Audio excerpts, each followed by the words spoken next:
Check, check, check, check.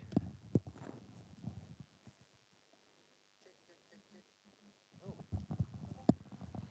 that sounds better. Better, yay. Yeah, welcome to Wellington Flats Live. Good to see you all. And today, yes, we're going to have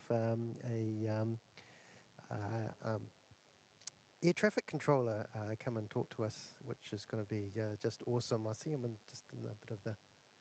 I'll come into this the sun a little bit so you can see me. So that's yeah, really cool.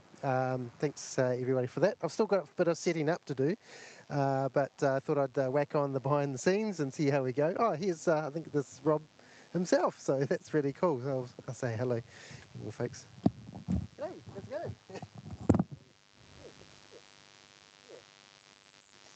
of vibe. It's really awesome. I've got a headset there for you. I've just got to get the rest of the screen up and going first. So I've still got but,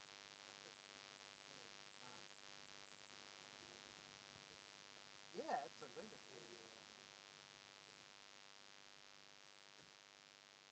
Yeah, it's lovely, isn't it? Yeah.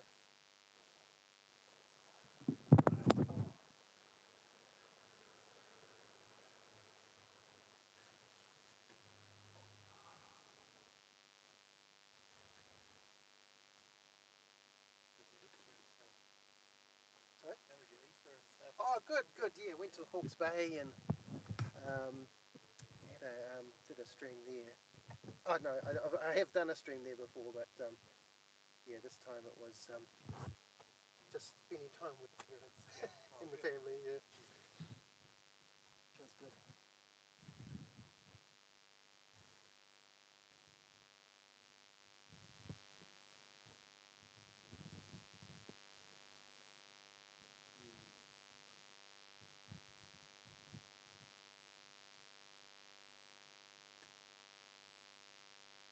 Just get there and set everything up.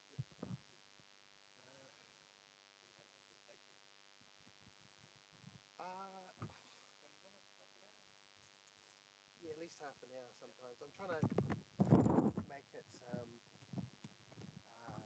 quicker through getting a device called a photo box. And I did get one that didn't sort of really work too well. So I've had to send it back and hopefully they're going to send it back to me. I'm just doing a different sort of a setup today. So in order to minimise all the stuff I take, I've got a desktop box at home that I use.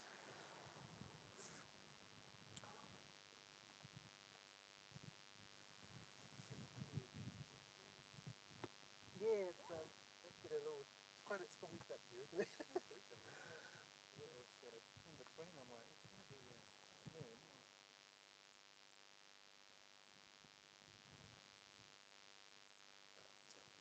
Good.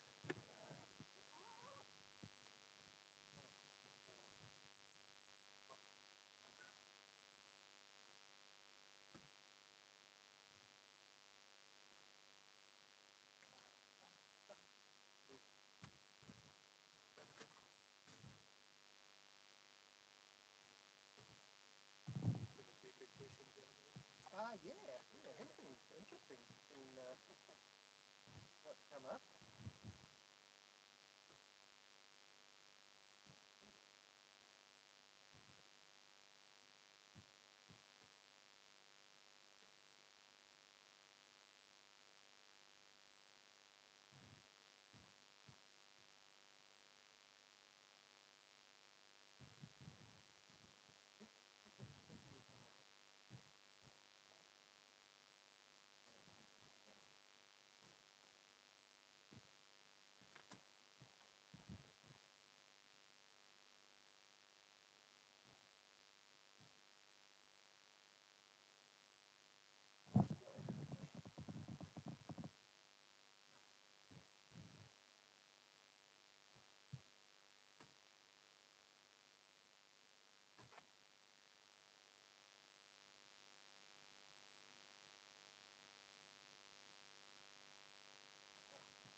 Oh, are they? Oh, cool. It's great.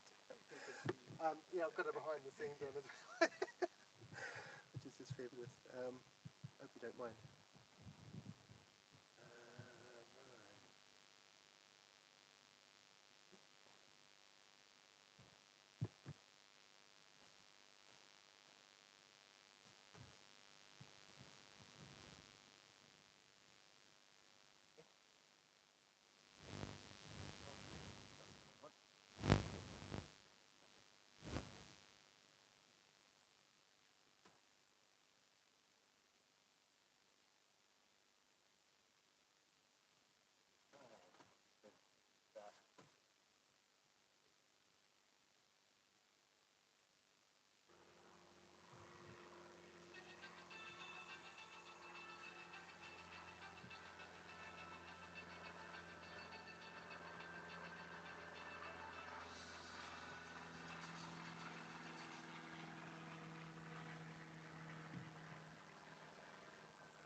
Started?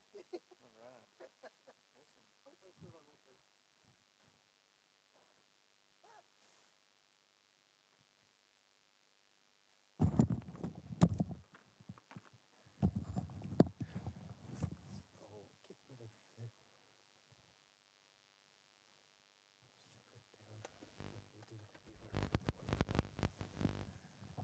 that. Yes, here's your headphones. It's on. Hopefully, can you hear me okay? Yep. All right. I can't hear you for some reason. Oh, I've got you on mute. That's why.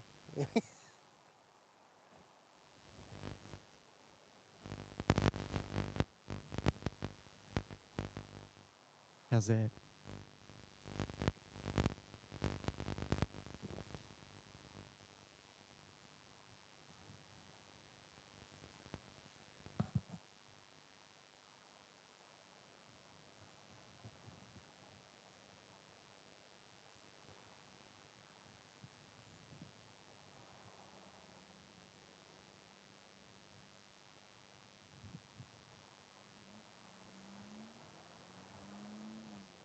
Hello. Welcome to Wellington Flights Live. Hopefully, we're coming through okay. If you can give us a bit of a indication in the chat, we're good. Just got to start streaming bot. Hang on. There's a couple of little things I still haven't quite done, which makes the whole process go a lot easier. Big shout out to Big Daz for the pineapple there. Thanks so much, mate. It's really appreciated. More than you know, yeah, it's just awesome. Palmy Plane Spotter, hey, good to see you. Yeah, actually, as I say, hopefully sound is going okay. We've also got a behind the scenes on as well. If one of the mods want to put that in the chat, I can pin that. And we're here. This is Rob, come from Wellington Hey ATC. everyone, Yeah, good to see you, Rob. it's great to be here. Thanks. Yeah, can you just please, if you could tell us if you can hear both of us okay? That'd be awesome. We've got some great questions that's been submitted, which be really awesome to get some answers on. But as I sort of said in the some of the things we can't sort of discuss, accidents or incidences or things like that. So we're just going to that's where we'll be answering those questions. So other sorts of questions will be great. So what we'll do is we'll go through the questions we've got already, and then we'll open it up for other questions in the chat. How good is that? Yeah, that's awesome. Lots of good questions. Some pretty funny ones too, and it's good to see everyone really interested in air traffic control. Yeah, that's great. Hopefully there's a few prospective air traffic controllers out there who might be listening. Yeah, we've got our All black ATR. ATR coming.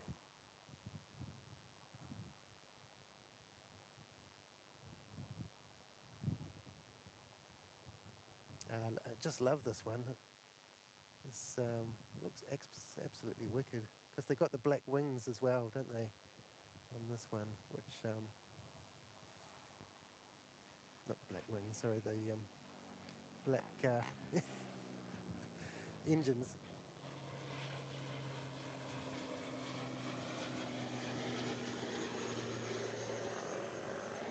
This is where I find I need to adjust my tripod. Awesome. Still haven't quite set up fully, but right. I guess first question, Rob. Yeah, thanks for coming along. How long have you been an air traffic controller for? About 14 years now. 14 years. Wow, that's awesome. I started in Palmerston North Tower and I did about 4 or 5 years there before coming to Wellington. Okay, yep. I've been here ever since with the family now. It's a really cool airport to work at, yeah. Oh, awesome. Okay. Interesting winds. I know you're very interested in the winds. Yeah, I am. Yeah, we've got a few questions on that too, including my questions. So I'm just trying to get the screen. Oh, yeah, it's going now. Screen to go. So we will.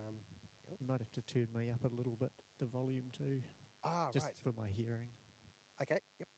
Absolutely. Right. It's number 2. Is that a bit better? Excellent. Awesome. Thank Okay.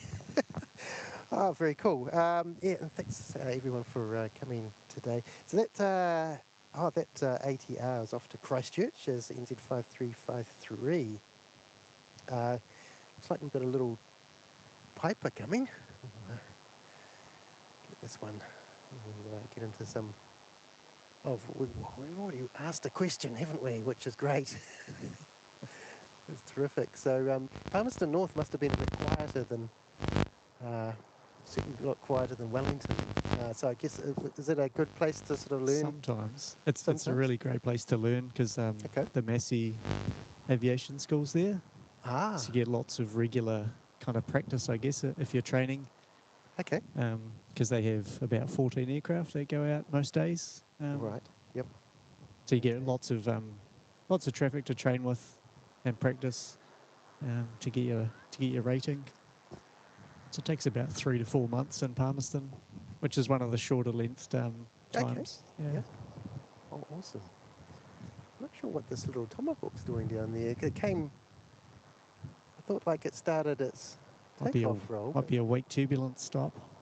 Okay. Here it comes. Go, little fella. This is not the scary dude. He's just the EQX. And they must have a lot of fun. I see they don't run the aero school when it gets windy. Quite windy. Do you know when they sort of stop their operations? It seems pretty smooth today. Not too bad.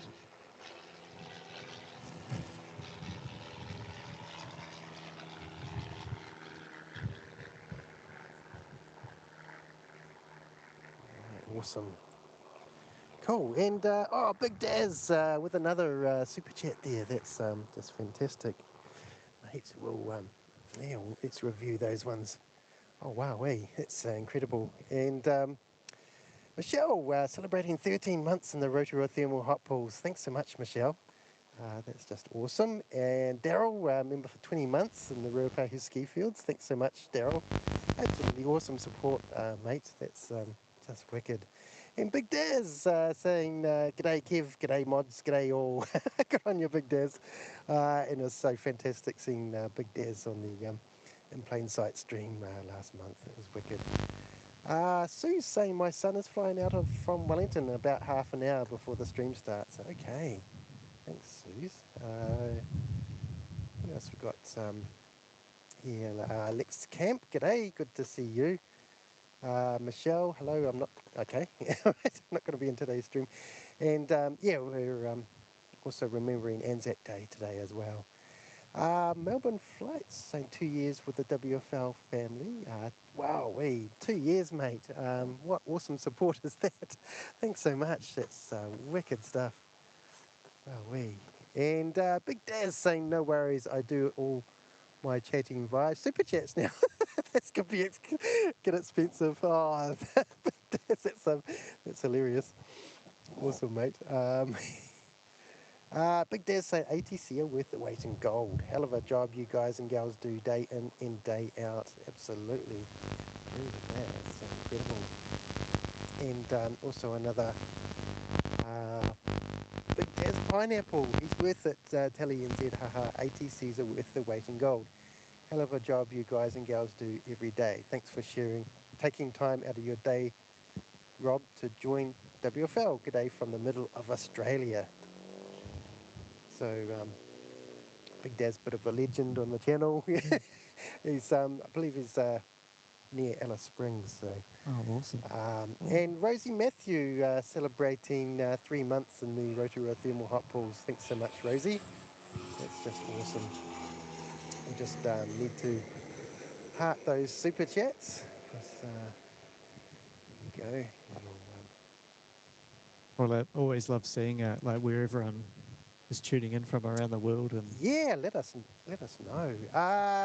James, is this the fancy new tech in action, Kev? It is. I thought I'd give it a go in Wellington, where in theory things should be working properly, but we'll see as the time goes on. Maybe a few more wrinkles or something in there. Right, let's get on to some questions, shall we? This is probably more of a chat show than a today, which is not normal for Wellington Flights Live. But today is, special, if you like. I'm just going to get to the... I kind of wanted to just let you do your thing too, but yeah, we'll definitely get into the questions. I'll try and bring up a few as well. Yeah, absolutely. That'll be great if you could.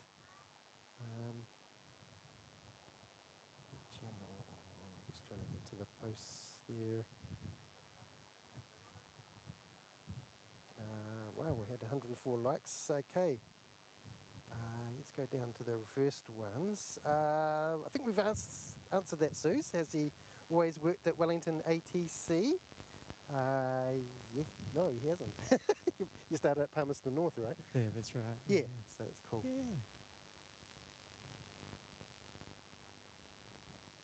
Yeah. Some people talking about the control tower, the way it's built. What do you think about that? It's quite sort of quite a Wellington sort of themed kind of thing, isn't it?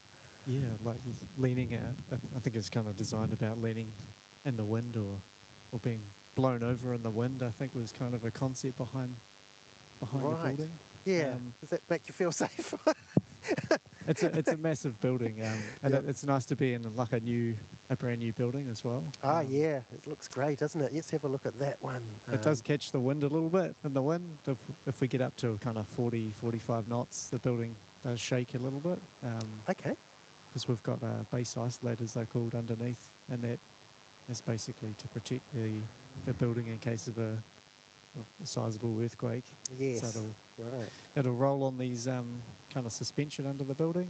Okay. Try and protect protect the people inside. Yeah, because you're obviously it's vital that it keeps going in an emergency or Yeah, earthquake or something, isn't it? that's right. Yeah. That's That's, I think it's called an IL6 building. I don't really know oh, what that means, but it's the kind of okay. category of building that Yep. should withstand, like really significant earthquakes, Yes. and Yeah. Yeah. Right. also I think for tsunamis as well. But I don't think there would be much of an airport left if there was Big a tsunami. tsunami rolling through. So, but, Well, it'd be good if you did survive yeah. right up there at the top there. It's, yeah, that's for sure. Oh Yeah, a my few goodness. people asked about it moving in the wind, and yeah, if it gets up to a good old 45 knots plus, it starts getting a bit of a roll on. Yeah, Right. Yep. Sure. Okay. it's a big square. Yep. Uh, Another one here, Rob. I sometimes see situations where pilots aren't cooperating with the air traffic controller.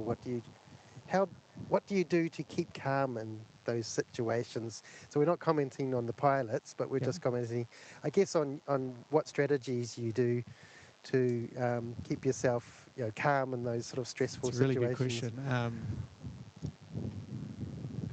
I guess everything's quite standardized. So we have generally set ways of dealing with traffic and making sure the flows are coming in safely and spaced. Yep. But Okay. obviously, you know, different situations every time you get a bit busier.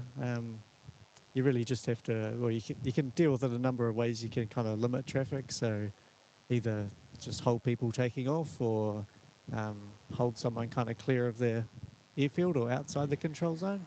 Okay. Um, so limiting your traffic's a way of doing that. Awesome. Okay. That's so.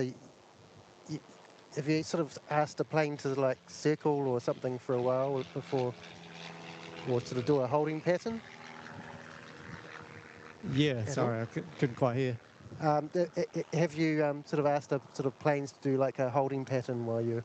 Yeah, for sure. So there's quite standard maneuvers, like if they're in the downwind position, you can hold them there. So they do orbits, which are basically just big circles, and Okay. that's just a holding pattern while we may have 3 or 4, say, big aircraft like New Zealand or Jetstar or Qantas coming in.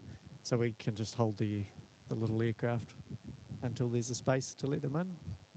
Okay. I know there was some questions around Yep. priorities and things like that as well. So Yes. obviously the Yes, commercial indeed. traffic gets priority over the Priority. training aircraft. Okay.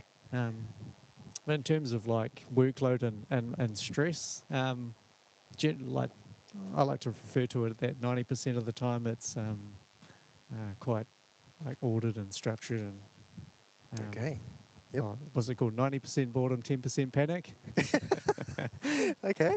I really like that Yep. that way of describing it because yeah, Right. there Yep. are moments where an aircraft will do something you haven't predicted, or Mm-hmm. things will get a bit closer than you were anticipating, and yeah, like it does put you under stress, and you take a few deep breaths, and you really just have to kind of come out and look at the big picture and be like, okay, what can I do to get things back on track, and you just Yes. give them instructions to tweak their path, and Okay. So yeah, you obviously work as a team up there. yeah. So uh, we've got another question from Sneaky One in the chat there about how many people are in your team and how long is your work shift allowed to be. So So at the moment we have two controllers working um, basically from 6:30 in the morning through to about it's through to 1 o'clock in the morning now. oh Um, wow. but so there'll be two people upstairs working from say 6:30 to about 9:30 at night, Hmm. and that covers the periods where we have our most traffic. Um, and it's split between one person controlling the runway and all the traffic in the air, and then the Okay. other person is um, controlling, say, this dash 8 that's taxiing out. Um, so everyone starting taxiing out, and once they get to the end of the runway, ready to go, they'll change over to the tower controller. So that's a really nice way to kind of split the traffic apart and manage the workload. Right. Yes. Yes. So if you need a break, what sort of happens? Like, do you have somebody to can I just fill in for you? So the shifts are staggered. So for the tower controller, you could work a maximum of 2 hours and 15 minutes on position before you need a break. Okay. So the shifts are staggered. So someone Cool. starting first thing, there'll be a third person that starts generally about 2 hours later, and they'll come upstairs, brief, and then give one of the controllers a break. And then generally there's 3 people kind of in the building, and you'll just rotate through the positions. Okay. So someone's kind of on break and the other 2 are working. Yes. Yeah, so it's quite simple really. Yeah. But, So you just get used to the routine, I guess, do you, of sort of swapping around? yeah. You switch between positions as well. So you might start in the tower position and then go on a break, and then you'll go into the ground. Yeah. Awesome. This is NZ5309 going to Nelson. This is our second All Black The All Black aircraft. today. Of course, you can only sort of see these types of All Black. Oh, what's happened to my focus? In New Zealand, because they're the domestic ones, which is pretty cool. Look at that. So we saw the ATR going to Christchurch before. It's our first All Black. Here's our second one. Awesome. Love the dashies. Pretty awesome.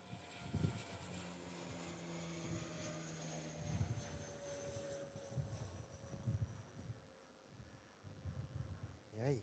The black paint's quite reflective, eh? I hadn't kind of noticed that so much. It looks amazing when at night when all the runway lights are sort of shining off the fuselage as well. Just wicked stuff. That's great. Right. Okay. So our shift lengths are about 7.5 hours. That's the okay. length of the shift. 7.5 hours. That's pretty good. Yep. Nice. NZ255 was wondering, I believe helicopters are in contact with you at the hospital in Queen's Wharf. What is Tower's involvement when you can't see traffic from your window? Okay, yeah, that's a good question. So yeah, we control the airspace above those heliports basically. So any of the operations on the heliport we don't. But they need a clearance to get airborne, so they'll call us up on the ground. And when it's safe to let them get airborne, we'll give them a clearance basically. Occasionally we have to hold them. So say on a day like this, if we have someone departing to the north on a visual departure, there's not quite enough spacing and we can't see the helicopter. So we'll just have to wait till there's some kind of spacing, vertical spacing, or the departure's clear, and then we can let them go. Right. I can see the choppers from my building along Custom House Quay. Yeah. It's quite an earthquake safe one as well. But I've got a beautiful view of over Queen's Wharf area, so that's quite interesting. I saw there was a rescue chopper there the other day too, which was coming in. Some of them go there to refuel rather than coming to the airfield. Yep. I'm not really sure why, but okay. Yeah. Awesome. That's awesome. Knowing that. NZ Plane Spotter saying, hey Kev, Noah here from Auckland. My mum and I were wondering why the ATC tower is in the middle of a shopping centre. That's a good question, isn't it? Yeah. Do you want to comment on that, or do you want me to tell them? Or Oh, yeah, you can tell them. Well, I what believe do you think? it's going to become all part of the Western Apron, I heard. Yeah. Is that sort of I think the future plans, I think you're right. The future plans are that if they do expand the airport, it'll be more so on the western side. I think the fact that it's located there, we couldn't actually rebuild on the site that we were at. The tower was too high. Really? Okay. I feel like it could have been built where it was, but they decided not to anyway. And, right. Yep. So, but basically in that location, it's in the middle of the runway, so you have, good visibility of both ends of the runway. Right. Yes. Where we used to work, you know where that was, just on the hill there. That was a really fun place to work in terms of when it was runway 16, they're landing right in front of you. So it's about up in there. that way. And when they take off, they're obviously lining up right in front of you. Right. Yes. When it was runway 34, like today, it was, you're looking at aircraft about 2 kilometres away. So at times it got a bit difficult to see Sure. what Yeah. was going on down the Yep. far end. Yeah. Absolutely. Okay. Wow. Oh, wee. That's very cool. There's actually a lot more questions than I thought there were, which is great, isn't it? Yeah, keep We'll have firing to them. have you here for the whole day. Awesome. Uh, okay. Another Cooper was asking if you're a pilot as well. I do have my private pilot license. Oh, awesome. Yeah, but I haven't done Yep. any flying for a while. But Yep. I did do some training. I did get my pilot's license. I don't know, probably 12. I had actually got it before. I was an ATC. So yeah, going back Oh, 15 years or really? so. Did it kind I of? kind of part-time did it at high school. Yeah. And then, when I was working at my first job, I just do it on the weekends and Yep. chip away. But it Okay. definitely helps in terms of giving you some base knowledge about aviation and what the pilots are kind of dealing with. Sure. It's not Yeah. easy for the Yeah. pilots, Yeah. as you'll know, Yeah. I know. especially here on a windy day. Yep. This is a great place to learn, isn't it? Wellington Airport, I think. We're just going to take celebrate some gifted memberships from Tally NZ. Thanks so much, Tally. We fly Herc across. And am I allowed to fly the Hercules across sort of without getting clearance? Or is Yeah. No worries. yeah, thanks so much, Tally NZ. And that is Be Real NZ. Went to Cal. Series Trader, Planes Everywhere, and Down Under Aviation. Very cool. ZK Tim was saying GCH rescue helicopters go to Queen's Wharf as that's their company base. Yeah. So that's Garden City Helicopters in Christchurch. They're based in Christchurch, but they have choppers. Yeah, they do. They do operate the base down there. Yep. And Dan NZ with a $20 super chat. This is awesome. Thanks, Kev and Rob. I'm glued to my screen, lol. Oh, that's awesome. And I was absolutely thrilled when Rob said that he could come and talk to us. So Rob is if you've just joined, is a Wellington air traffic controller. Goes up in that tower up there and bosses around the pilots. No, he doesn't. He's kind of a great safe team, keeps us. It's just amazing. I feel like Wellington, you guys, the ATC controllers have kept Wellington safe decades and decades and decades. It's been amazing. That's the goal. So I know it's just incredible though. Just having all these planes coordinated. I mean, it must be a thrill when like a C-17 or that Vietnam 787 comes in. We had a C-17 in a few weeks back, and it's always great to see those big aircraft coming in, especially when we had the 777 and the 787 for a while. Yes. So it's always really cool to see those big aircraft coming in, a lot louder and more impressive when they take off. Absolutely, especially when they do a tactical climb. Yeah. It was just awesome. Wowee. Okay. Oh, Carlos was wondering what sort of skills and training is needed to become an air traffic controller.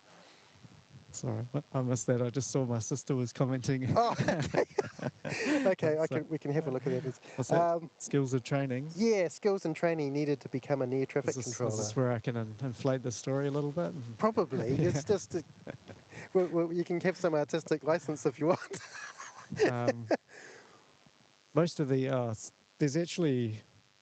Before I give any false information, there's the company website that goes through all of the requirements and things like that if people are interested in becoming an air traffic controller. Just going to put some sunscreen on so I don't get burned, but go for it. I know there's been lots of questions around that. So we might be able to put it in the chat as well. It's airwaysinternational.com /training. and that goes through all the requirements for the kind of people we're looking for, being a good communicator, team players, mentally picturing objects moving in 3 dimensions. It kind of sounds a bit scary and intimidating, but Yep. I'd recommend anyone that wants to do their job or is interested just to give it a go. There's quite a very structured pipeline in terms of like an application process. Yep. Okay. It's done on the internet, and generally the first step is just making sure you meet the basic requirements, and then there's quite a lot of kind of aptitude-based testing, like computer-based. Okay.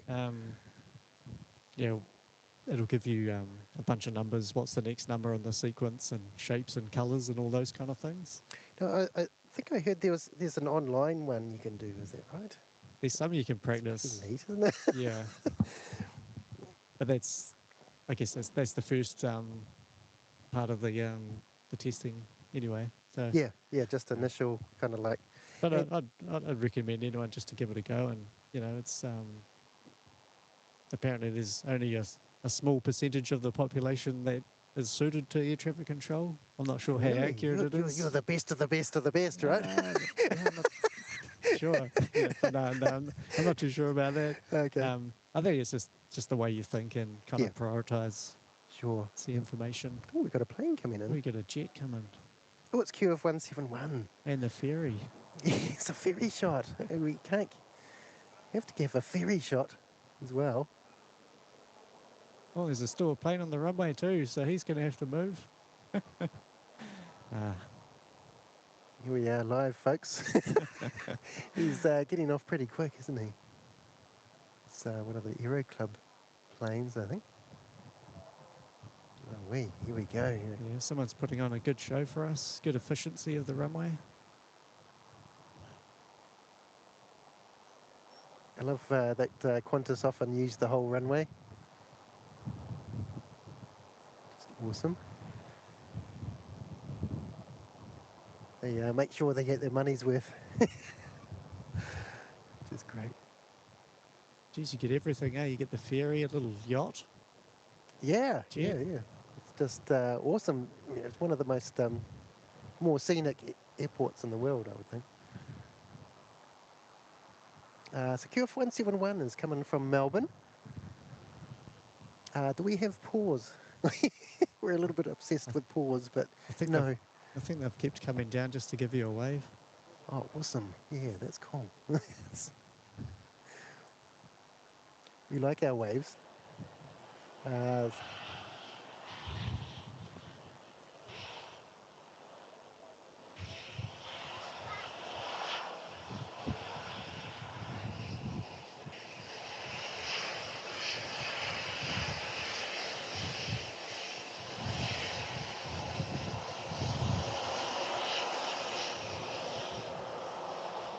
Right.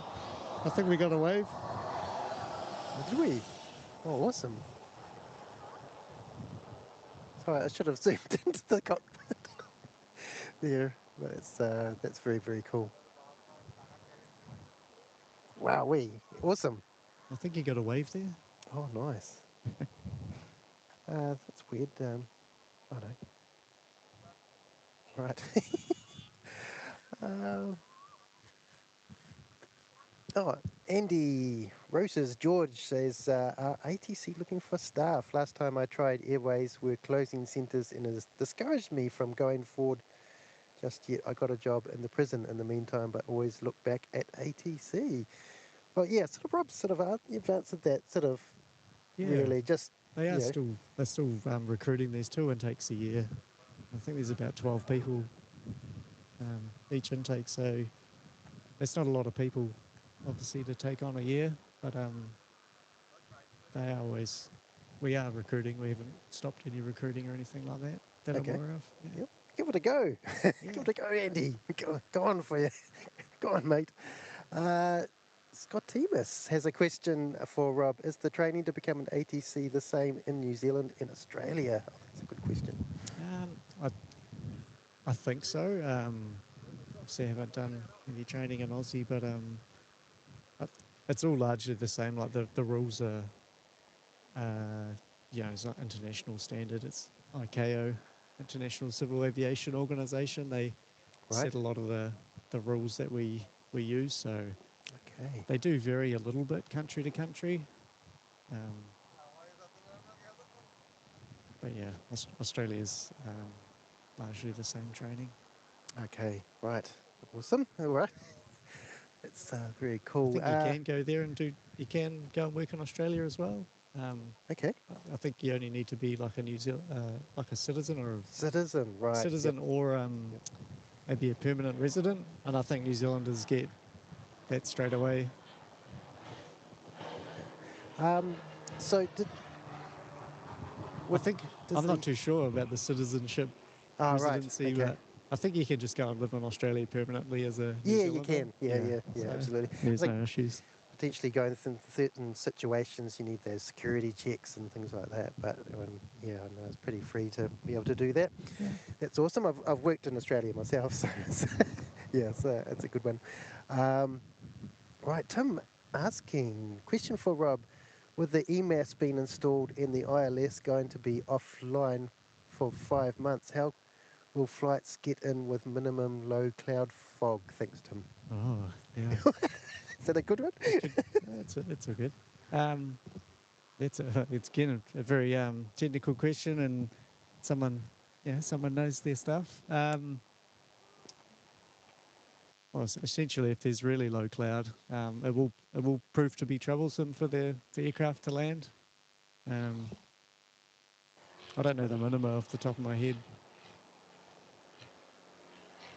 and what approach they'll fly, but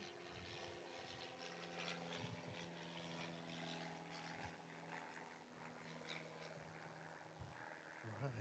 With a little trainer off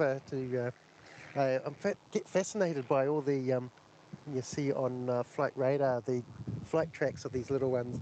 They go little little circles everywhere. It's quite fascinating. Right, who's our next up?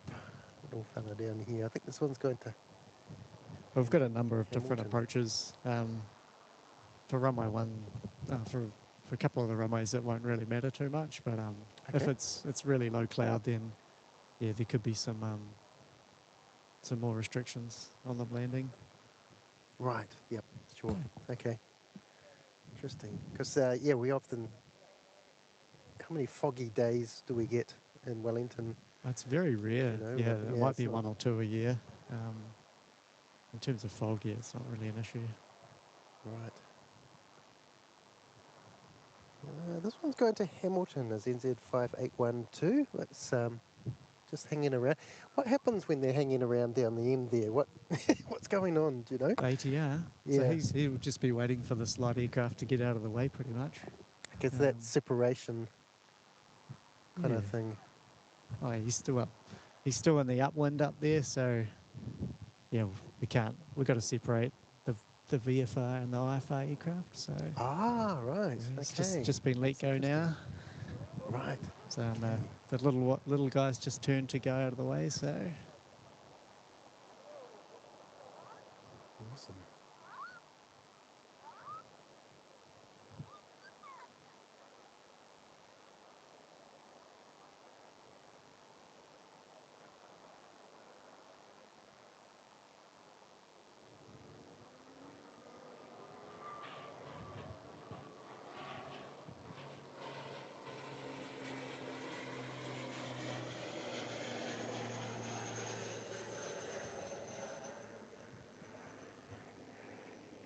And of course, yeah, I can't obviously stream ATC here. Just so everybody knows that what this is what I know. I've heard is that it's a radio transmission rule that we're not yeah, allowed to restream something that's not intended that's right. for us. There were a few questions around that. Yeah. Would you do you think it's would do you prefer it not like restreamed to the whole world in some It's ways, an or interesting question because I guess overseas, they broadcast the ATC transmissions on the internet. And it can be quite interesting for people to listen to. can be quite sort of educational sometimes, but then Yeah, I don't yeah. think it personally it would bother me that much because anyone can listen in as it is. Hmm. Yeah, you just can't record it or yeah, rebroadcast it as you said. Yeah, Right. Yep. um, Okay. Interesting. but no, there's nothing secretive or anything around that. It's more I don't really know why that's there. I think it's just to protect the recordings because historically, if there was Mhm. an incident or something. Um, Yeah, people could, if they'd recorded the transmissions between the pilot and ATC, perhaps they could um, predetermine what went wrong, perhaps, and then they could Okay. get in the media, and it could be really bad for, the pilot. They could blame the pilot, or the pilot said this, but that might be only a small piece of the Yep. situation and what happened. So, Sure. Yeah. Yeah. For sure. Okay. yeah. Right. And yeah, actually on that subject, I was going to sort of talk about this on Airline Videos Live over in the US. They got these kind of characters that appear. Oh yeah. There's one like Later Tater who's sort of like Oh, gives kind of interesting like uh, sort of greetings and things, and yeah. they're quite characters, so they've become a sort of like a kind of I've a heard a few of them. yeah, I it's don't. quite fascinating. I probably don't know it well enough to know their names and stuff, but there Right. is Yep. there is one American guy that like gives a lot of grief to the pilots and stuff like that at Oh, times, I really? think, and Okay. yeah, Oh my, it would be very interesting. which is quite funny. There's a bit of banter every now and then. It can be quite fun.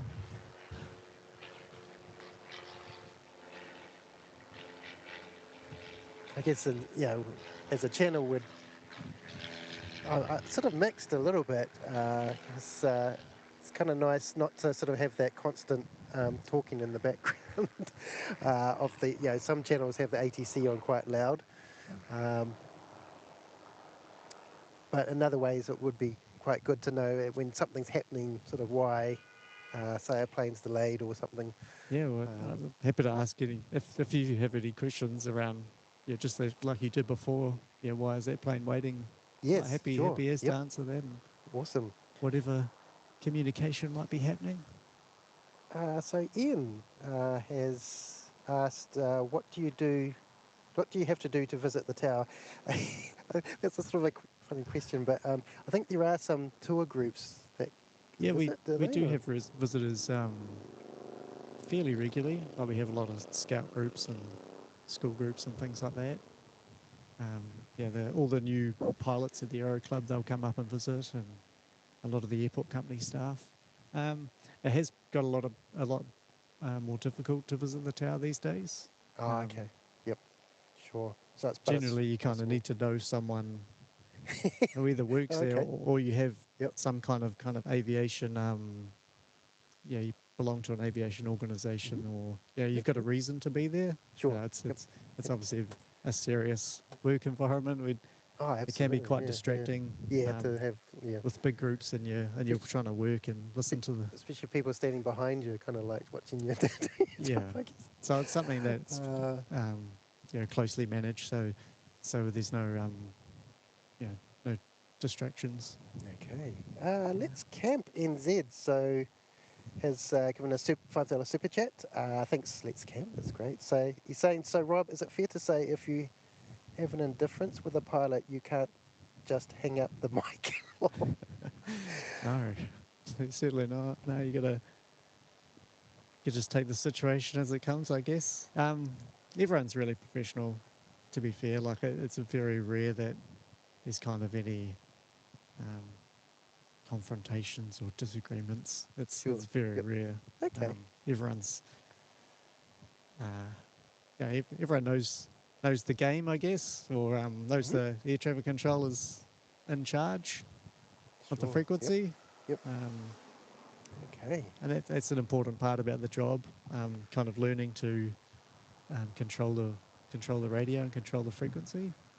Yes. Sure. Um, Yep. Yep. you Okay. need to talk to the right plane when you need to, and sometimes pilots are a bit chitty, or they might be telling you about what's Right. going on in their plane, and that's not the most important thing happening. So, Yeah, yeah, sure. you can do it politely, just telling them Yep. to stand by, or For I'll sure, get for back sure. to you shortly. I need to deal with this. So, And something more urgent, yeah. but For sure. you can't Yep. hang up with them. Yep. I guess you could just tell them to leave the control zone and wait, but Yep. that's kind of Mm. borderline not professional. Right. True. And Barbara Sterling is celebrating 20 months in the Milford Sound cruising, saying, Kevin, WFL is a delight, love your streams, hoping gets you to 10 years. Much love to all. Keep well. Love to WFL family. Thanks so much, Barb. Absolute legend, and really appreciate your support there. And Crack here is saying, celebrating 5 months in the Ruapehu ski fields. Thanks so much for that support. That's really awesome. In Andy Raiders George celebrating 5 months in the Ruapehu ski fields as well, saying Invercargo from the Tower stream. Okay, so you're in Is that an Invercargo? invitation or something? Not sure. Okay, Jenny saying I personally not want ATC in the background of a stream, but it would be great if there was a speech-to-text I agree. option that you could read separately from it in case something unusual happened. Yeah, wouldn't I that think be your interesting? commentary's far better than boring ATC commentary. Oh, thanks, mate. No, it's awesome. That's great. I feel like I owe it to everyone to say like thanks for your good work, because it's such an awesome experience watching through your cameras and Oh, your okay. commentary. Yep. Occasionally. Yep. Yeah, It's quite a my bit of a. girls watch it at home and they love it, and Oh, nice. That's so cool. even for me, it's Thanks for that. and some of the other controllers, will watch it from time to time, and it's gives you a different perspective on kind of what's happening, like different angles from around the airfield, and Right. Sure. it's Yeah. interesting. Yep. No, cool. Because you're sort of side on there, aren't you? So you don't sort of get that front Get on the same shot, view every day, so which is yeah, interesting. Oh no, cool. Thanks. It's lovely. I think you do a great job. So yes, Jenny, that's awesome. We had one here. Oh, Rosie Matthews saying, "Who decides when a plane does a go around?" That's a great question, Rosie. Well, ultimately, it's the pilot, but there are situations where we need to take control, and to ensure there's no collisions, we might have to send someone around, or Mm-hmm. there's quite a lot of different reasons that could happen. Sometimes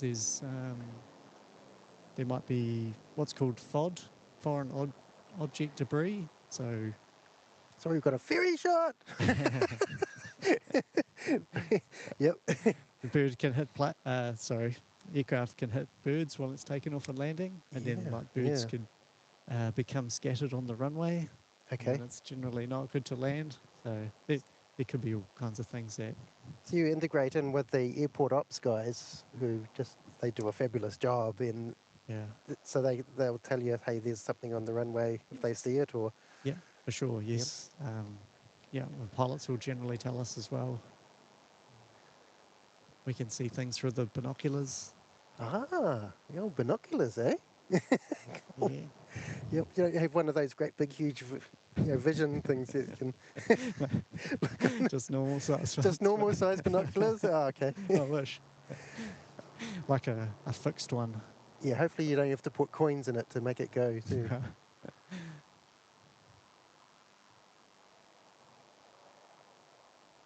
Oh, that's beautiful, seeing that sea crashing over the wall behind the plane there.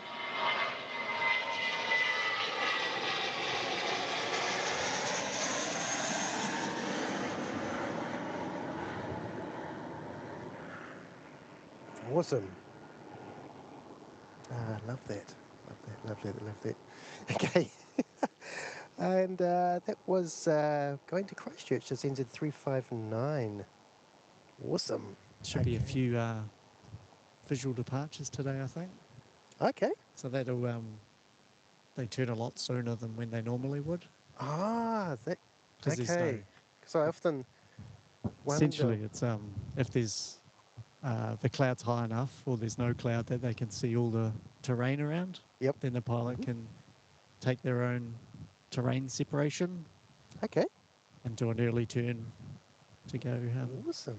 out to So I makes the flight a bit quicker. But live over in Wilton, so often we do get quite a few planes taking a shortcut over the CBD and through Wilton, which is quite cool because I get to watch them from home, as opposed to coming to the airport, which is half an hour away and some setting up to do and all sorts of things. What's this one? Is this the light flight?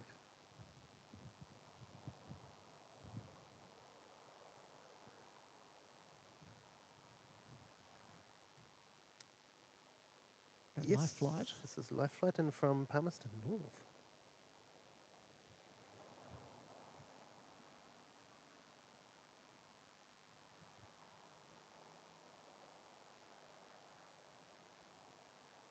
So, do live flight operate during curfew?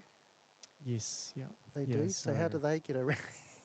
So curfew, we can have basically aircraft diverting for kind of emergency reasons or medical flights. Okay. It's about, I think from memory, that's about all that is accepted overnight during the curfew. So what happens in that case? Because obviously there's nobody in the tower, is that right? Or there's someone curfew? in the tower. Oh, there is? We're 24 hours. So. Oh, really? Okay. Yeah, so from about 9:30, 10 o'clock at night, we'll just go down to solo operations. So there'll just be one controller upstairs, and work on through. But yeah, generally there's not much to do at the moment with all the EMAS works going on. There's lots of vehicles overnight, and they're doing works all night. Sure. Yeah. So it can be a little bit busy at times, just with lots of vehicles and lots of radio calls.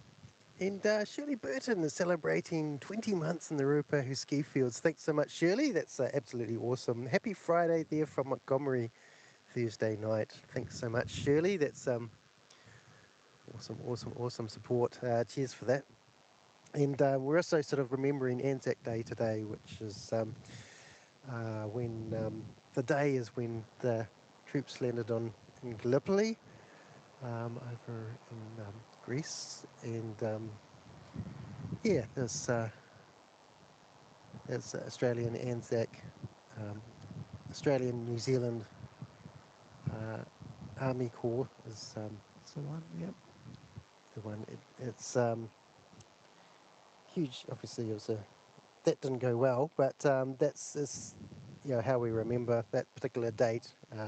Has been sort of gone down and that's sort of carried on. There's been a few conflicts since then, so we also remember the armed forces that were in those conflicts and veterans and things like that. So it's really, we've sort of grown up watching the vets sort of march and those on Anzac Day. I've been to quite a few, so it's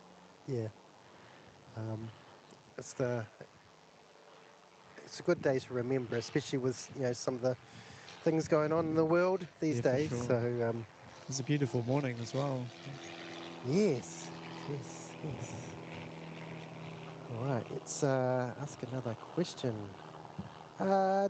Daniel Casbolt was asking, hey Kevin, my question is, how many times can an aircraft try to land depending on windy conditions? Is there a magic number? How many times can it land? Yeah. Generally, they'll try twice. Twice? Okay. Generally not a third time, but sometimes third time's a charm. It depends on how much fuel the aircraft's carrying, basically. Sure. And they'll have they have a nominated secondary airport alternate. Okay. And they need to make sure they've got enough fuel to get there. Yes, good idea. That sounds like a great idea. But generally they've got enough to have a couple of goes. Turkey, sorry. Turkey. Right. Chris A was gifting 1 Wellington Flights Live memberships. Thanks so much, Chris. And that went to, I'm not sure that name, Dieter Diddler, I think. Awesome. Skittles, hello, greetings. Great to see you, Skittles. Hope you're doing well. Good evening. Karen saying for all the veterans from both countries, Anzac were even legendary to Rommel from an article I read recently. Absolutely, Karen. There's quite a few other conflicts and situations where absolutely the Anzac spirit shone. And I don't know if one of those often Australians and New Zealanders would call each other diggers, and I believe that came from Gallipoli, from digging in the trenches and things like that. I was Right. at the Lower Hutt Civic Service today, and there was about 12 Australian soldiers and a couple of Air Force. Fantastic. Yep. It was quite good to see. Okay. I loved. I went to Anzac Day at Elephant Rock and Currumbin in the Gold Coast, Oh, wow. and they had horses and Oh, they yeah. had their boats coming in. They had the Do it didgeridoo properly. at dawn. That was fantastic. It was just just really emotional, just experiencing all of that. Incredible. Right, let's get off the subject there, but it's important to remember and sort of just to mark that as Definitely, no, I totally agree. right. Okay. Back to questions. I was in the military when I left school. Oh, really? That's Okay. what I did for a job before ATC. So, yeah, Oh, awesome. Anzac Day Yep. means a lot to me Yep. too. Yeah. I did a stint in the territorials Oh, cool. back in the 80s Oh, awesome. and 90s, mainly 90s. Just great. You go, good sound foundation. Yes, it's a good discipline, Yeah. if you like. Right, we've got NZ432 down the end going to Auckland.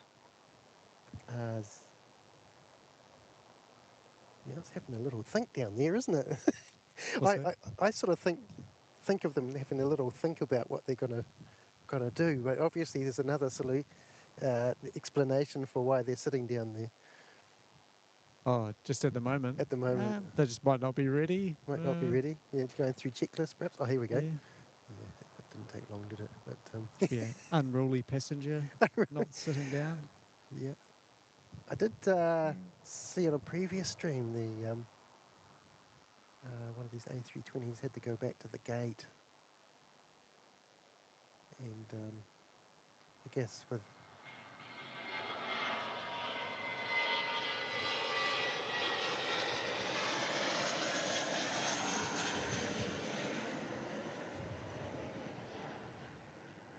you don't sort of because we don't have ATC, we just don't know.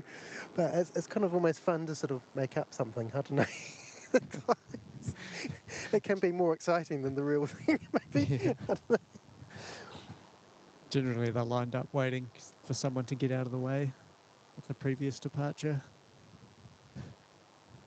Right. What's another question here? Jenny. Well, Jenny asked, "Do you like working in such a weird-looking building? What's it like on a very windy day?" I think you sort of answered that. It can roll and rock a little bit. Yeah. Um, It's a big building.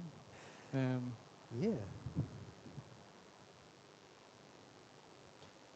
Supremacy Aviation asking, "I'm an aviator currently in training up in Whangarei. How do you handle diversions on the ATC side?" Yeah, I wasn't exactly sure what the question meant. I think he means how do we handle it when someone comes to the airfield that we're not expecting. Okay. Yep.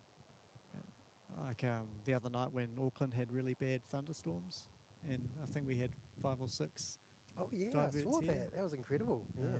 Well, a bunch of international ones. It's not really handled any differently than other aircraft, apart from the fact that you might get a bit busier. Okay. But yeah, generally there's not so many diversions that it becomes ultra busy or anything. Usually there's only kind of 4 or 5. Yep. Although when I was in Palmerston North, I'd only just finished training, I don't know, about 2 weeks beforehand. Oh, okay. And Wellington was having like a horrendous day with the winds. It was Right. switching left and right. Oh, that's strange. And Okay. essentially all the Yep. aircraft were like, we're going to give up on Wellington and we're all going to come to Palmerston North. Oh, wow. And I had Okay. about Oh, 12 wee. aircraft just in a big line. Yep. On the radar screen, you can see all these green dots.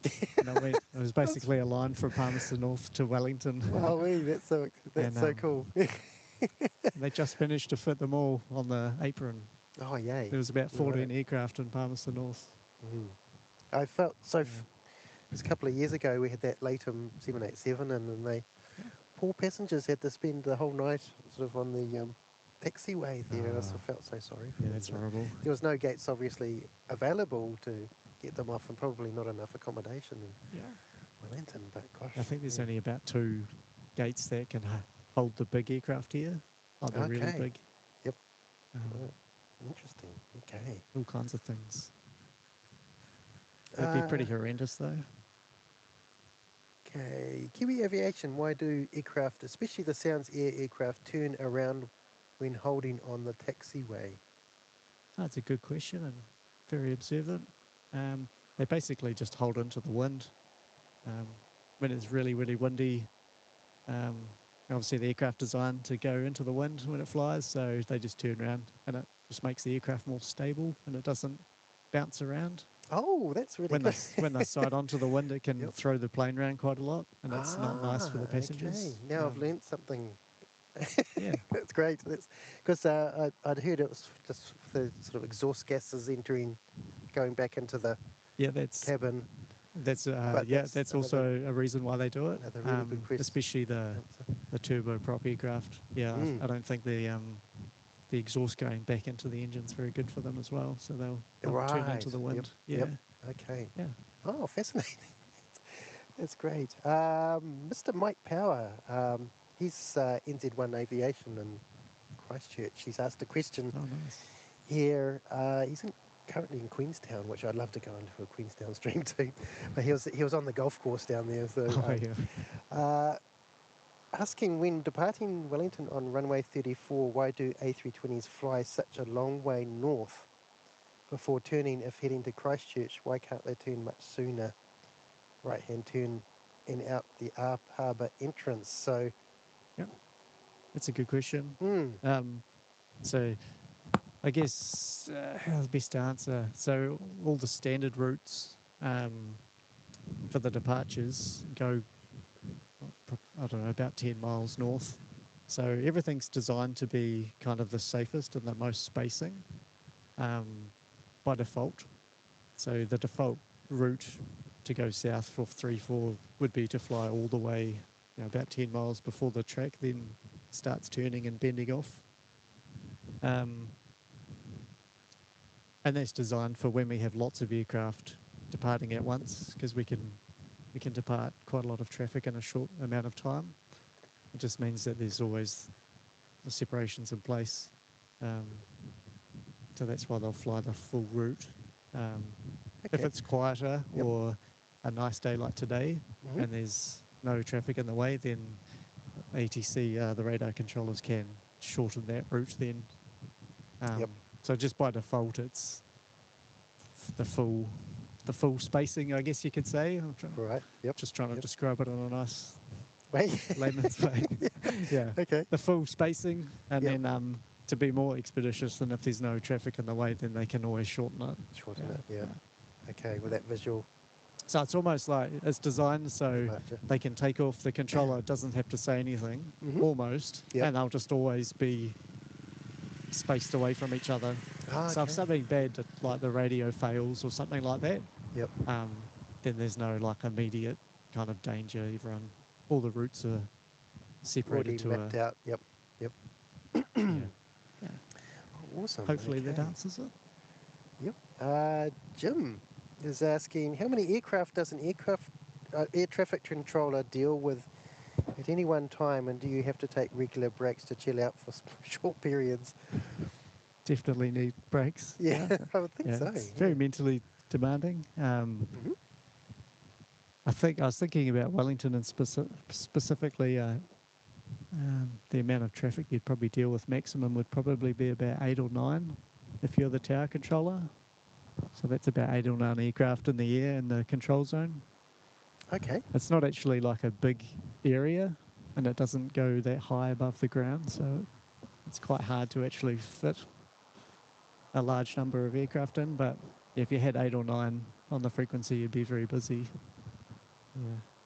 Right. And that's probably the same on the ground. It would probably get to 8, 9, 10, like actually moving or doing something. Yep. Sometimes on really bad weather days, the gates get quite full, so you have a whole bunch of aircraft waiting on the taxiways or just in really weird spots. So it gets quite tricky moving them all around. It's exciting when there's a little conga line, sort of like there's multiple aircraft in Wellington. I know it's quite common in Sydney, but there's a little chess game, and then sometimes you need one person to move, and then everyone can go. Right. Yes. Yeah. Yes. Interesting. Very cool. I also find it funny when you got this tiny little aircraft holding up like a C-17 or some big jet. It's quite sort of funny. Yeah. Okay, Wellington Aviation was asking what's the procedure if the airport is completely full and nowhere to park and said plane has already landed? I don't think that would happen, would it? I don't know. I guess if it's completely full, you just try and make space somewhere else. We can use the Western apron at times. So right. Good idea. generally your first port of call, we have some standard holding positions. There's one called Zulu 1, Zulu 2. Other than that, you can actually hold aircraft on the main taxiway here, kind of out of the way. So you could probably hold 5, 6, 7 aircraft off the stands, kind of out of the way, so things can still move. If you go beyond that, then you're looking at maybe the Western apron to hold 1 or 2. And then after that, you can't really take any more aircraft, but right. Yep. That would be quite rare. Of course, that time when that Leighton 787 came in, they actually used the taxiway to store it, but nobody got off until the morning, which is because we can we can send the aircraft all the way down to the end of the runway and then say hold it right where we're filming here, and it's nice and out of the way, and everyone else can keep moving. Right, this is NZ5889 from Napier.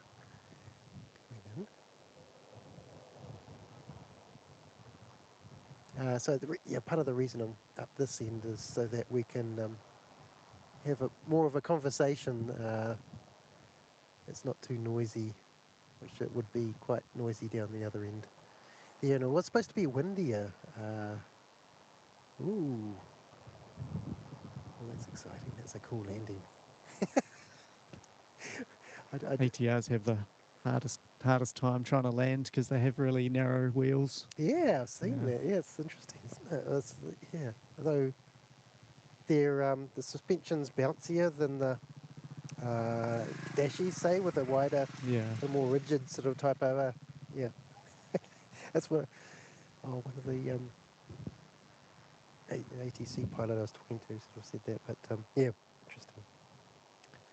Right, I've got another question for myself. Yeah. If there was any airport in the world, any ATC tower you could work on, which one would you want to work in? Oh, that's a tough question. It'd have to be one of the big towers, I guess. Maybe like a Dubai or a London Heathrow or something like that. Oh yeah. Yeah, so there's just big aircraft all day long. Yep. Yeah. So you'd just like to be, just busy and just into it and just sort of like, be quite a thrill, wouldn't it? Sort of trying to. There's nothing like the A380s and 747s and things like that. Yeah, big as cool. Incredible. Yes. Louder. Yep. Absolutely. Loud as possible. This is NZ607 of the Queenstown. This is our third All Black. Yay. You've had a good run. Domestic. It's not very often. Going to Queenstown. That's generally they do visual departures, but you never know. Do they have quite a are you able to sort of comment on Queenstown Airport? Because they often get a lot of diversions. Because of the wind, is that...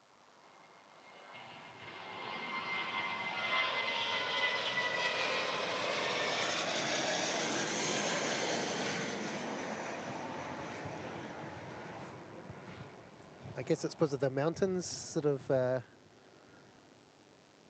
around What was that?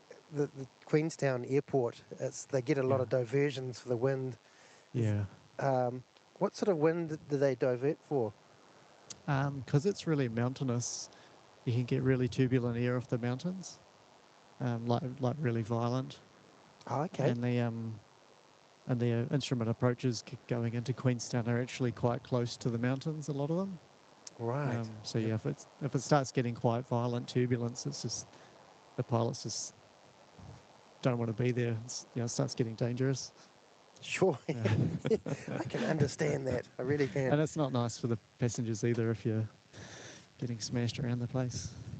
Aussie Pete celebrating 10 months in the Ruapehu ski fields. Thanks so much, Aussie Pete. That's really appreciated. Cheers for that. Andy Roses George has got an ATC question. Opposite to that, what are the 3 worst towers to work in New Zealand? I don't know if we can answer that. That's controversial. It's very controversial. We don't want to get anybody into trouble. Andy Roses George saying with a $5 super chat, ooh, baby for the chopper. Nice, mate. That's awesome. And Stephen C celebrating 6 months in the Rotorua Thermal Hot Pools. Thanks so much, mate. That's just absolutely awesome. Wow, we. And got another question. We need to pre-read some of these. Skaxman saying, do airliners get priority, or is any plane given equal priority? Airliners do get priority at Wellington over training aircraft. It's one of the basic priority principles of air traffic control as well. You basically let the first aircraft that can use the runway use it, unless there's going to be a significant economic penalty. So if you put a little training aircraft in front of a big jet, it's going to cost a lot of money. We try to avoid that. It's better for the environment. Yeah, more true. efficient. Absolutely. Yeah. It's a brilliant rescue chopper.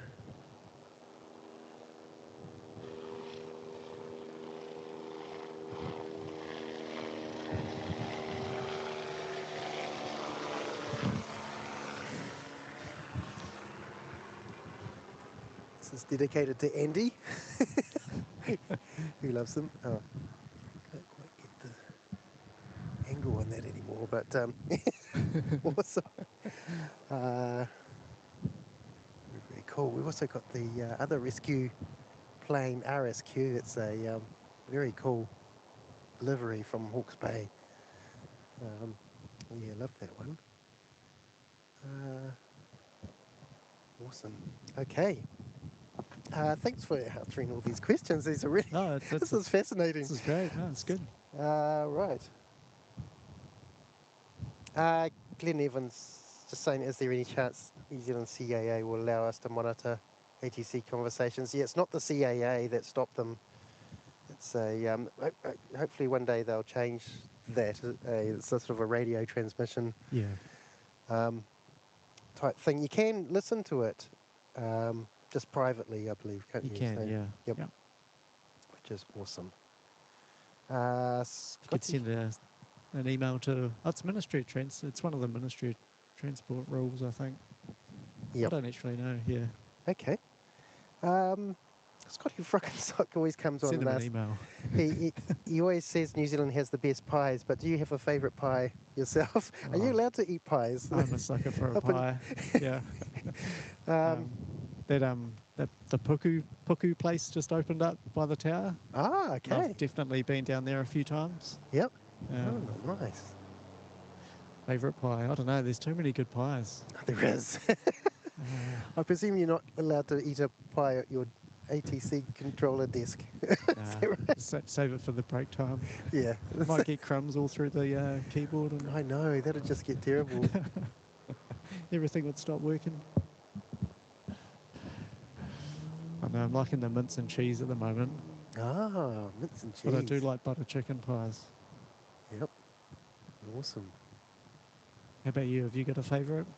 Always go to the steak and cheese usually. I am partial to a bit of mushroom.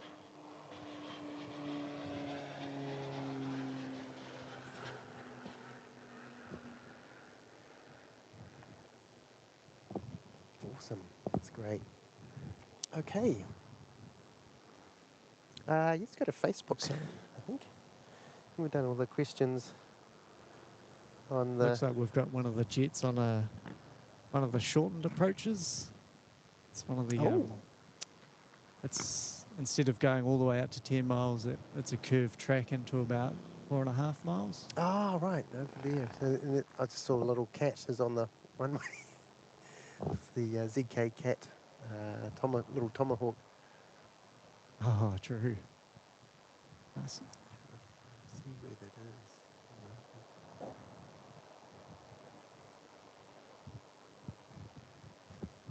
Oh, yeah, there it is, I think.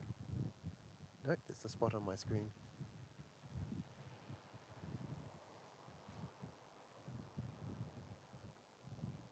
Oh, there it is.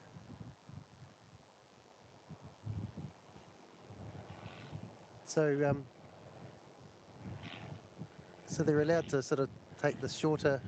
When are they allowed to take this sort of shorter track in? Sorry, I can't hear you because of the plane. Okay. I'll wait till the plane goes. So when are they allowed to take this shorter track into the airport, this 10, you say 10 mile? I feel like I'm supposed to know, but I can't really remember. I think they can do it basically any time they want. Okay. The aircraft has to have the equipment though, so only the A320s can do it at the moment. Right. Yep. A320, A321s, and probably the big aircraft. I think the ATRs are going to be able to do it in the next year or two. Okay. Awesome. I know there was a limit on it a few years back, but I think they can just do it whenever they want now.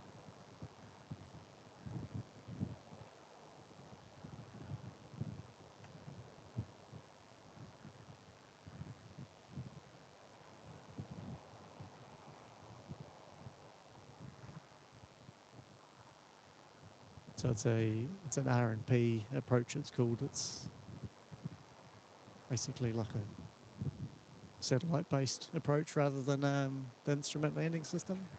Yep. Okay. Yeah. All right. Interesting. I see they're getting Starlink on one of the ATRs. You can have for your internet. Is one of the what? It's one of the ATRs. Starlink on one of the new ATRs coming. Okay.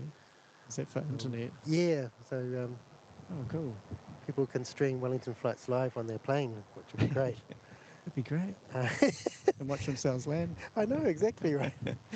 This is NZ49 and from Auckland.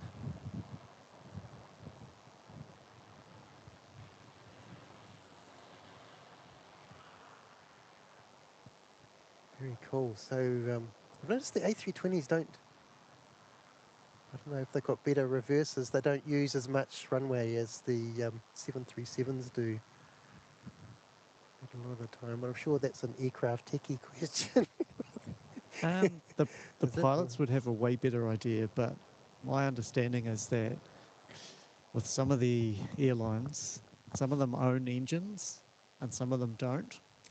So the airlines that own the engines, I think they're less likely to use their reverse thrusters. Okay. Because it's more wear and tear on the engines. Right. I think. But there's also something around the brakes. Yep. Because the brakes get very hot. I think some of the aircraft have brake fans that cool them down, and some of them don't as well. So it kind of affects what they do when they land. I'm sure one of your knowledgeable viewers will know. Yeah, I think Jetstar have those brake fans. That's right, yeah. Yeah, so it's interesting. So you can hear them at night sometimes. Yeah, quite fascinating. Yeah, it's quite cool. Mr. Tim says, question from Rob. Does the tower window self-clean or is it done manually? And if so, where do I apply to do it? It's definitely done manually.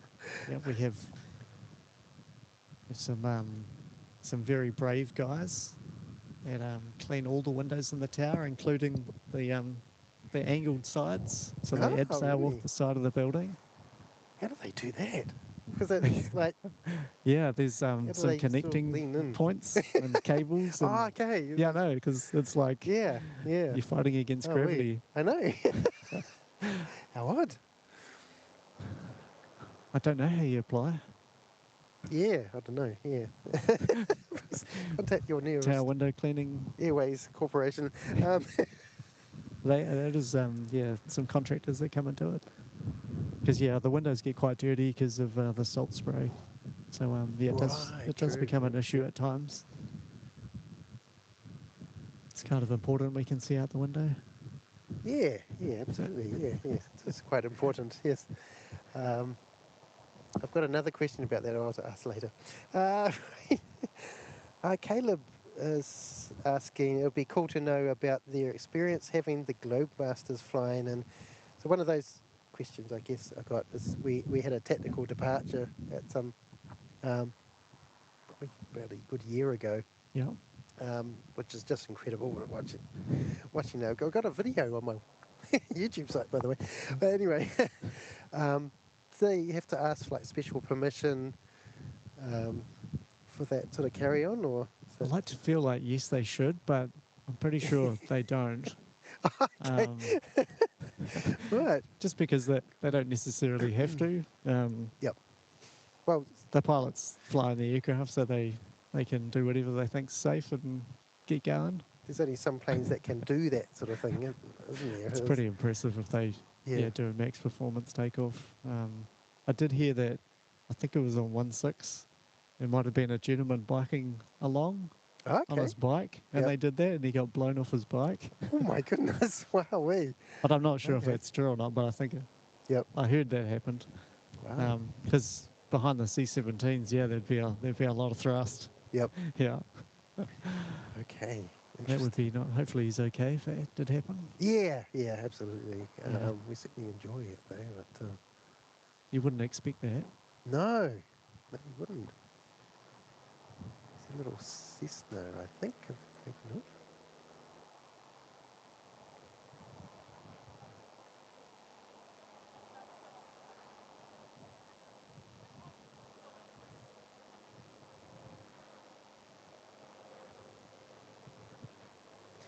So, oh, that's a good question after this.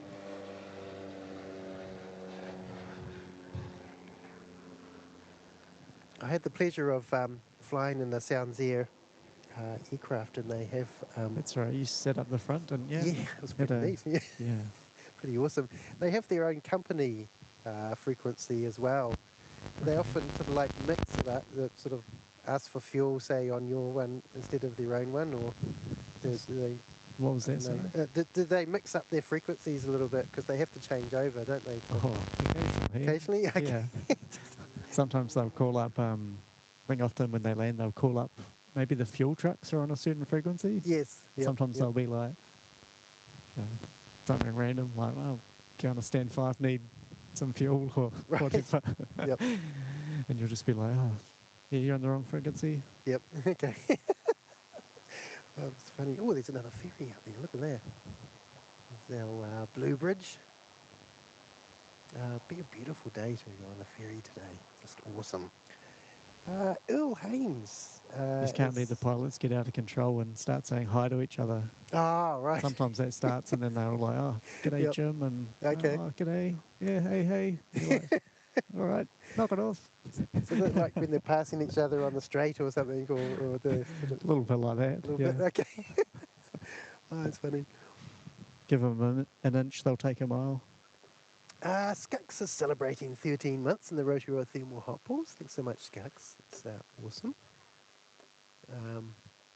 And Skittles is asking Wellington Flights Live, is there a mandatory retirement age for ATC in New Zealand like there is in the United States? And if so, who mandates that regulation? Thank you. There is the Ah, Civil Aviation Authority, like that. It's 21 years old to hold a license.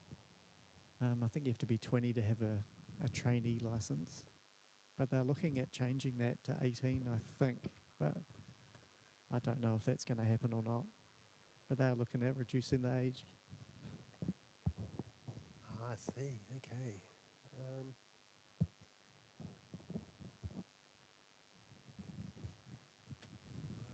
I think it's just based on kind of maturity and okay. Yep. So brain development, maybe. Who knows? but you just have to, I guess, have people assess that kind of thing, I guess. It's a hard, kind of maybe a difficult thing to assess, but Because I don't think your brain stops growing until you're about 25 or something. oh, this is Wellington Flights Live is in the chat. Afternoon, everyone. Glorious day for watching planes and ferries. That's Harry. uh, thanks so much for popping in the chat, as always. Red light runners and dangerous drivers is joining Wellington Flights Live. Thanks so much for your support. That's just awesome. Haven't gone into that sort of business yet, but hello. G'day. ZK Aviation is saying, I used to love listening to the Air New Zealand ops frequency for Wellington. Air would turn blue often. Oh my goodness, we can't comment on that. Right. Interesting. Okay, right. We have another question. Earl says, thanks for the opportunity to ask. At peak aircraft movement times, how many controllers would be on duty at Wellington Airport? Is that how many people are working? Yeah, how many controllers would be on duty? So there'd be two at the moment. Okay. Yeah, there's one doing all the aircraft in the air and on the runway, and then the other person does basically all the aircraft on the ground and on the taxiway. Right. So yeah, Okay. between about 6:30 in the morning and 9:30 at night, it's two operating up the top, and then there's one after that overnight. Yep. Okay. Yeah, Awesome. That's great information there, because it's sort of fascinating, because you sort of think, oh, maybe there's like 5 or 6 people up there or something.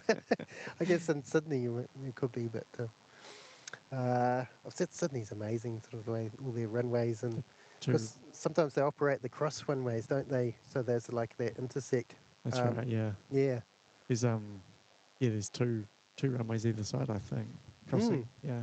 Christchurch does that a little bit too, don't they? They Yeah. have the Yeah, they've got sometimes the small domestics coming in on the cross runway with the A380 on the big one. definitely ramps up the complication doing crossing runway operations, but it can be a lot more expeditious as well. So you can move a lot more traffic.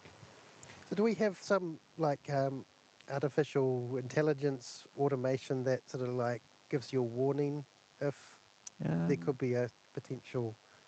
There's I guess in the tower we use what's called a flight progress board, and Okay. it's they're called strips, but we've got an electronic board in the tower now that replicates what it used to be. So it was a physical board with they're about this long, and they have all the details of the aircraft, and it's basically like a memory jogger. So where the pieces of paper and the strips are, where they are on the board represents where they are in the sky and in the air. So Okay. that's how you keep track of all your traffic. And they have all the call signs and things like that, so you can just read that. You don't have to keep it in your head. Yes. I'm not that smart that I can remember 10 Yep. different aircraft call signs and I've seen those something, but movies where they've got the big like name blocks and they sort of whack them in yeah, it's different pretty orders. much Yeah, like that. that's And you that's move cool. them around where they are Yeah. on the play set, I guess. And Oh, awesome. yeah, Okay. Hans asked some insights from the recent international Auckland divisions to Wellington. What could be accommodated? I think we've answered. If worst came to worst, yeah. Oh, it says he's got number of aircraft versus size of aircraft. So I guess you could fit a lot of Cessnas in into Wellington if you needed to. But Yeah. so like I guess international for like Neos or you said 787s, you can only accommodate 2 of them. Is that right? Um, yeah. So there's only so many stands for them to Mm-hmm. park, so that kind Yep. of limits how much we can have at a certain time, I guess. Um, Although it's up to the airlines and the airport company about when they choose to come, so Okay. it doesn't really have anything to do with us. But Yep. we can only 2 of them can only park at a time, so just we have to park them somewhere else, or it generally won't happen. Yeah. Right. Okay. Uh, oh, we've got a plane coming in. What have we got coming in? NEB. It says NZ5314. I'll go to the live camera. Oh, where are we? What did I do? Hang on, folks. Let's go over to here. Got a wee dashy just landing.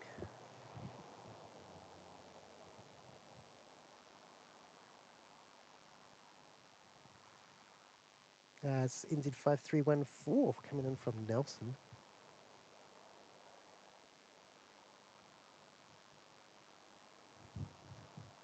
It's pretty nice wind and conditions for them today. Yeah, it's beautiful. Yeah. It's better than I thought it would be today, which is just lovely. So Gerard asked potentially a controversial question. um, Gerard's obviously Yeah. he's been on the channel a few times. They're saying, "Oh my goodness, how awesome! I have so many questions." Haha. Okay, one: when a departing aircraft turns off one of the flight paths or doesn't get high enough over Johnsonville, do they get in trouble? Yeah, it's up to you with your answer there. I don't. They shouldn't get in trouble. Generally, if they turn off the flight path, they'll be doing one of those visual departures. Okay. There's Yep. actually a bunch of rules, noise abatement rules. Hmm. I think originate from the city council. So as long as they don't break the noise rules, then they won't get in trouble. Right. Yeah, Interesting. but I think people can complain, but that doesn't come to us. Yeah, Okay. Awesome. You don't have a. that's up to the pilot to comply with those rules, basically. You Yeah. don't have to deal with noise complaints stopping you guiding aircraft. Okay. Well, the dash is up to.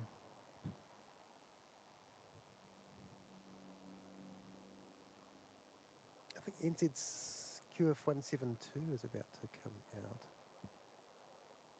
Do you ever get people on the chat like scoring the landings? That's a little bit controversial. I'm not sure if I like that because Yeah, it's really it depends on a lot of factors. it does. Yep. Um, what, especially in Wellington, what the pilot has to sort of deal with as far as crosswind or. And that's the question about where the Dashi landed there.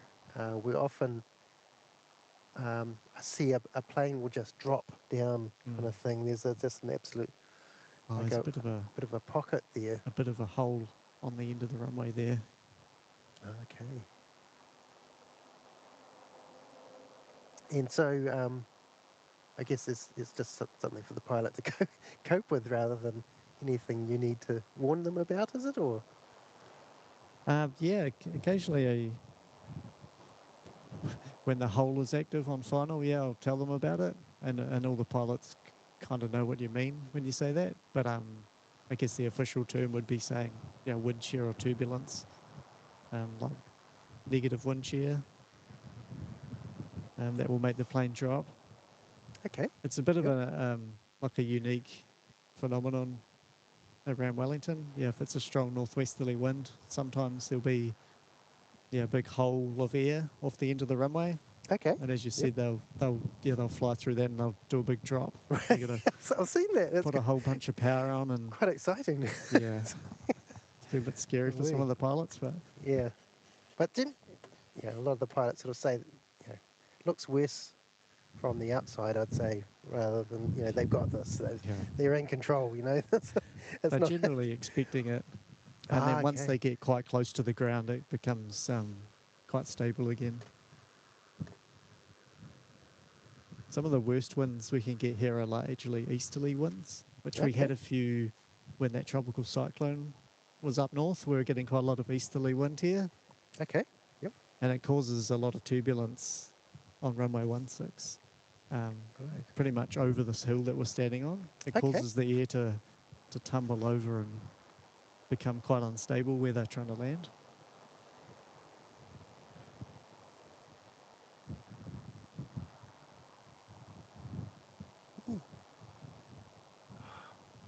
Just focus. Focus. Sorry, folks. My camera's having a, a bit of a moment. Here we go. Beautiful. Nice.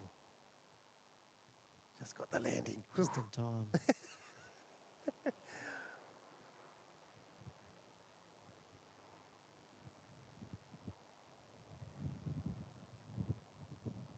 Another beautiful Qantas. Is this a win for Team Paws? Let's have a look. Yes, it is a win for Team Paws. I need a, maybe I need a pause emoji, but the Qantas emoji that's in the chat there, it does have pause, but just too little to see. But that's awesome. Can't believe how many questions are coming in. It's amazing. Yeah, it's people are fascinated. Absolutely. So it's such a. I don't know if you want to question on. Look at that one. I'm not sure. Tash, yes, that very familiar to my wife's name, actually. Oh, really? Okay. I heard the controllers are hard to live with, all their shift work and constant plane spotting outside of work hours. You must have an amazing wife.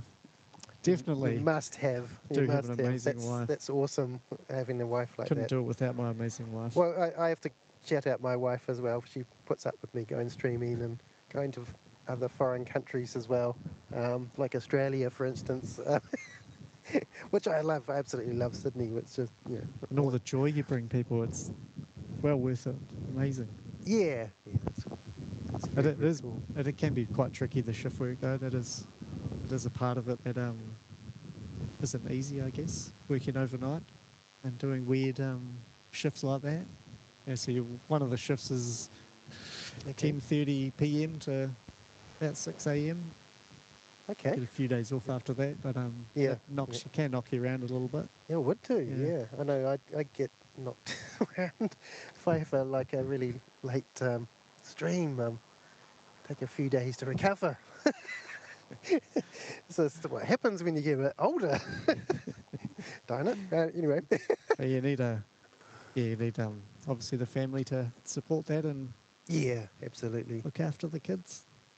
Eileen has got a good question. Do ATC controllers get transferred around to other airports around the country? Generally not. No, you'll generally be in the same tower that you've trained for, just because there's a lot of procedures unique to each airport. Okay. Yep. If you moved around a lot, could get confused, I guess, or Yep. but also just the realities of life. Like it would be quite an inconvenience to obviously have to move around all the time. Or Family, here we go. yeah, this week I'm working here. Yeah. I think there are some towers up north, like Rotorua, Tauranga, and they have cross ratings, so they can work in either tower. And Okay, that's cool. that's more of a covering for people going on leave or Sure. they have Yep. any sickness and things like that. So Okay. it does happen. That's awesome. Blair is a well-known what do you call it, viewer? Saying, as a trainee pilot in a Piper Tommy doing circuits, Oh, I've been nice. told to stop and hold on the runway for a departing A320. What's the minimum distance the A320 must have travelled before the Piper, I'm All right. assuming, can take off? Well, I feel like he should probably know this question, the answer. But Yeah, put it in the chat, mate. We're curious. So you'll generally get told to stop and hold because it'll be a weight turbulence restriction.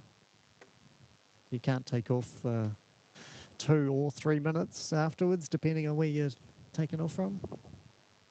But yeah, the basic runway separations, the aircraft that's leading is past the upwind threshold, so clear of the end of the runway. Okay. That's the most basic runway separation. Okay. Yeah. Right. Awesome. All right. It's a little tiny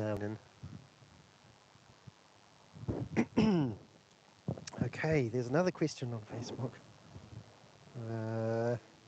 This is just awesome.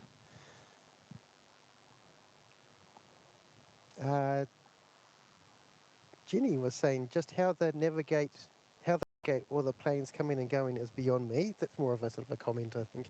Oh, yeah. But you have that sort of system of. I guess there's quite a few different ways. So the aircraft navigate themselves, I guess, to a degree. They'll follow the equipment on the ground. So we have a instrument landing system here that basically transmits radio waves. Okay. And the equipment in the plane will then receive that and it knows where it is in relation to the ground. Yep. No, good. And the pilots kind of follow that. We do like when planes know where they are. That's great. So there's ground-based navigation aids, they're called, and then there's also the satellite-based stuff that's becoming more widespread now. Yes. Yeah, so there's a number of different ways. Okay. Yeah. Awesome. Phil Fahey is questioning, is there a number to call if you've ever had to give a, if a pilot doesn't do something correct? Yeah, there's the tower, okay. phone number, yeah. Oh, okay. Oh, there is. Okay. Sometimes you have to give that out. Yeah. Yep. Okay. Just to have a little chat. Little chat? No, nice. Make sure you grab the learning opportunities. Learnings. Yep. Do you ever sort of, give them a number if they do a butter sort of landing and it's just awesome? And Nah. Well, you can sometimes say on the radio, oh, that's a nice landing. Okay. And they'll be pretty chuffed. Oh, awesome. Oh, not down the end there. What's this little fella? You have to save it up for the really good landings, though. Yeah. Because you're not supposed to have any fun these days on the radio. I've noticed quite often, like we've got right now, we've got a plane going down the runway. It's called a backtrack. Backtrack? Okay. Yeah. That's really good for me to know. Nice. I can use an actual term for it now, guys. So backtrack line up. That's awesome. Okay. Is there, obviously today it looks like there's nothing around so they can just do that. Yeah. But is there times when there's a priority, like life flight or something, you've got a priority call? Or generally it's just because it's a quicker way of getting them departed. If no one's going to use the runway before they go, then it's the quickest way is to backtrack and depart them. There's someone on final, but it might be a jet. Yeah, you can do it if no one else is going to land or take off, basically. And no one else wants to use the runway. All right. This is one of the air ambulance. This is blocked on flight radar. Not sure what that is. It was a twin star.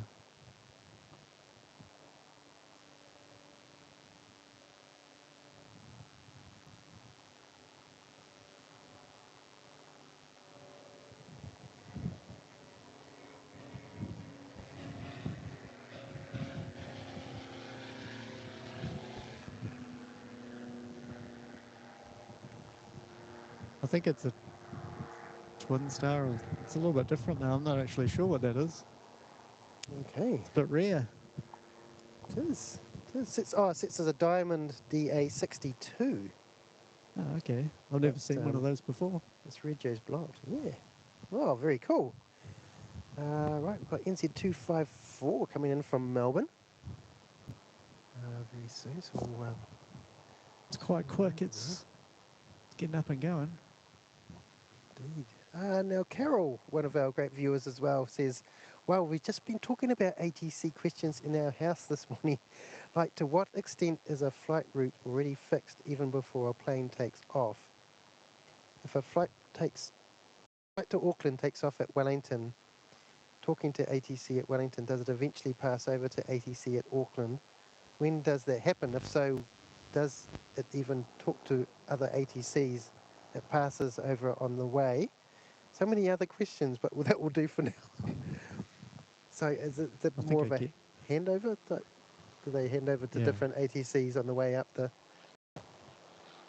Yeah, there's a number of ATCs you talk to along the way.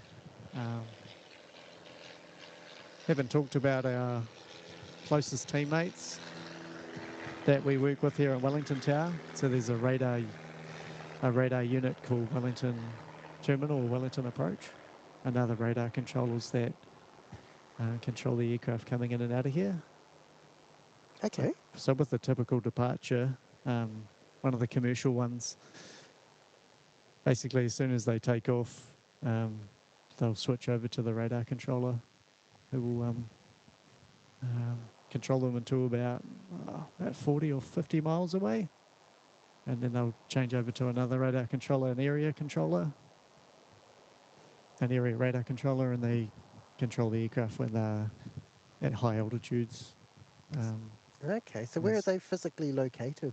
The radar centres in Christchurch.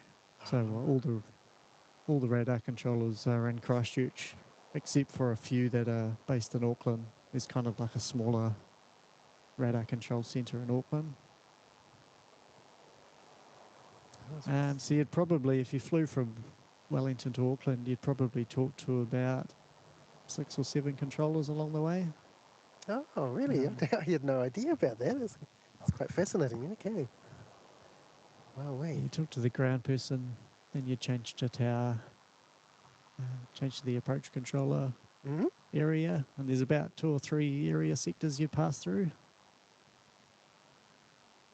And then it's like the opposite at the other end. The area controller hands you over to the approach radar controller once you get within like 40 to 50 miles of the aerodrome, and then they do a lot of the tweaking of the flight path to put them into a nice, efficient line for landing. You'll talk again to the tower controller once you are about 10 miles from the airfield, on the final approach to land.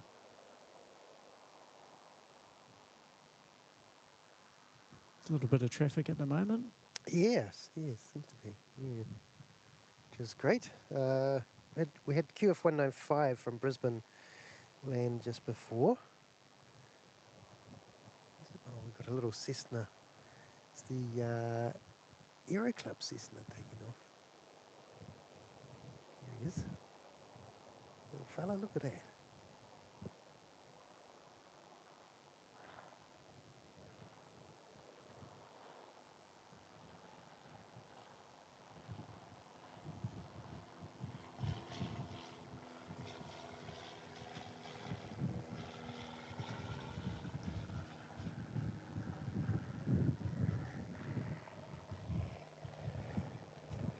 Awesome.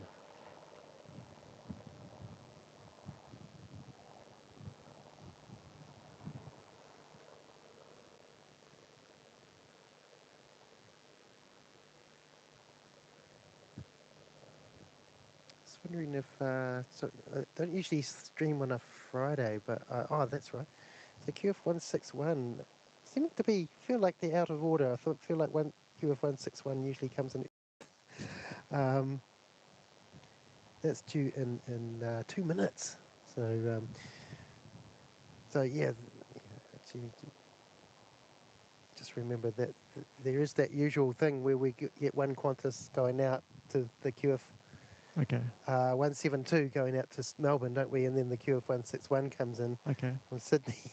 But one late or something. NZ 272 is late. Coming in at 3:30. It's quite fun when we send a plane over to sort of like Sydney or Brisbane, and it appears Yeah. on a different stream when it lands. It's quite Oh, fun. true. Yeah. Awesome. Let's check the chat here, see if there's any more questions. So yeah, if you want to ask a question, if you can put question in the chat and then your question of what it is. And we'll try and try and answer it. It's probably pretty hectic for you today, trying to manage a whole bunch of different things. Sorry about that. That's all right. Trying to run a TV channel and a chat host in all sorts of things at the same time is yeah, it's quite fun. Yeah, it's got a lot to do. If you just want to have a bit of you time and do some of your awesome commentary, it's no worries by me. I'm in no rush. Okay, no, awesome. That's great. Look at this.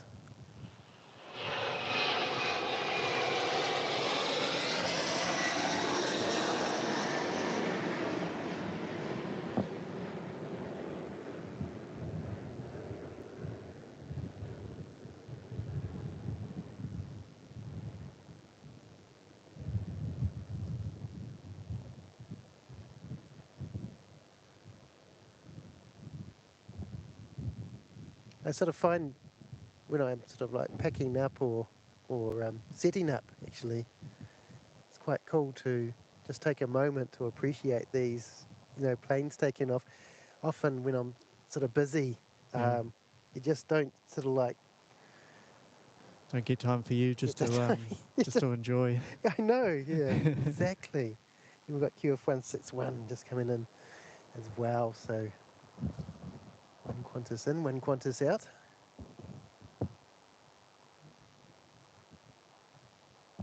Do you sort of find that sometimes where you're doing your job and you just maybe at the end of it, or you kind of like come down with the kids plane spotting or something that it's a different sort of like kind of experience? Yeah. Every now and then I'll take the kids and have a look. But I feel like I get enough of it at work. Right. Yes. I can actually True. I can see the airport from home actually, Oh, can you? which is kind of good and bad. But Yep. I've grown up around aviation. My father was an air traffic controller as well, so I've kind of grown up Awesome. around aircraft all the time, and I've always loved aircraft, and it is pretty magic watching them take off and fly. I guess at times, yeah, because I'm always working, I probably don't appreciate it or take the time just to enjoy it.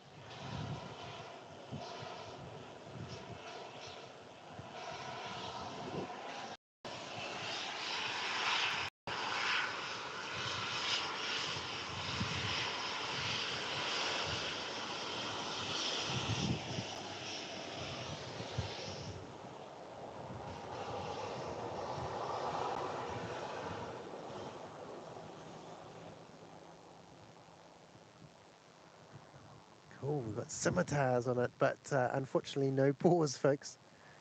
So That's why I think your stream's so awesome, because it's in a way, watching it myself and with the kids, it's because you can get up so up close with the aircraft and see all the little details that you normally don't see. It is right. quite cool and makes you appreciate how cool aircraft are. Yeah. Zoom is wonderful. Oh, is this? It's the shark dude. Awesome. This is the scary fella off to It's getting a bit windier for them. scare Wellington. Yeah, does look a little bit windy there.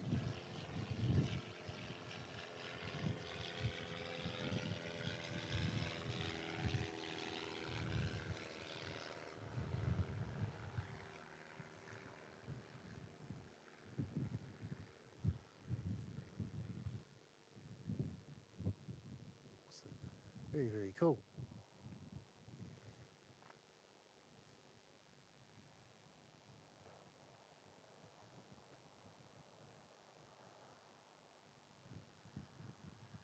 Sorry.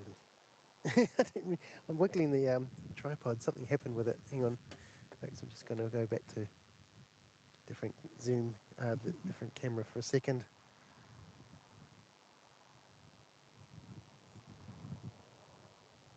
It's really weird. Okay. What's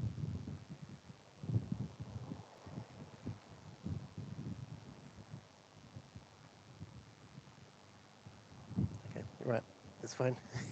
We'll just have to go with it. Sort of it's just a drag on the on it was not suddenly. Well, for some reason it just stopped. All part of the show. Yeah, those often get glitches and things happening in my. Just love that people on the channel just don't. You know, they realise glitches happen and Yeah. just wait patiently, which is just awesome. You know, I want to thank Wellington Flights Live viewers for being very patient. It's awesome. You've got some amazing supporters, and just the positive comments and stuff. It's really awesome. There's this, I think the screw underneath the. Yeah, the screw underneath the tripod has come loose. I can't fix it. Yeah. Oh dear. Unless I did completely take it off, and I don't think I have the right screwdriver for it anyway. So we'll just have to have some strange camera work going on, unfortunately. Can I help at all or anything? Oh, have you got a spanner or No. adjustable spanner? I could go home and get one. Hopefully it'll be okay. We'll just manage my slight wonkiness. Oh dear. Okay, that's all the questions on Facebook.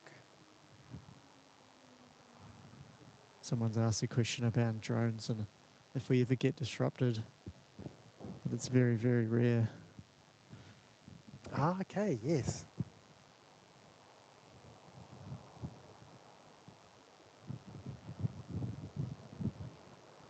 You sometimes first to spot them, or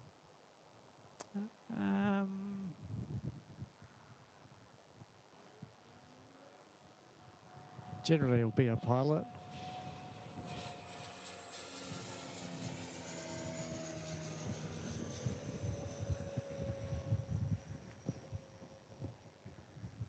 okay. So pilot will. Did they let you know first, or did they? So we there's software called it's a website called Airshare, airshare.co.nz. Okay. And Yep. the drone pilots will log their flights through that application, and some of them require authorization from air traffic control before they can operate. Okay. So we can do that with an iPad now in the tower. Oh, That used to be okay. through phone calls, Yeah. which at times added quite a bit to the workload if you're Yep. trying to control aircraft and the phone's ringing. But now we've just got an iPad application, which makes it a lot easier, which is good. So it just helps your workload kind of thing when things like that happen. It's a task that we can defer basically, and you can go to the application when you've got a lull in the traffic, or if you've got someone on the phone line, they're kind of always there in your headset. Okay. The phone line kind of always is How's that? on. Okay. Yeah. Is that which can be quite distracting. And then you're obviously talking to aircraft, and I think it blocks out the transmission so they can't hear that. Well, they can't hear the pilot talking, but they can hear you talking. okay? And sometimes the person on the phone thinks you're talking to them, but you're not. And It can get quite quite confusing. hard. Yeah. Yeah. Does your wife have a priority line into your headset, or no? Nah, she wouldn't want to talk to me at work. Oh, okay. Right, it's over in international over there. You can see the Qantas over there and the Neo. Where's my Neo? Here he is. We can go back to. Oh, this one will go up to Sydney, won't it? If anybody has an adjustable spanner, you can come round to the corner of Wexford and Calibre Street. Yeah, unfortunately, I don't know if my toolkit in my My car wife might be able to help out. Ooh, She'll be dying to come down and have a look. okay. Cool. Right, we've got a PC12 coming in. So I'll do the best I can with my slightly wonky, it's the head on the tripod. I actually changed it around because it wasn't. He's doing a nice short landing, so he might want to come off the runway early. Yeah. They have to ask to do that. Oh, they do are. they? Okay. There he is. Yep. Oh, Alpha 8, that's pretty good. Those PC12s are amazing, aren't they? They hardly take any runway to take off. Yeah, they perform really well. Is it the same with sometimes they take quite a high approach, so they can land further up the runway? Do they need to ask? Oh, yeah, no, generally they don't. Like we know that they're going to do that. Oh, okay. And that Yep. Sometimes they will. It's probably better if they do tell us, but it's not like they have to. Okay. We try not to like talk to or interfere with kind of the pilot's landing or adjusting their profile to land or anything. Sometimes they'll stay high on final to stay out of a lot of the turbulent bumps that come off the hills. So the air over the hills gets really turbulent. Sometimes the aircraft will stay high on final. Just makes it a smoother flight for them. Yes. Just one of the sounds air pilots would probably give you a better answer on appreciation of what they're trying to do there. But yes, yep, yeah, sure, okay. There's a little touch and go there on the little scary fella. Wreaking his havoc around Wellington beaches.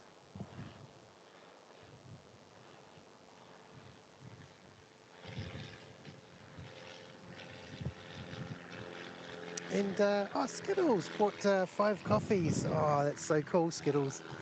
Thanks so much for that. I'll find that. So, sorry, I didn't see it because haven't got my screen set up. It was a long story, but anyway, sometimes I just have to rig up different configurations depending on what I've forgotten at home at the time. Right, Skittles saying, bought 5 coffees. What a very informative and lovely broadcast today. Thank you so much, Kevin. Your guest is top notch. Yay! Oh, awesome! Thanks, Big thumbs up for to Rob there. It's trying to do it justice. Thank you. Absolutely. Oh, there's another one coming up.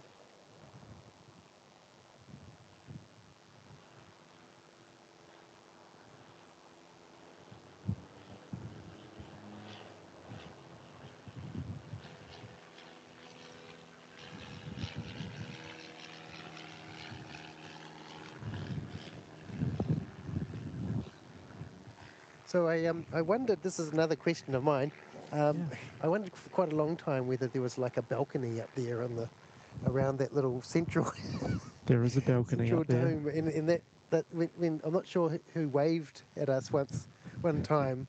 That was really, really epic. It answered all my questions, but which was cool. There is a balcony up there, yeah. It's quite big actually. Is it? But there's been lots of talk about how we could have a barbecue up there or something maybe, or have some bean bags. But often it's just very windy up there. Yes. So it probably doesn't get used as much as it could. Probably not so great Yeah. for streaming unless it was a really sort of a calm day. You could, Yeah, you wouldn't notice a streamer out there on the balcony or something, would you? Or probably not. No. probably not. Yeah, yeah. We could ask some questions. Yes. Can ask. That'd be pretty epic. Got to ask the question, don't you? Yeah. Andy. I I don't know how well it would go, because you, in terms of maybe we could talk about this afterwards. But with like all your broadcast stuff, I don't know exactly what equipment you use. We have some microwave transmitters up there, Ooh, so it might yeah. not I don't know. might not be very compatible. Oh, we noticed on the Western Apron actually we had a bit of Kurt was trying to use a HDMI transmitter Okay, yeah, and got a bit of interference, I think, with could his. be could be from No. the tower. We've got some aerials up there that say don't walk in front of them and stuff. Ah, right. Yep. They're pretty powerful transmitters, I think. But we've Okay. got all our radio transmitters on the roof as well. Ah, okay. So there's Yeah. all kinds of stuff. Interesting. Yeah. Yep. No, cool one.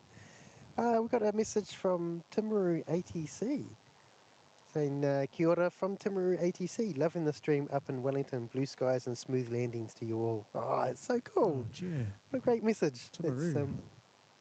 I've actually worked at Timaru before. Oh, have you? Oh, wow. It was a defence. So yeah, Timaru ATC. There's obviously no tower, but there has been a Timaru tower before. Yep. And they had a military exercise down there, and we've got a mobile control tower. Oh, It's like really? a shipping container with transmitters on it and the That's radios, cool. and Yep, we yep. set it up down there for a few weeks. Cool. So yeah, so Yep. it has been a Timaru tower. Awesome. Okay. They might love that one. Yep. No, nice. Okay, Andy George saying, question repeat, sorry, how much of your day / normal flow of traffic is disrupted by unannounced drone operations? Oh, okay, that's the one you were talking about. So Yeah, do you it's very, very rare. I think. Sorry, you go. do you need to like divert aircraft or? Yeah, at the moment, yeah, if there is a drone spotted close to the airfield, acting suspiciously or dangerously, then yeah, the operations will get suspended. Wow. Just because it's a flight safety risk, yeah. Because I don't think everybody knows you're not supposed to fly a drone at near an airport. I mean, it sounds obvious, but I think there's a certain exclusion zone, isn't there? I Yeah, believe. so yeah, within 4 kilometres of a aerodrome, you're not allowed to operate without permission. Okay, interesting. Pretty cool. Awesome. Yeah. There's some rules. It's Part 101, it's called Civil Aviation Rules, so people can look on that airshare.co.nz website. Otherwise, the Civil Aviation website has pretty good resources around the rules and what you can and can't do. Okay. Michael the Kiwi has got a question. What's the favourite dad joke of ATC and pilots? Is there Favourite dad joke? is there a dad joke for ATC? No, Oh, it's just, I have to have a think. because you're a dad yourself. That's a real good question, eh? I'm trying to think.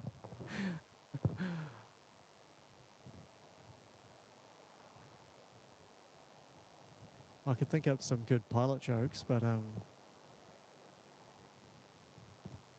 That might do. If you one that's coming to mind is how do you know there's a pilot at the party? how? Because they'll tell you. Oh, okay. Interesting. We won't go any further with that one.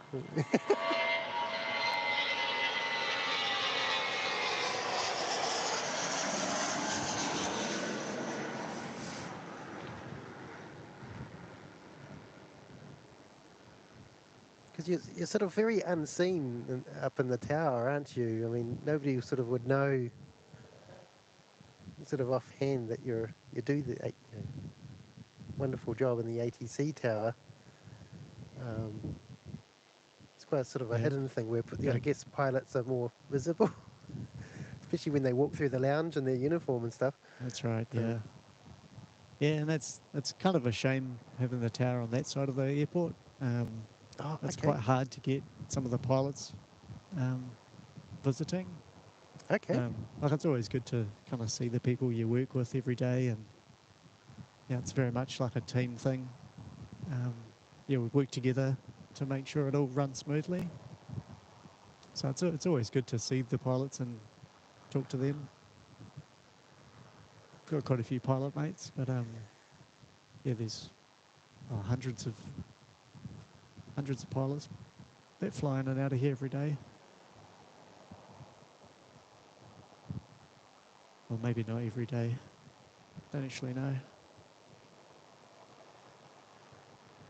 There's a little scary fella has finished his reign of terror on the innocent folks of Wellington. The trauma hawk.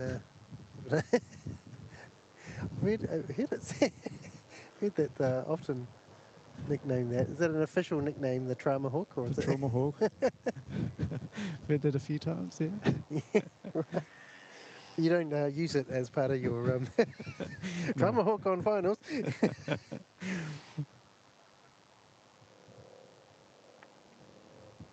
Jenny is asking, what's the weirdest or funniest thing Rob has encountered as an ATC that he can share?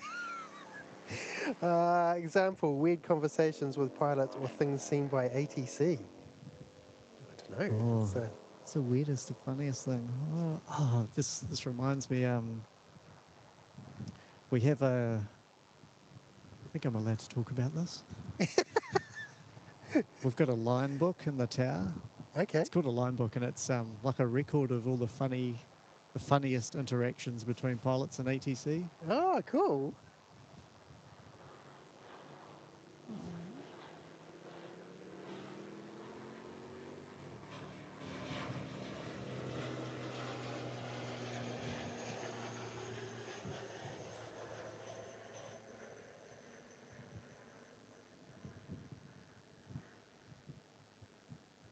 And I was actually going to have a look at the book and see if I could find some of the kind of really good funny ones. And the book goes back to geez, I don't know off the top of my head, but it's probably 20 or 30 years back. I see. And Yep. it doesn't get, not many things get entered into the book these days. It has to be good. Yeah, and there's not so much, I guess, banter on the radio these days. It's pretty formal and as it should be. So that I have to apologise because I was going to have a look at that and try and find some good examples. Oh, right. Well, that would have to be a second visit then, wouldn't it? Yeah, exactly. Awesome. Yeah. Awesome. But most of them are based around people. Yeah, everyone makes mistakes. Just Yeah. what's the word when I guess when you're trying to say something but you say the wrong word? I don't know if there's actually a word for that, but if you misspeak, yes. I guess. Misspeak, right. Yeah, Awesome. you call them, instead of Yep. calling someone Qantas, you call them quack or something, something like that. Right. There's quite a few examples of people getting tongue-tied and saying the wrong thing, and then the pilot will say something back. And Okay. Yep. it would be interesting. Yeah, they happen every now and then, and it's kind of just in the moment. And Yep. it takes quite a few years. That's how you know there's a good controller, I think, because it takes quite a few years to be able to have kind of the mental capacity to kind of take in something that's been said that's non-standard, Mm-hmm. Yep. and then be able to like fire out a quick, witty reaction. Oh yeah, I'm terrible. Most of the time, something will happen, you'll be like, oh. And then maybe a minute later, you'll be like, oh, I should have said that. That would have been really funny. I often think later in the day a good comeback, but then it's over. Hello. Should have thought of that earlier. Anyway. So I'm getting better, but maybe in 20 years I'll be an absolute pro. Oh, awesome. Sounds good. But But that's the moments that are quite fun, and that shouldn't happen because it's all strict and It's all meant to be serious, right? black and white. Yep. Has its time and place. Time Yeah. and place. Okay. A little tomahawk coming in, EQX. Gosh, these tomahawks get a lot of use, don't they? These little fellas. Yeah, with all the bad weather recently, they haven't been out too much, so it's good to see them getting a good run. Yeah, awesome. Quinton was asking, will the safety extensions at the ends of the runway allow for bigger planes? I think Yeah, he's talking apparently about they will. Okay, yep. I don't. I think the airport company's got some good information on their website about it, but my understanding is that the safety areas at the end of the runways, it actually means the runway usable area increases a bit. Yep. So I think Okay. then they can have larger aircraft. I think that's Okay. my understanding, is that that will help, Okay. but also make things safer. Yes. Yeah. Got that. It's supposed to be spongy concrete, isn't it, at the end of the runway? Yeah.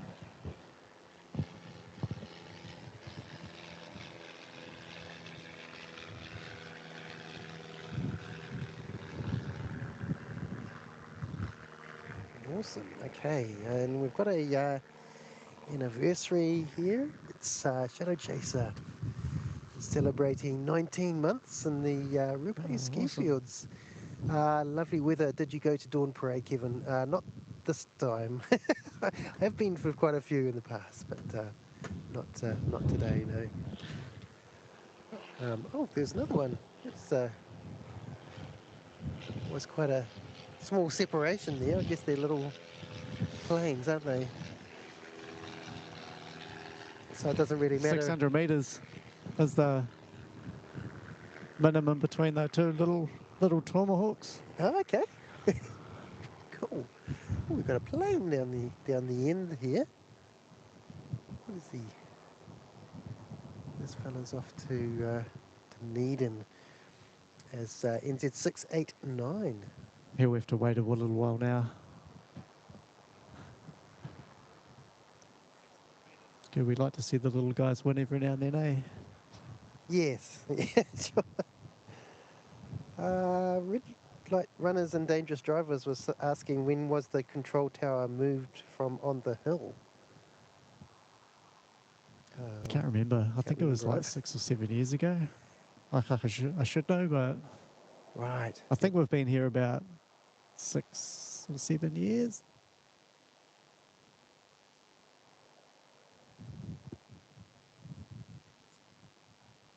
The old tower was cool, the location though. It was really cool seeing them land like just right in front of you. And it was actually quite a bit closer to the runway. Right. Then over there. Yeah, true. Yeah, it was. Some of those houses are pretty neat over there. So I feel like lucky to be able to have worked there. Yep. Yeah, it was interesting. The neighbours were very close. Okay. Yep.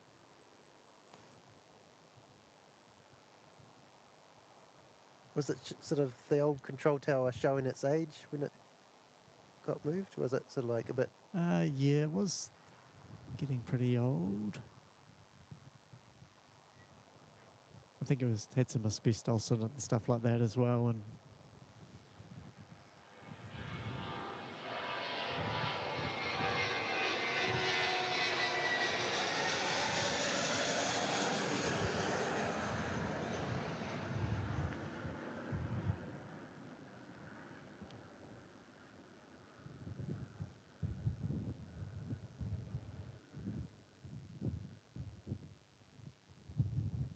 Sounds like my house has asbestos in it. We've got about to renovate and we have to get it all there weren't any removed. issues with regard to that, but yeah, it was just getting old. And yeah, for sure. Yeah. Okay, interesting. We've got Life Flight over there. Potentially going to come out again. in a way. It's starting to cool down a little bit, I'm There noticing. you go. Someone said it was open in August 2018. Ah, cool. Thank you. That's great. Tally. Andy wrote us George is going to try for ATC again, which is great. He's in other rumours that NZNV been downgraded in automated. True, I'm not sure where. What's that? This one, I don't know if you can comment on that or not. You can just say no comment if I you like. don't think so. Okay. Not anytime soon, anyway. Okay. Awesome. My understanding is there'll still be people doing an air traffic service. Yeah. Okay. Yep. Won't be like automated or anything. No.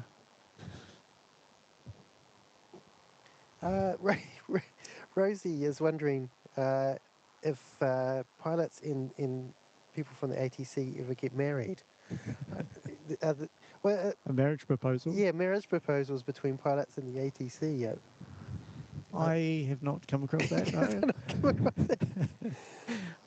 Yeah. I think there might be something online, like it has happened. Is there a pickup line like, yeah, you land really well? Something. The landing was spacey. I like the way I how don't you. know. I think people are way too scared to do that kind of stuff. I like the way you bump down the runway. It's fun. Awesome. There is, there's an ATC pilot couple. There's a couple I'm really? aware of, Okay. but I don't think they proposed on the radio or anything like that. Over the radio. You probably get a no because you haven't done it in person, right? Yep. Haven't shown the big rock. Right. Eileen asking if I'm live streaming on Sunday. Yes, I'm going to try and live stream Sunday afternoon. There's 3 of the little tomahawks all flying around in quite a local area. They're all, I take it, VFR, so they just keep an eye on each other visually, do they? That's right, yeah. So, we don't have to separate VFR from VFR, so we give them what's called traffic information. So we give them instructions that'll obviously keep themselves sufficiently clear of each other, but we give them traffic information so they can see and avoid each other as well. Okay. That's the easiest way to make a traffic sequence work is if you can get the pilot to see the plane that he's following, then they can just follow in safely behind, and then we just monitor to make sure that they're doing what they're supposed to be doing.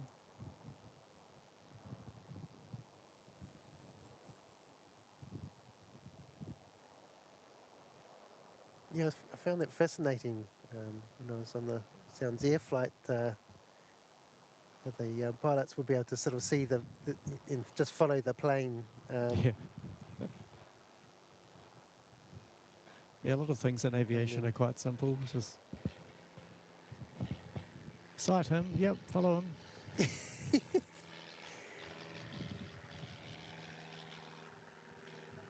Awesome. All right, that's another touch and go. They're doing a lot of touch and goes, these little fellas today. There is looks like a dashy coming in. Got a dash there too. NZ5312 from Nelson. Tower's putting on a good show for you. Yeah, looks like it. Oh my goodness. It's fabulous.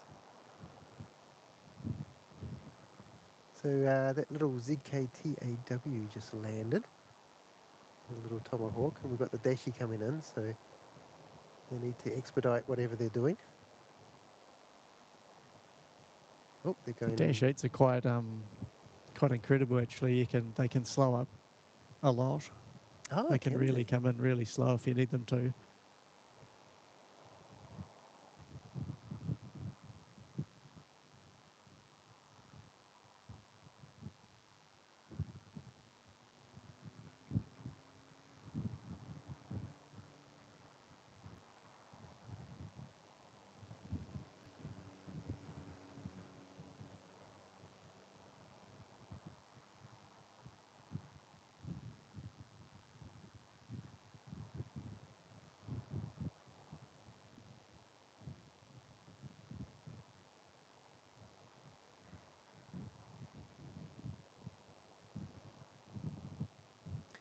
I've noticed sometimes, well, it's probably maybe just random, but Yeah.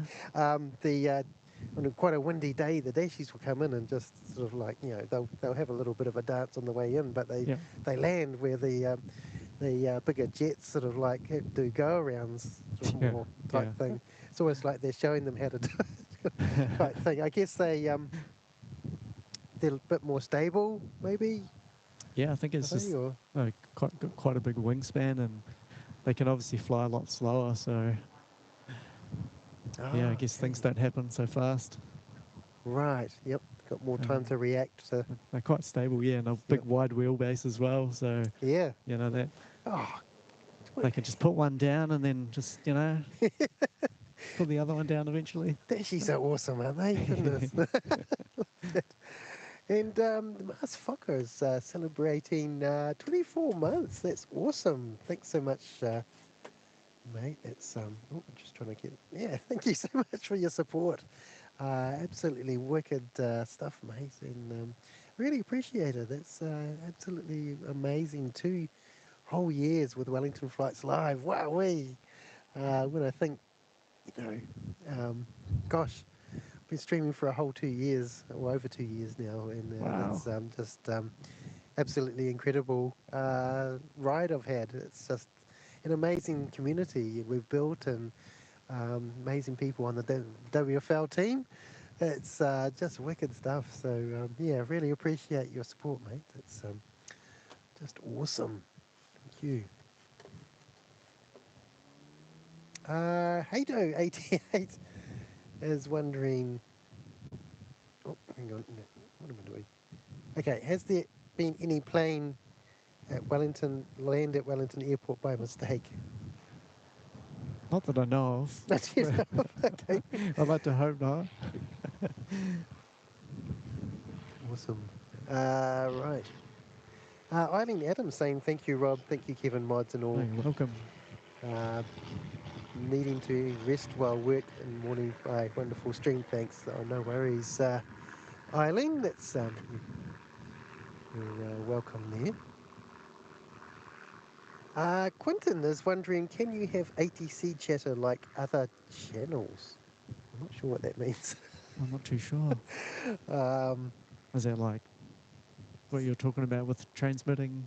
yeah, is that on the stream? Is it, Quentin? Yeah, no, we're not allowed to, unfortunately, in New Zealand, and I believe the UK don't allow you to retransmit the stream either. So yeah, we did have a question from. Need to find it now. Uh, it was from um, Andy, and he was wondering how he might get in contact for any questions that can't be asked on air. um, can I leave? Kev, can I leave an email address to ask some off-air quick ATC questions related to getting back on the ATC bus specifically? So I was wanting to get, back Yeah. into Yeah, sure ATC. thing. So if you send me a email, Andy, I can pass that on, mate. No worries.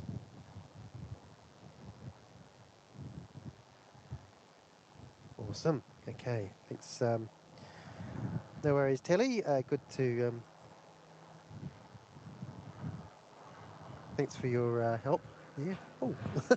I didn't see that Sounds Air take off. They get very high at this point, don't they? Where the other planes are sort of up there, but. Right.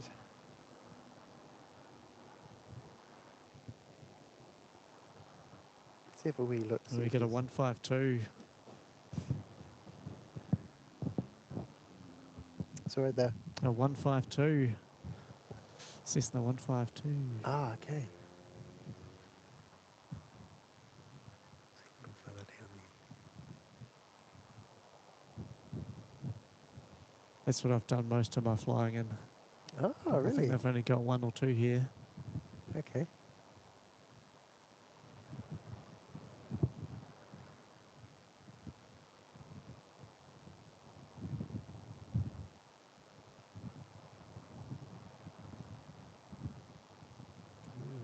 fair amount of lift today.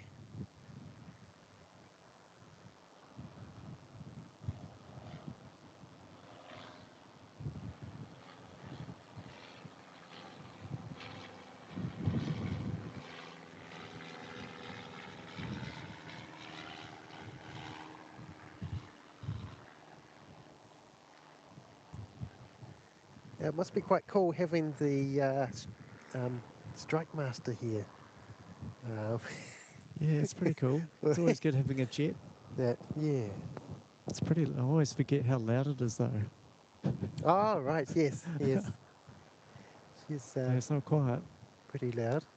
Doesn't seem. I mean, it's quite a compact little jet, Yeah. isn't it? To sort of have the fuel tanks and everything for such a powerful takeoff is quite Yeah. amazing. Oh, we. We've got ZK Zug coming in. Where is he? Oh, there he is. See if I can get onto him. He's off in a little speck in the sky. um,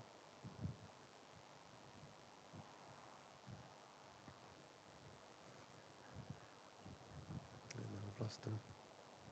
I'll have to wait till he's a little bit. I don't have my screen sort of mounted today because I swapped tripod heads, and it's a long story anyway. So it's just one of those things.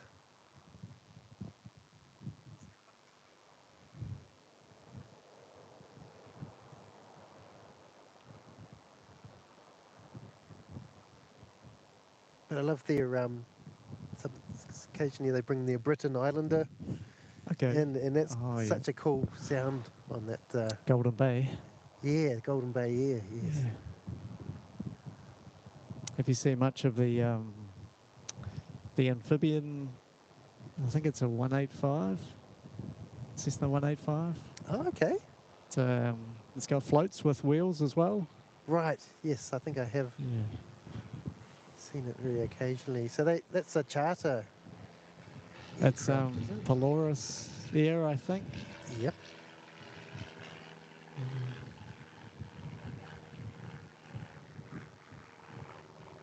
Yeah, I like amphibian aircraft for some reason. I think they're quite cool.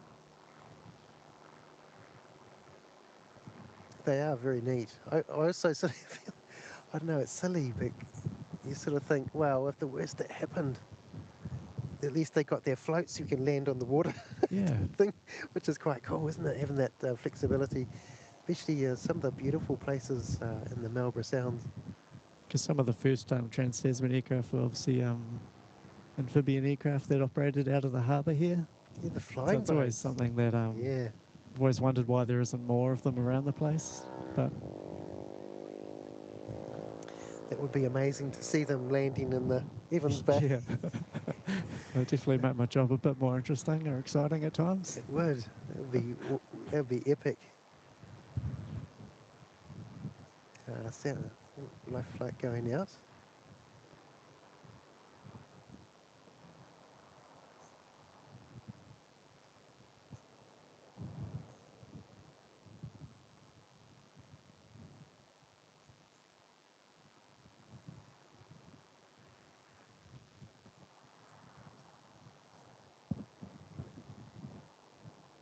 The controller that waved at you from the deck says to say hi. Oh, cool. Hi. All right. Awesome. That was yeah, as I say, that was an epic moment. That was so cool. Yes, Quinton was saying AU has it. Yeah, Australia is allowed to have ATC on their streams, but New Zealand is not allowed to, unfortunately. So I was working New Year's Eve when you were streaming from the hotel. now that's another question I wanted to ask. Yeah. So there was that spotlight, green spotlight. That was you. Yeah. Awesome. I was wicked. That was awesome. Awesome moment for us. Thought I'd spice up the New Year's Eve. So what is that normally used for? That So it's a spotlight? signal. It's a signal lamp. It's basically for if the radio fails. You get these Ah, within okay. the aeronautical publication, it has the coloured lights, and they mean certain things. So green is generally like you can do something or you're clear to land. Right. Yep. Red is, stop or hold. Yep. Things like that. So they mean different things. You can do flashing lights or you can do a solid light. Yep. And then there's a white light as well. So Oh, yeah. wicked. Okay. So it's very. It's not even used these days. The radios are so reliable, but going back 50, 60 years, it was basically your secondary means of communication. Okay. So these days we've actually got secondary radios. So if our primary radio fails for some reason, we can go to a backup one. Okay. So there's quite a lot of redundancy now. Yes. Yeah. Yes. Oh no, very cool. You often get the training pilots want you to shine a light at them just so they know what it looks like. Yep. That is, yeah, a good idea. Yeah.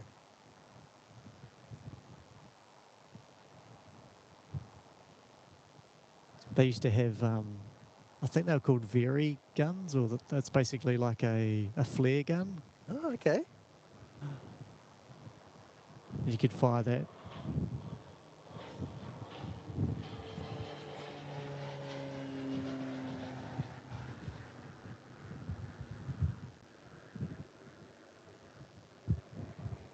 Awesome. You could fire the flare gun to say, stay away, it's dangerous, or there's... Right. Yep. Yeah. Sure. Okay. But they got rid of that. That would have been quite fun to use. Yeah. Yep. For sure. Yep. That would have been.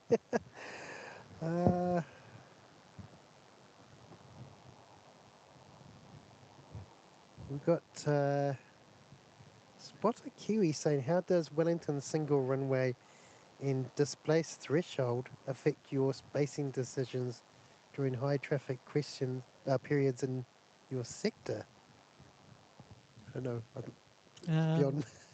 So one runway makes it hard in some ways because you've got to fit everyone onto the one runway. Okay. Yep. So yeah, the big airports, they have 2 runways and things like that. They can get more aircraft moving. Okay. The threshold doesn't really change anything.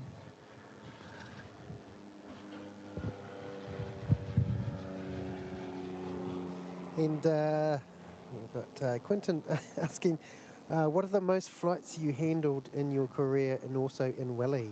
The most flights. I guess, in the year. That's a good question. We kind of talked a little bit about the most you could do in Wellington was probably about 8 or 9. And that's getting quite busy, and you just run out of space because the control zone's only so big. You can only have so many aircraft. I did some work at what's called the Walsh Memorial Scout Flying School, and it's it's a flying school camp in Matamata each year that the Scouts run. Yep, I've heard of that. Yep. And they have 2 runways, 2 grass runways, and parallel. And you can get about 14 to 15 aircraft on the circuit going around following each other. Okay. It's all awesome. On one controller's on the radio, but you've got a team of 2 or 3 other controllers spotting aircraft and keeping an eye out on all these planes to make sure they're following each other. So that's probably the most I would have controlled, if you can kind of say that I was controlling them all, but it's a team effort. Yeah. Right, yes. Okay, no, nice. Awesome. David Wilson, I was wondering what happens when there is a wind direction change. I guess ATC are well practiced at the procedures involved in comms to aircraft to change approach. Yeah, so that's a good question, and it's probably one of the more complex kind of periods of work that we do is when the runway changes. So generally it'll be forecast, so you have some idea that it's happening, but sometimes it's not, and it's a big surprise to everyone. But generally we'll try to use the runway as it currently is as long as we can. The pilots can take up to maybe 10 knots tailwind sometimes. It's Yeah, really I've up to the seen that. pilot Yeah, that's if they're interesting. happy to Yep. continue or not. Yes. Yep. Okay.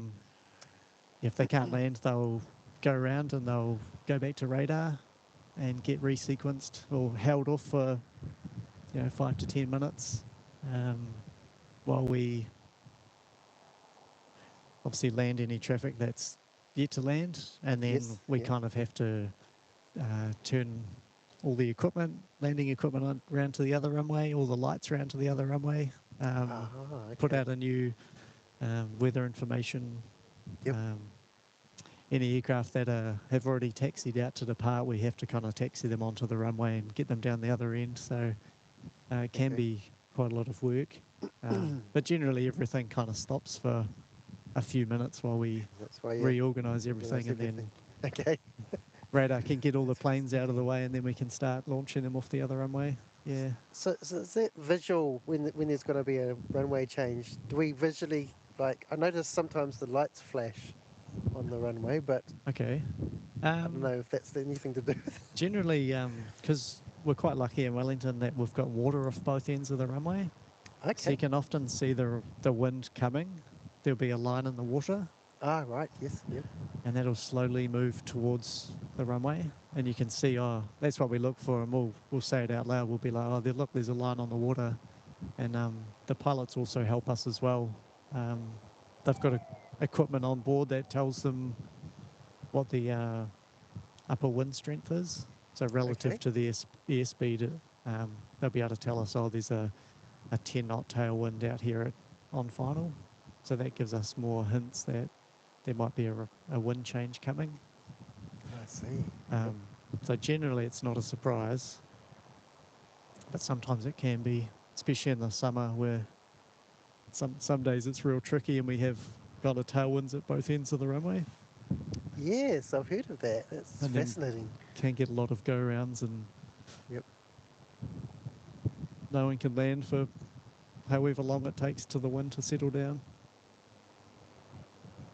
Beautiful.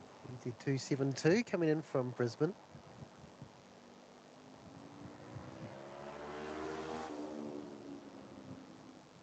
Oh, and beautiful water crashing over the wall behind it. It's gorgeous. Just need a ferry to come now.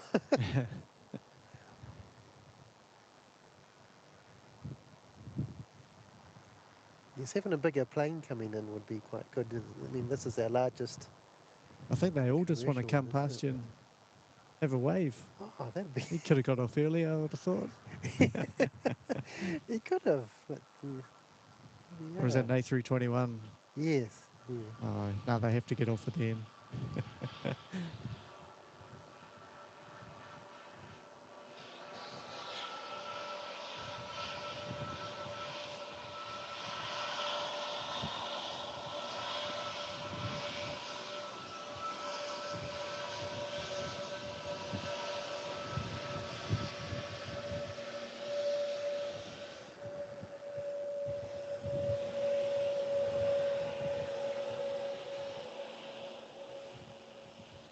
Very, very cool. Love seeing that one coming in. So they'll probably try and turn it around pretty quickly, I guess. They can. Send it back out to Brisbane. Right, we've got a Dashi just taking off. He's going to Rotorua. Nice.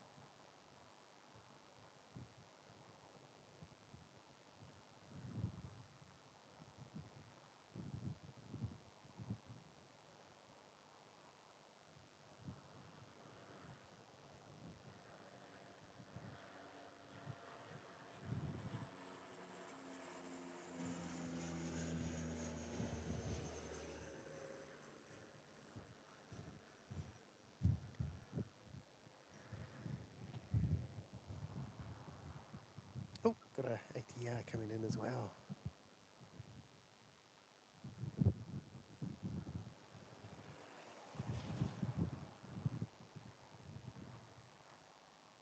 Coming in from Christchurch is NZ5328.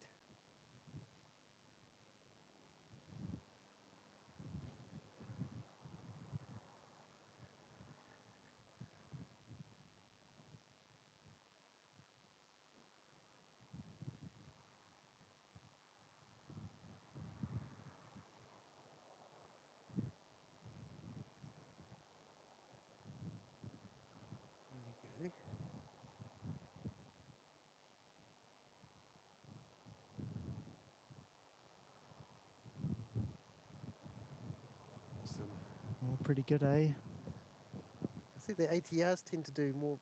They be fair to say they do more of the drift kind of sometimes. It'll so. Okay, that's those questions.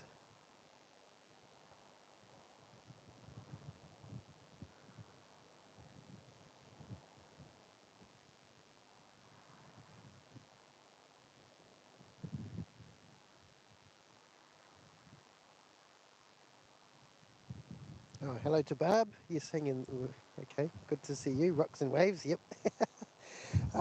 Carl saying, "Hey Kev, I was flying in ZKTWR between 1 and 1:40 today. Were you streaming then?" I was streaming, but I'm not sure if we caught you. Actually, I think I remember that one. stuck in Not conversation. sure. Yeah, we might have caught you a little bit of you. Hopefully. But good to see you, mate. Sky Squad TV. Sean asking, what advice would you give to someone who wants to pursue ATC as a career? Asking for myself. Oh, it's awesome. So Sean's another streamer in Christchurch.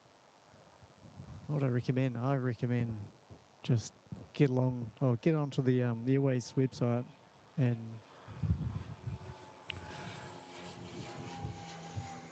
have a good read through what advice it has on there about in terms of the selection process and stuff, and just go for it. There's some you can do practice and stuff for some of the aptitude testing, so I'd advise that you practice some of that before you do your selection tests. But the main thing is just back in yourself and give it a go. Yeah, the more you can, I guess, the background information about aviation and stuff like that always helps. But yeah, Yep. the first few steps to get in the door is the aptitude testing and yeah, just give it a go and back yourself. Cool. Take it from there. Our lovely Barbara Sterling has asked another question here. For ATC, which do you find more challenging, day or night, to keep track of planes? That's a good question. Definitely at night time, it's a lot more challenging. Yeah, just you can obviously see a lot less. The rules change a little bit as well. It becomes a little bit more restrictive around what you can do in terms Okay. of Yep. Your runway separations. So during the day, you can have kind of multiple aircraft over the runway or using the runway, but at night time, some of those rules change, so it becomes more restrictive. And for good reasons, because the pilots, it's harder for them to see each other and for us to see the aircraft as well. Right. Sure. Yep. Okay. It's just all for safety. So yeah, daytime's a lot easier, but yeah, nighttime has its own challenges. There's actually quite a lot of lights in the background here because we're an airport in the middle of the city. So yeah, at night time the only things you can see. Well, we've got our radar information. We've got it on the ground now. It's quite a new thing. Only a year or two ago, we never used to see where the aircraft were on the ground on our radar display, but now we can. So it just gives us a better appreciation of where things are. Really? So once they landed, they kind of like almost disappeared, do they? Or yeah, you wouldn't necessarily need them. Okay. So you don't need that information, but it's just extra information to help confirm what you're seeing. Yes. Okay. I guess you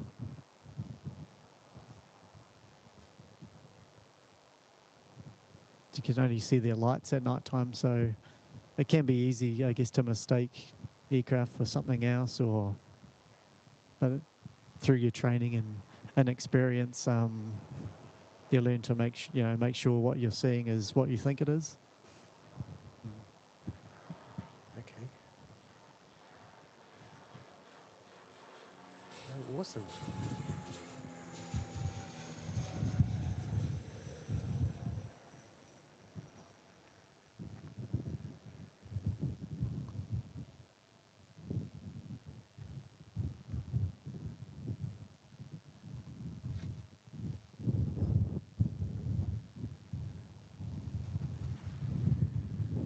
that Dashi was off to, where is it off to? Napier. Awesome. Okay. Sky Squad TV is asking, where are we? Question, can you explain what separation minimums are and how they are calculated? Separation minimums. Oh, there's so many. Oh, There's a book about 15 centimeters thick. Well, maybe that's a bit thick. Maybe it's only 10, but it's okay. I don't know, Yep. 400 pages worth of rules and stuff, Wow, hey. which you have to learn. There's basic radar separations, which are 1,000 feet vertical between aircraft, and generally 5 miles lateral separation. But depending on what kind of air traffic controller you are, that can be reduced to 3 miles. So like an approach radar controller can do 3 mile separations, and an area radar controller can do 5 miles. And that's kind of loosely based on the fact that aircraft are going a lot faster with the area controllers because they're at altitude at their Yes, yep, at their kind of cruising altitude, and they go a lot faster. So the closure distances are obviously a lot quicker. It depends on the type of radar and surveillance equipment that the aircraft have and the air traffic control provider has. Yeah. Interesting. There's a whole bunch of different runway separations, which are probably a bit too complex to get into, but for instance, for this aircraft on final to land, you need to have this ATR clear of the runway. It has to be, for the smaller ones, you can have one still on the runway with another one landing. Oh, just okay. different, Yep. but with a certain distance, generally 600 meters, but it depends on how big the aircraft are. Yeah. Right. Let's see. Okay. We've got a rarer aircraft we don't usually get in, ZK Yug, which is the cousin to ZK Zug, but another little Zug bug. It's a GA8 Gippsland. It's probably the hardest part about the training is learning all those rules, but then also being able to you can learn them I guess in your head, but then you also got to learn how to apply them practically as well. Okay. And kind of what that looks like, and right. Yeah. Interesting. So I've noticed, like, sometimes when you look at flight radar, and planes are like flying across the Tasman or over to the States, Yeah. they don't have a lot of vertical separation. Okay. Yeah. It's generally only 1,000 feet, which is not a lot, is it? I think it's about 300 meters. Okay. You would have seen videos online, probably about the pilots taking a video of a plane coming from the opposite direction. Right. Yes. And how quickly they kind of pass each other. Yep. And how close they are.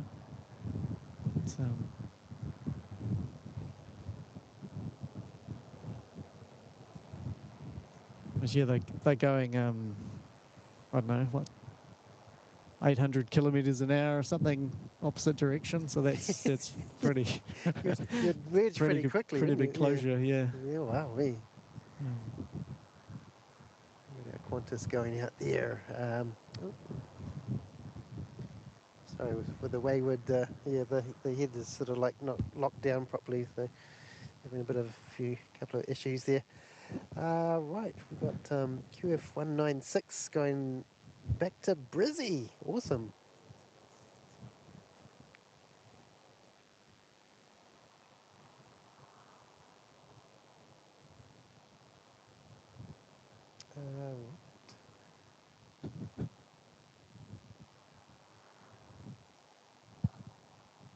David Wilson saying, question, Rob, you're talking in feet/miles. Are all the ATC measurements in imperial rather than metric? Is that the same for the pilots?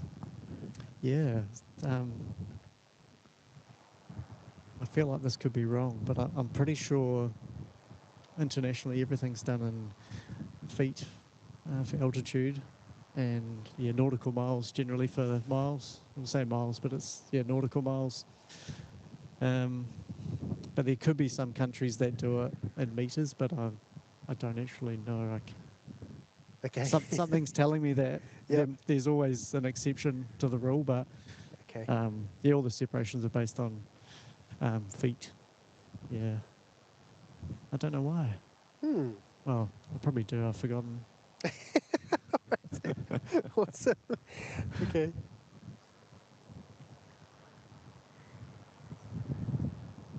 I think the US are pretty influential in their way of doing things, aren't they? So Yeah.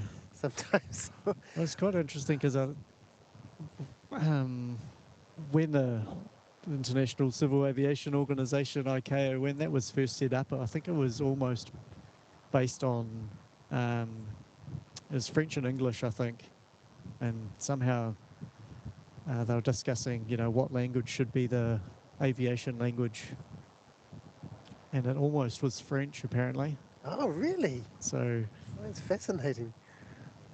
because all around the world the controllers have to have some level of English, because English is the international language of aviation.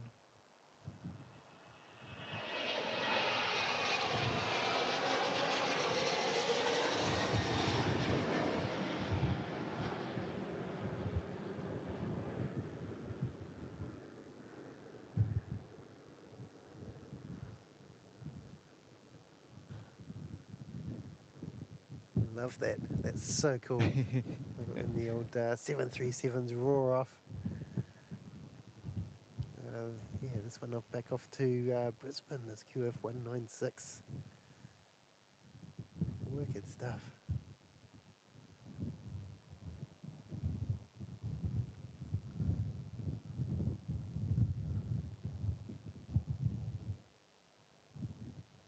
So it's lucky for me that the language is English, otherwise I would have had to learn another language.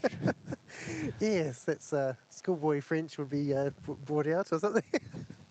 I guess it could be interesting. Which would have been all good too, but would have made it harder. Would the wife like a lot of bit of French? Yeah, probably. It's very impressive. Oui, oui, bonjour. Ooh.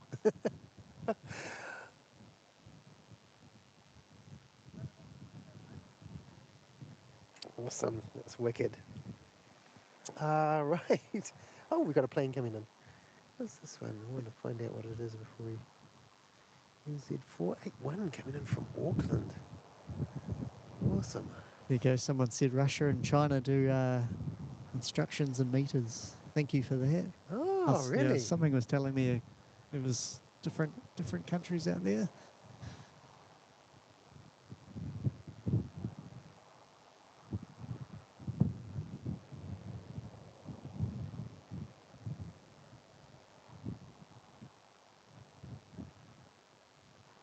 Awesome. Okay.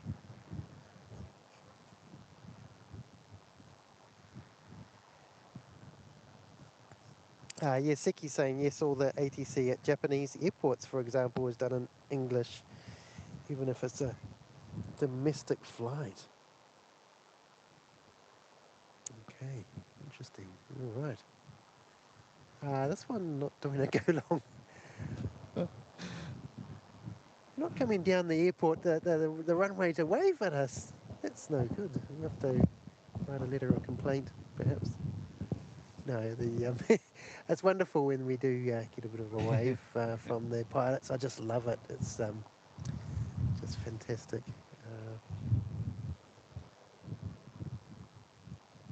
And yeah, nice friendly pilots. It's just nice.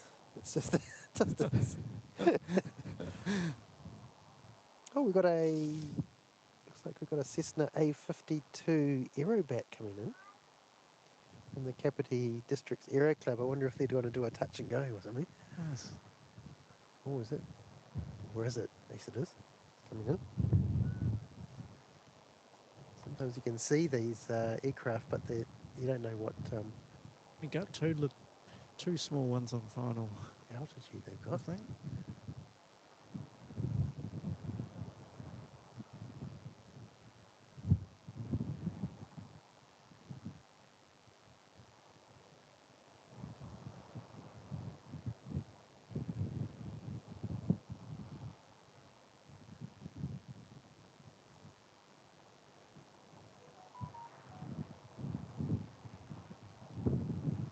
Just having a little touch of trouble with my camera today.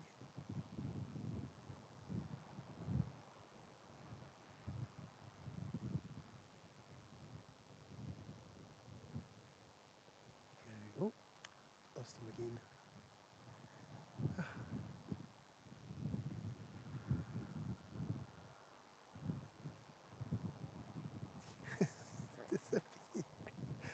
Oh my goodness. He's on the runway.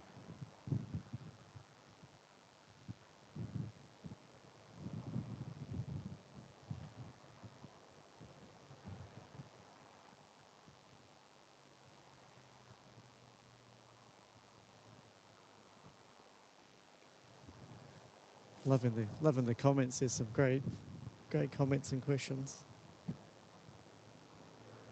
Keeping everyone entertained. That's great, isn't it? Yay. All right.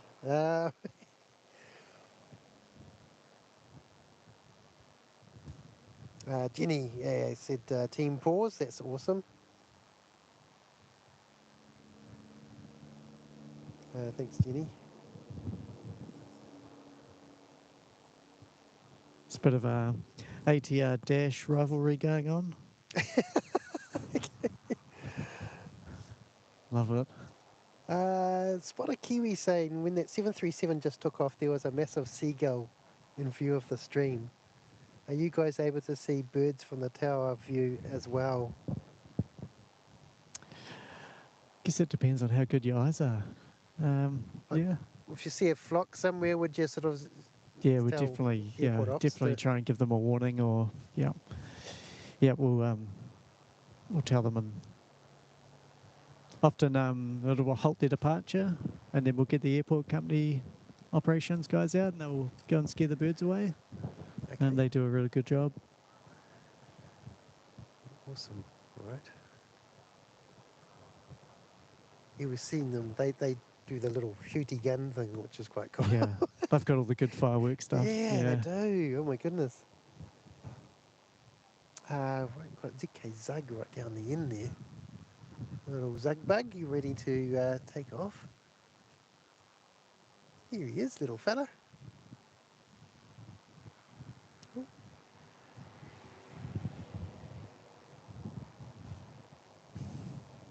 Oh, you didn't need much runway there. Oof. Oh my goodness. Wowee. Incredible. He's going to be quite high when he goes past us. A little bit of turbulence too. Yeah, it's getting a bit windier. Oh, he's maybe staying nice and low for you. Awesome. Yay. So you can see if you can see anybody waving as he goes past, guys. Might be doing it so he can wave to us.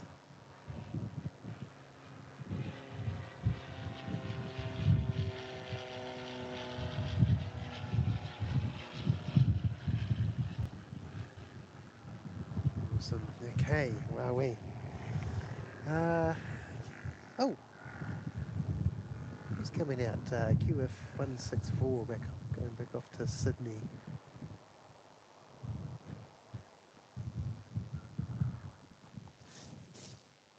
Awesome.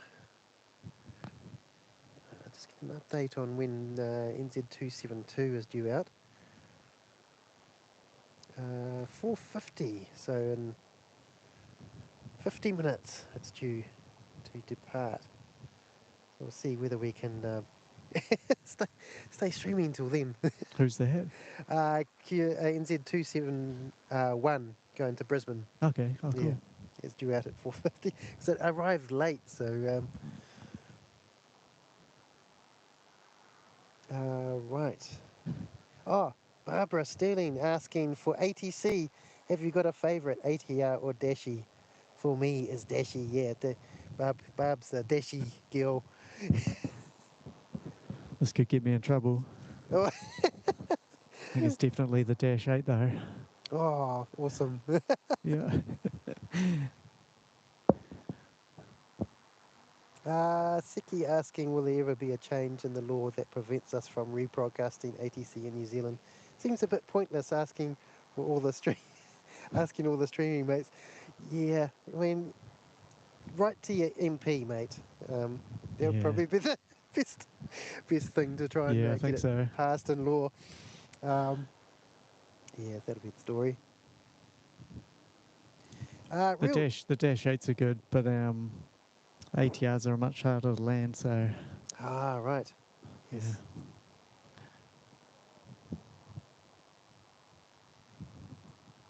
Okay. Christine Frankston, WFL Kev, tell Romeo that the quickest way to learn French is to put your hand on that fence and hit your thumb with a hammer. That's very. Thank you for some very useful advice, Christine. Um,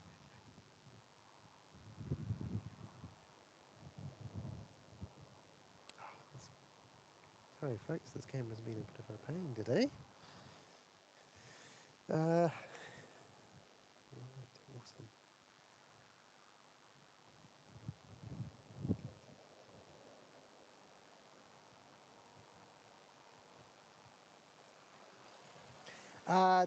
Taka Tuka Tom. No, this I'm currently got my Panasonic camcorder going today. So and it's not the ZVE1. I usually use that mainly for the night streams. Just so much better for.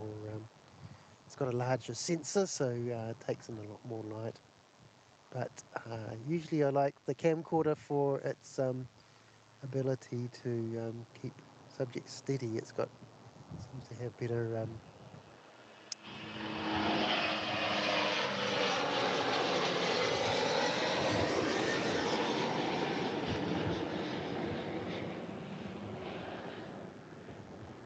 Sorry, it seems to be have better sort of stability for some reason. They're quite cool, the winglets on those ones. Yes, absolutely. Is that the one with the Hey? is that the scimitars? Was it? I know I can watch it on my stream. Oh yeah, those ones are. The little winglets with the up and down. Yeah, there's Yeah. the scimitars one. That's brilliant, isn't it? Yeah. They look a bit brutal at times. I've also heard them called the can openers as well. The can openers. Yeah. Oh, yeah.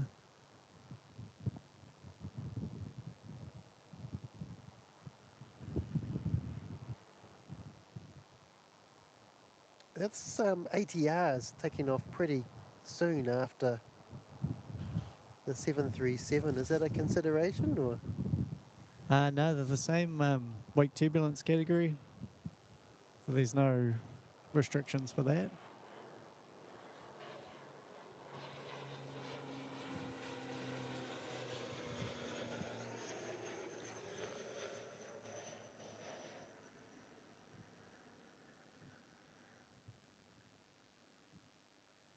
Oh, I see. So it's not likely to get buffeted around too much. Yeah. For It's all done on weight. The weight okay. turbulence. Ah, So they're deemed both medium. So you just need your we've got tower initiated departures, it's called, and there's certain distances that different aircraft can be ahead of the other one before we can let them go, and that's basically to ensure there'll be radar separation once they hand over to radar. okay. Yep. So behind a jet, it's 1,000 feet. It's not much distance at all. Mhm. because the jet's so much faster than an ATR that they're basically never going to catch them. So Right. yeah, So, you okay. can Yep. you can actually let a lot of aircraft depart quite quickly if they're in the right order. Okay. So you need a good Yep. ground controller who taxi the aircraft out in the right order, Yep. and then if it's say jet ATR jet, you can actually fire them off quite quickly. And if they're on departures that go in different directions as well, it can be quite fast. Yeah. Okay. No, awesome. Interesting. Uh, Rosie Matthew asking about Romeo. Did he get doggy treats for Easter? Certainly not Easter eggs.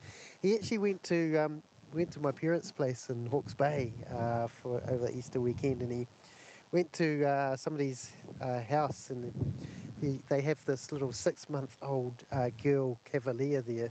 So he got to have a bit of bit of fun with another dog over the long weekend, which was great fun for him. So we're a little bit worried that he might not want to come home, but he did. He was quite happy. In fact, the other dog hopped in our car as well. But it's a gorgeous little dog. Goodness. So he's had a lot of fun over that long weekend, Rosie.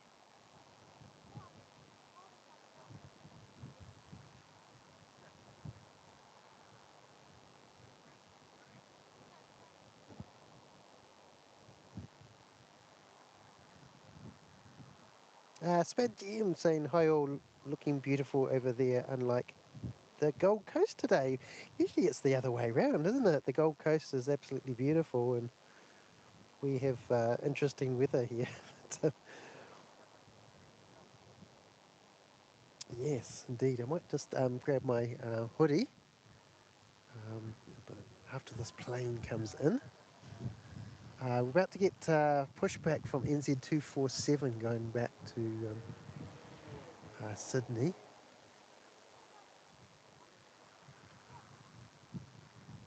Sorry, I called the number wrong before.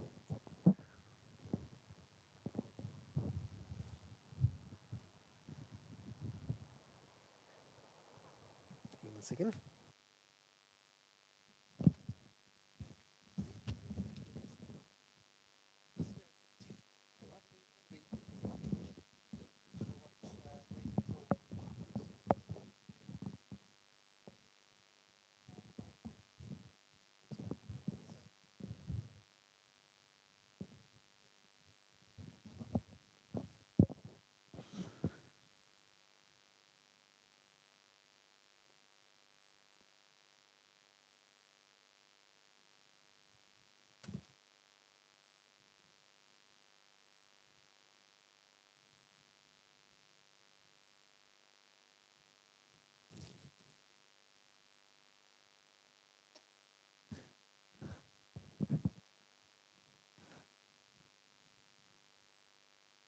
You're in good hands, everyone.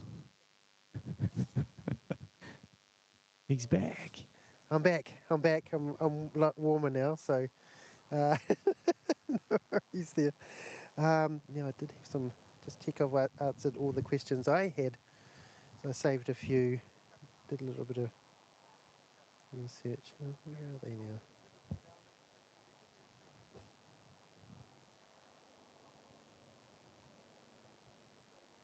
Oh,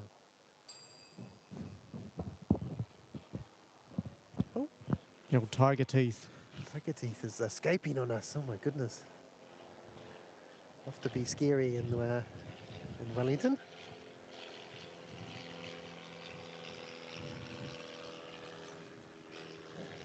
This has to be the most popular Aero Club plane to fly.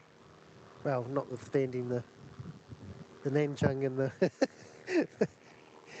the Strike Master, but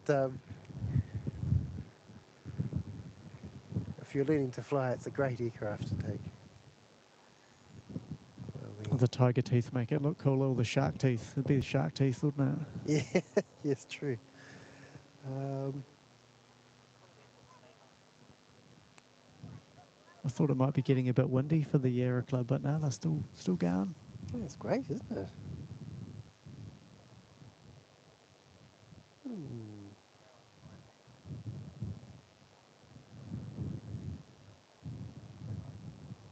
can't find my questions.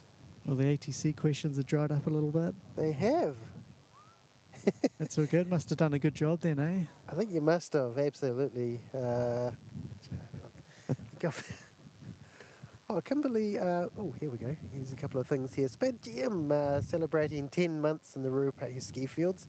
Gone quick with some great streams. Many thanks. Oh, cheers, mate. That's great support. Thanks so much for that.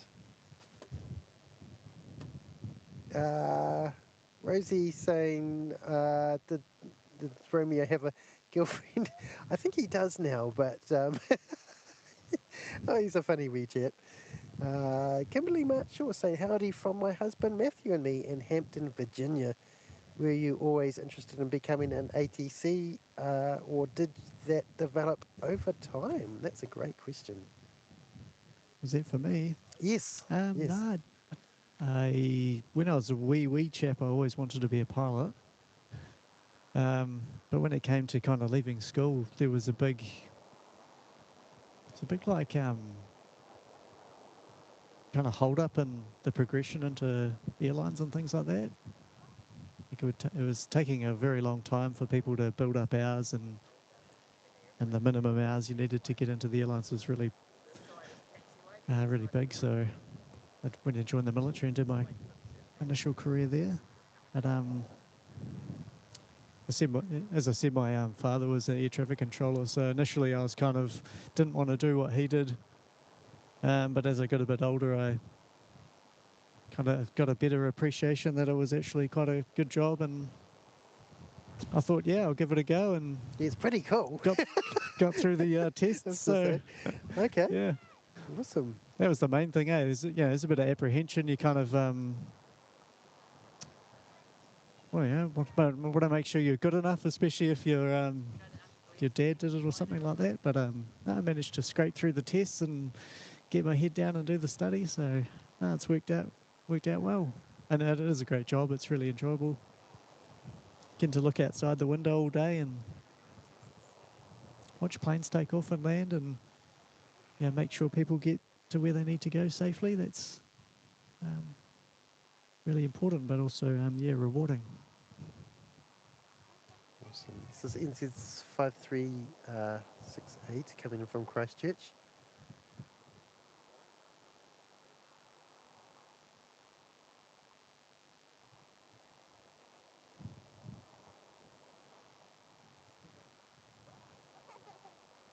Nice.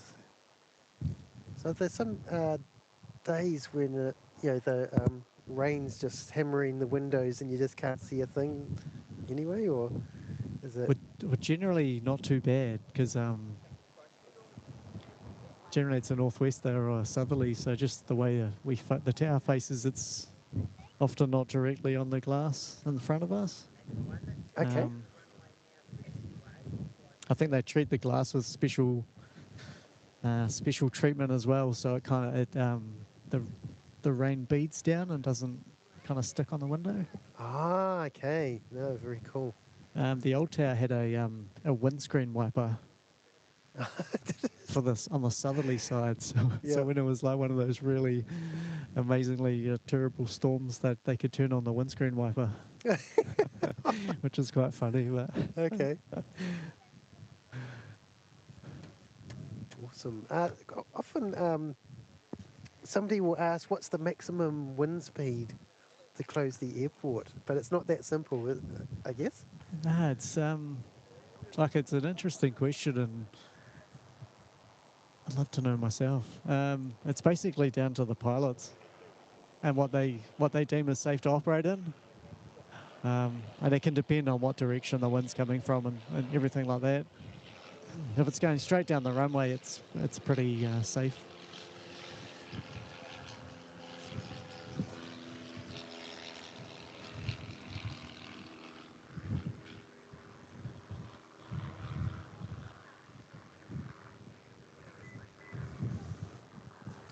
Yeah. Because aircraft love having wind going over their wings. It makes them fly. So the stronger the wind, sometimes the better they fly. Right. But if you have, say 30 knots wind straight down the runway, it's nice and smooth. And if you've got 30 knots coming 90 degrees onto the runway, then it's a massive crosswind and really dangerous. So Right. Yep. Okay. yeah, just there's so many things it depends on. But Sure. I know once it starts getting up to about 45, 50 knots, they start restricting some of the aircraft. It gets quite unsafe for the passengers on the apron as well, just trying to board and unload the aircraft. True. With the So yeah, it's getting up there 40 knots. with the dashies and the ATRs, you have to walk out onto the aircraft, don't you? So it's They start using the high wind configuration stands for the aircraft. I don't know if you've noticed they have different ways they can park them. They can park them nose in. Yep. Mm-hmm. They get pushed back with a little, like a little, what are they called, tugs? Right. But then once it gets too windy, for some reason, they can't use the tugs anymore, and they just have to park side on into the wind. Ah, right. Okay.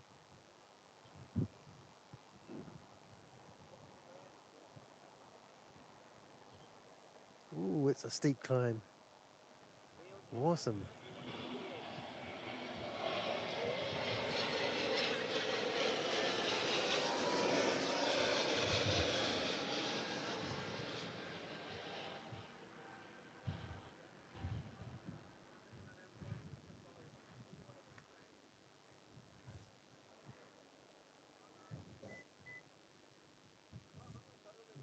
That was one of the the question I had.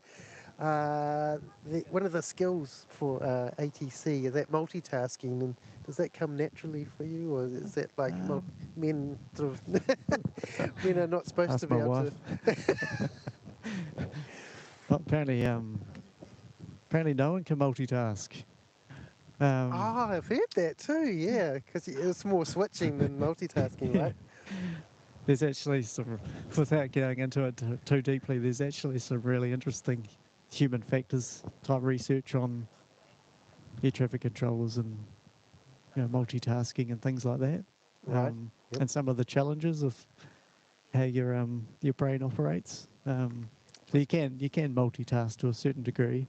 Right. But Sure. it's often best to kind of like complete a task before you move on to something else. Like, yes, I find there's that lots too. of like little tiny tasks you do. Yep. And it's best that you complete them before you move on to something else. I find like with DIY, I like to sort of complete one task, but my wife sort of sometimes tries to divert me onto more than one task. But I don't know. Then it's not our fault that we can't complete all those tasks, eh? Exactly. It's a hard job being a guy. I mean, I tell you, it's terrible. So many things going on. And that was the question. How long was your father in the ATC controller? Oh, it's like 45 years. 45 years. Yeah. I mean, how much would aviation have changed in that time? It's amazing. It's pretty massive. Yeah.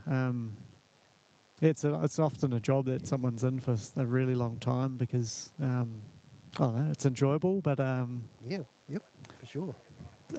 yeah, this is good. Yeah. Well, you've been 14 years, so yeah, you must have. My job, I've been in about 17 for the same job. But, I must be enjoying it myself. But anyway, yeah.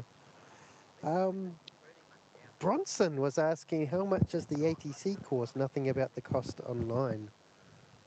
What was that, sorry? Bronson asking how much is the ATC course? Nothing about the cost online. Oh, I know it's changed recently, so I don't know exactly. I'm sorry. Because it recently changed. Previously, for portions of your training, or actually the entirety of your training, you were a student essentially, and you didn't get paid anything. Okay. But it's recently changed, so the last phase of your training, you're actually an employee, so you get paid from the time once you leave the centre in Christchurch.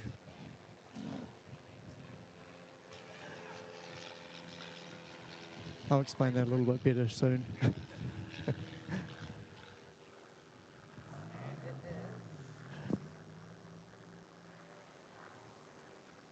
little scary fella off to terrorise Wellington yet again. All right.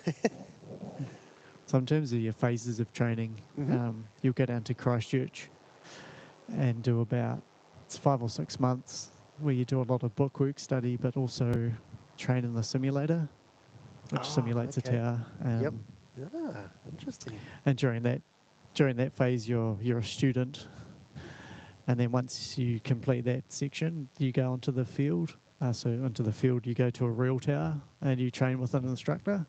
So you're actually on the job training, and from that point, you're now an employee, so you get paid money, which is great. Yeah, it previously wasn't until you actually finished all that training and got your license.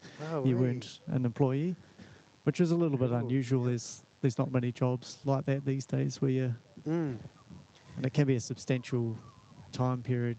Like from commencing training to finishing, it can be 9 months, or it can be about 18 months. So, it can be a long period of time. I mean, with the armed forces, you're sort of paid from day one, aren't you? Yeah.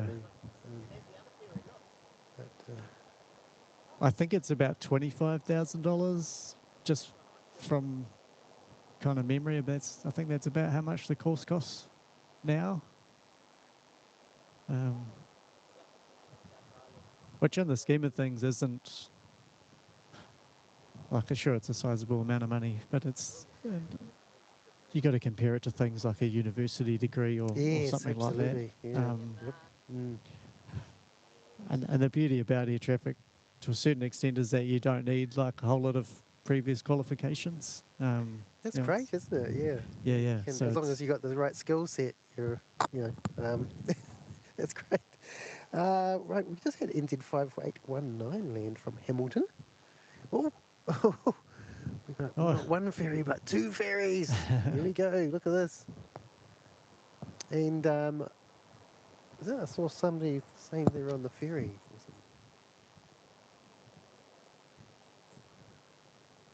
Ross was saying, we'll be waving to you from the Blue Bridge out in the Cook Strait shortly, about to come into view. Very cool, and we've got just seen a crossover there. Look at this. It's just gorgeous Wellington site. Seeing them cross like that. Yay.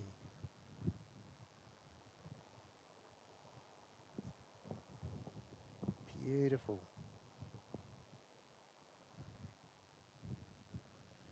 Sped GM was saying my uncle was ATC at Wellington and then Christchurch for 31 years. Oh, wow. He loved the career but had to leave due to hearing loss. Okay. Oh, that's not good for him. That's a decent stretch. Yes. That's pretty awesome to be in that job that long. I think someone had asked a question around medical type stuff. You do need to have it's the same as like a pilot medical. Okay. So you need a certain standard of medical fitness. Yeah. Right.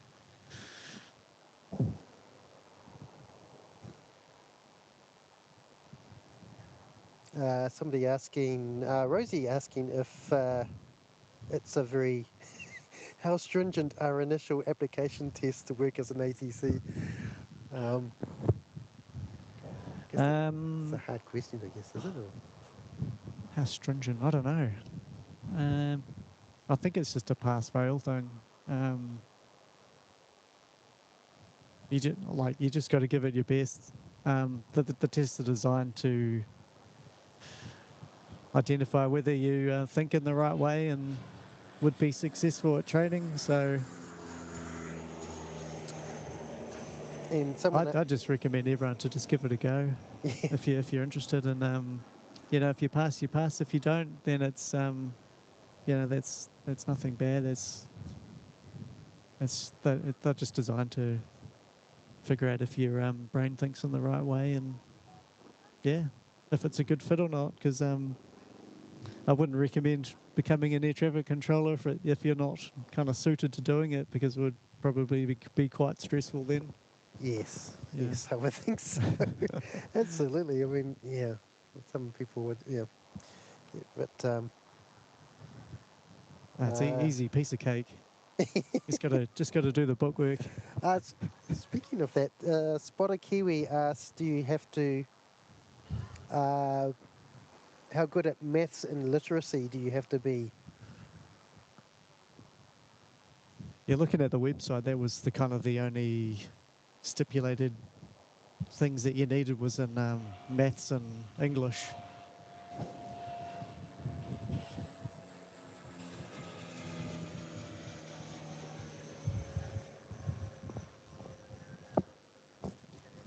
So in terms of high school NCEA levels, you needed certain credits in English and maths. Okay. I don't know anything about NCEA though. Yep. That was before. It was after me. So you would recommend anyone But that pay attention in class? definitely. But the maths isn't too like I was expecting it to be a lot more difficult, but that part of it isn't so hard. Okay. I didn't think.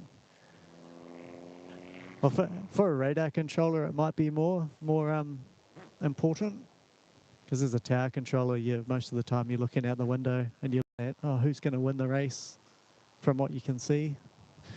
There is some basic maths that come into it, and that's mostly around judging kind of how fast people are travelling. Okay. Yep.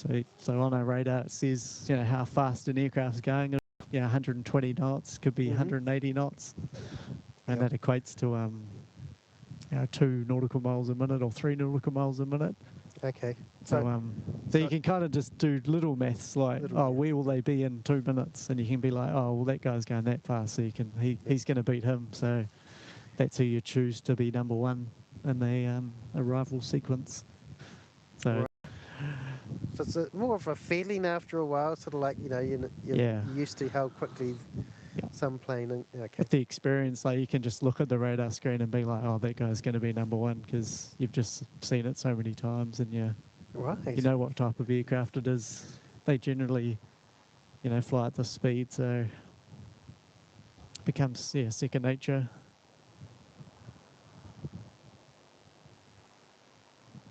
Right, we've got a couple of super chats. If I can work out what's going on with. Oh, here we go. Great support for Aussie aviators. That's awesome. 7 months in the Ruapehu ski fields. G'day, looking nice and sunny over there, Jack. G'day, Jack.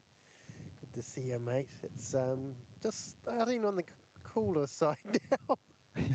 But no, all good. And Kimberly March Shaw saying thank you for serving in your sacrifices. Matthew is one of your brothers in arms. He is retired electronics technician chief, US Navy. Wow, Kimberly, that's amazing, mate. Kia kaha. Yeah, so cool. Thanks so much for that. And yes, we're absolutely a bit of a day to remember. Spud GM, I'm late to the party, but a lovely day to watch planes with you all, isn't it? Absolutely, yeah. Thanks, mate.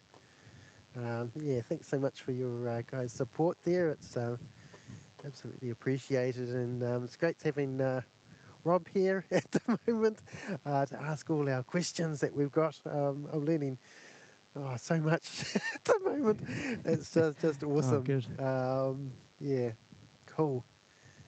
Sky Squad TV asking, are you guaranteed to get a job at the airport of your current city, or are you expected to relocate? That's a good question. Oh, no.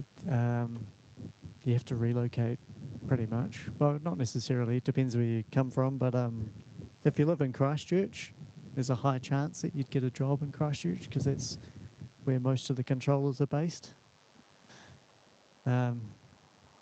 Generally, it goes on what free spots there are at the towers around the country. But you do get, I guess you get to put in your preferences of where you'd like to go. And then they try to accommodate that. But end of the day is it's a job, and if they need you at a certain tower, then you'll go there to finish your training. But once you complete your training, you can then put your name on a list. So you can kind of put your name on a priority list, and that's you can choose anywhere you want to go basically, and then you just have to wait until you move up that priority list and a job becomes available, and then you can go there. I see. Cool. And that seems to work quite well.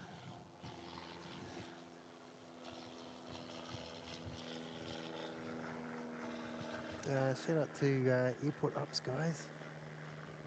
Where have they gone? There, yeah.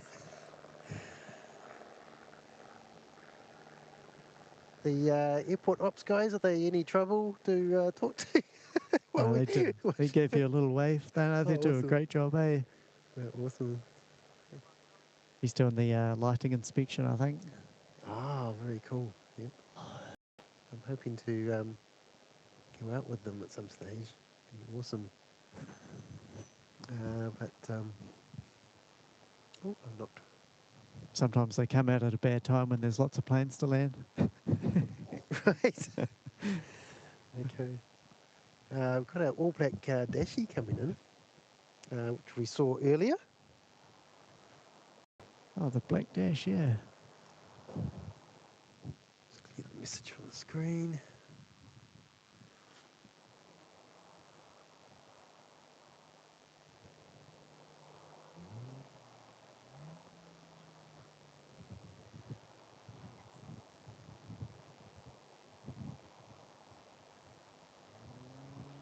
Oh, he's doing a big wheelie. Nice.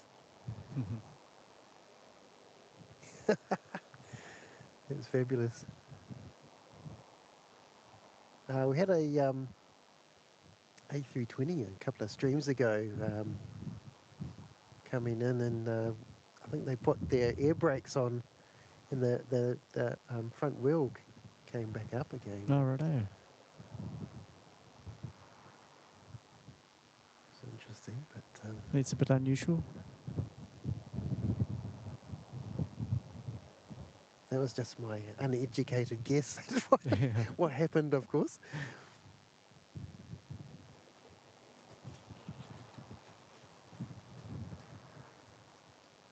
We've got Sounds Air coming in from Picton. And we've got ATR going out to Christchurch.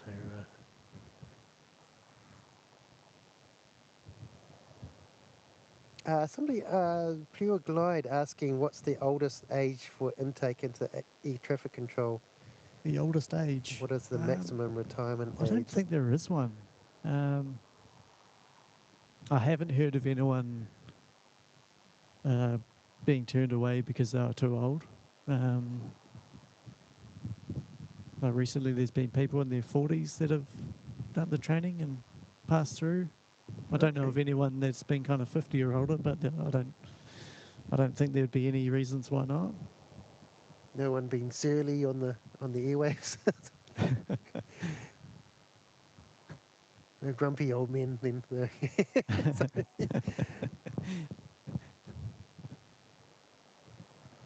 The experienced ones. Yes, life experience is pretty good. Yeah. Right.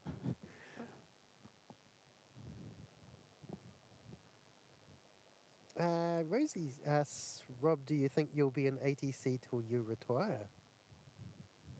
Oh, Do you plan on any I hope career so. shifts? Yeah.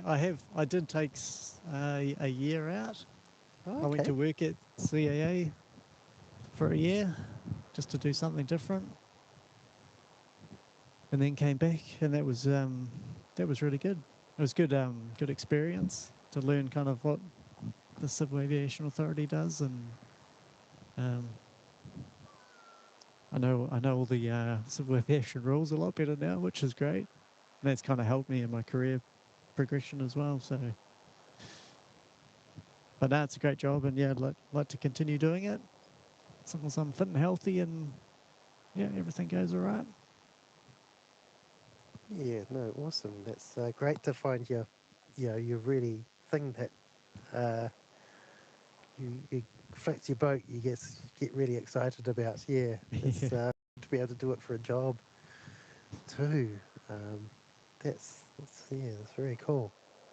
it is cool. Like and it's cool, seeing the passion you have and your supporters as well. So that kind of makes me gives me a bit of a buzz, and you know, Just oh, getting it's excited awesome. about That's awesome to see the planes doing excitement. stuff. Yeah, at times probably take things for granted because I sit up there day in day out watching planes, but it is really cool.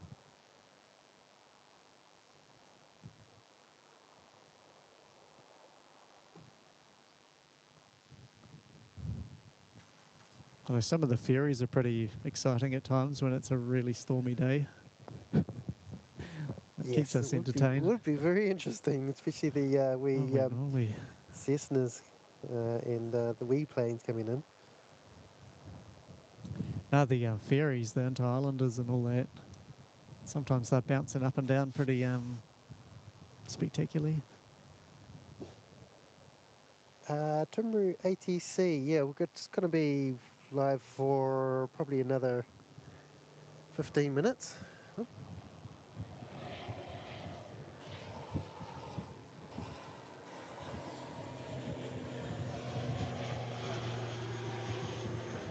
So, yeah, we might just see NZ272 off back to Brisbane. Look at that. Just have some rocks and waves over there, Barb. Look at that. Isn't that beautiful? Seeing them coming in. It's a bit of a swell out there. Can't see there's any surfing folk out, but and we're about to get a ferry coming past very soon. Just very exciting to Kevin. um,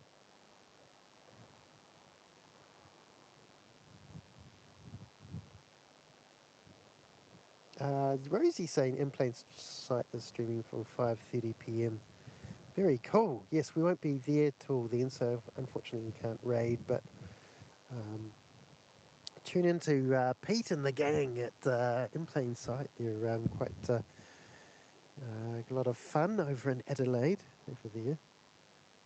And yeah, met Pete twice now, both times in Sydney, which is quite a good wee meeting spot, and sort of in the middle of everyone really. And what an absolute amazing plane buffet over there for streaming that as well. So we met for Spotterfest, which was great. It's a little Cessna going to Nelson, this one.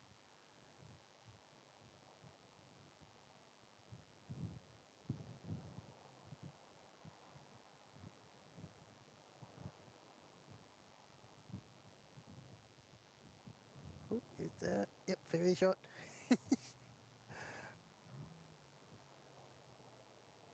Choice.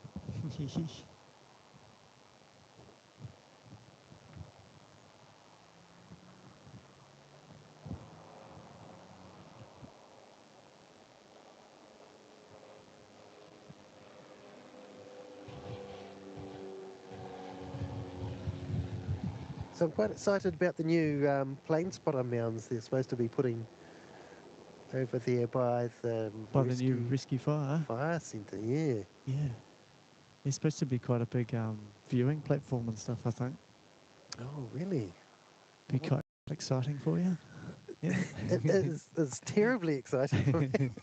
I did mention I was talking to the five guys at the Life Flight Open Day and Yeah. thought a bus shelter would be really cool too.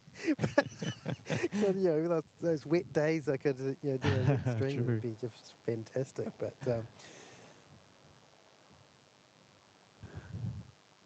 yeah, it's going to be pretty neat because we can also get a good, really close-up view of that western apron as well. Yeah.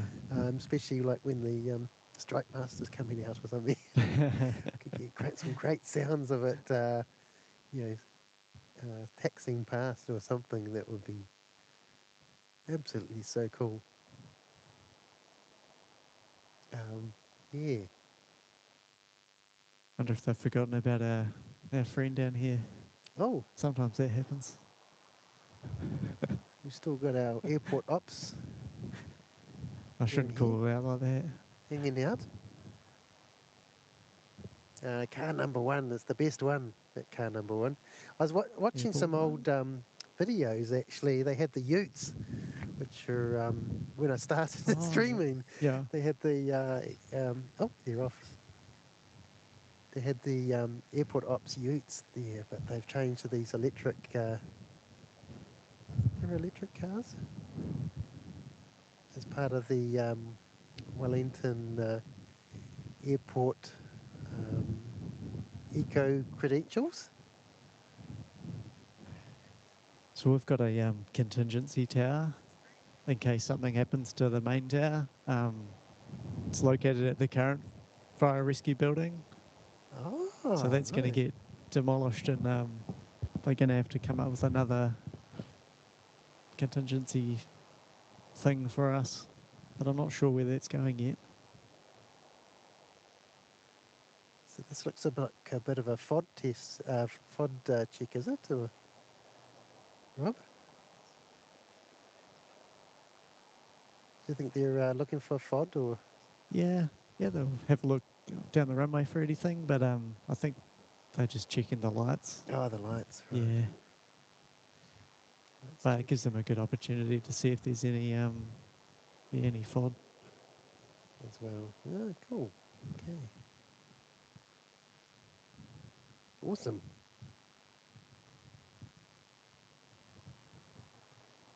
Of course, nothing coming in at the moment, so it's a convenient break as well.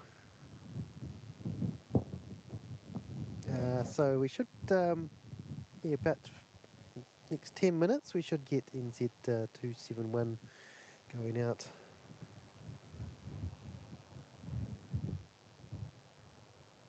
All right. Siki's saying they use the same type of ground patrol vehicles in Christchurch. Not sure about Auckland, okay. Jenny's saying only issue with the mounds being on the western side of the runway is sunlight on the viewfinders on cameras, iPads, laptops, I'd reckon. Be better for an afternoon stream, Jenny, probably, yeah.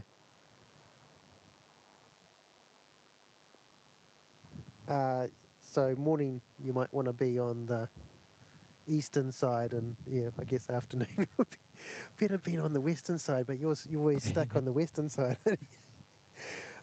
What's your favourite position for doing the stream around the airfield? I Do you have must, a favourite spot or yeah, probably high tide down the end down the there. far end? Yeah, when they sort of coming straight at you. Pretty wicked, but there's so many great spotting locations in Wellington, so we're really spoiled, I think, with yeah, that. It's very cool. Where some airports are really restricted. I mean, yeah, Auckland, you just got to get there's two locations, which really, happy to use them. yeah, Yeah, they are quite restricted in yeah. that you need to get permission to actually be there for both of them, actually. Um, Have you thought about on top of Mount Victoria?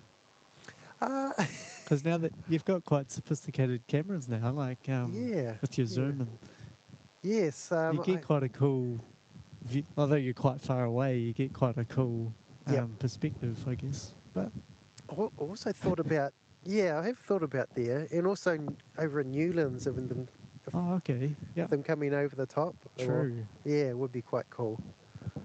But you Yep, wouldn't be able to see the airport from Newlands, of course. Oh, maybe. you probably could, but yeah. It'd be so far away, wouldn't it? Is that an airport or a road? I'm not sure. Yeah. Yeah, not sure. Yeah, Just ideas, put ideas yeah, out yeah, there. absolutely. I don't like Yeah, ideas. Yeah, absolutely. you'd almost had the planes flying below you. It'd be interesting. That's what I thought about Queenstown too. If you sort of went up the Crown, I think it's called the Crown Range Road, Oh, you'd yeah, be up yep, the top of those sort of like yep. hills. You could get the planes. There's some wicked videos of, yeah, somebody being up high, seen the planes go underneath, Oh, cool. which would be really neat. You know, I've thought about seeing Mike was down the NZ1 Aviation today. I thought about going myself, but the flights for Wellington would mean I'd only get like three Oh, three okay. planes before I had to come back Yeah. again. So where I'm sure there's a lot more Christchurch flights to sort of make it worth it going for the day.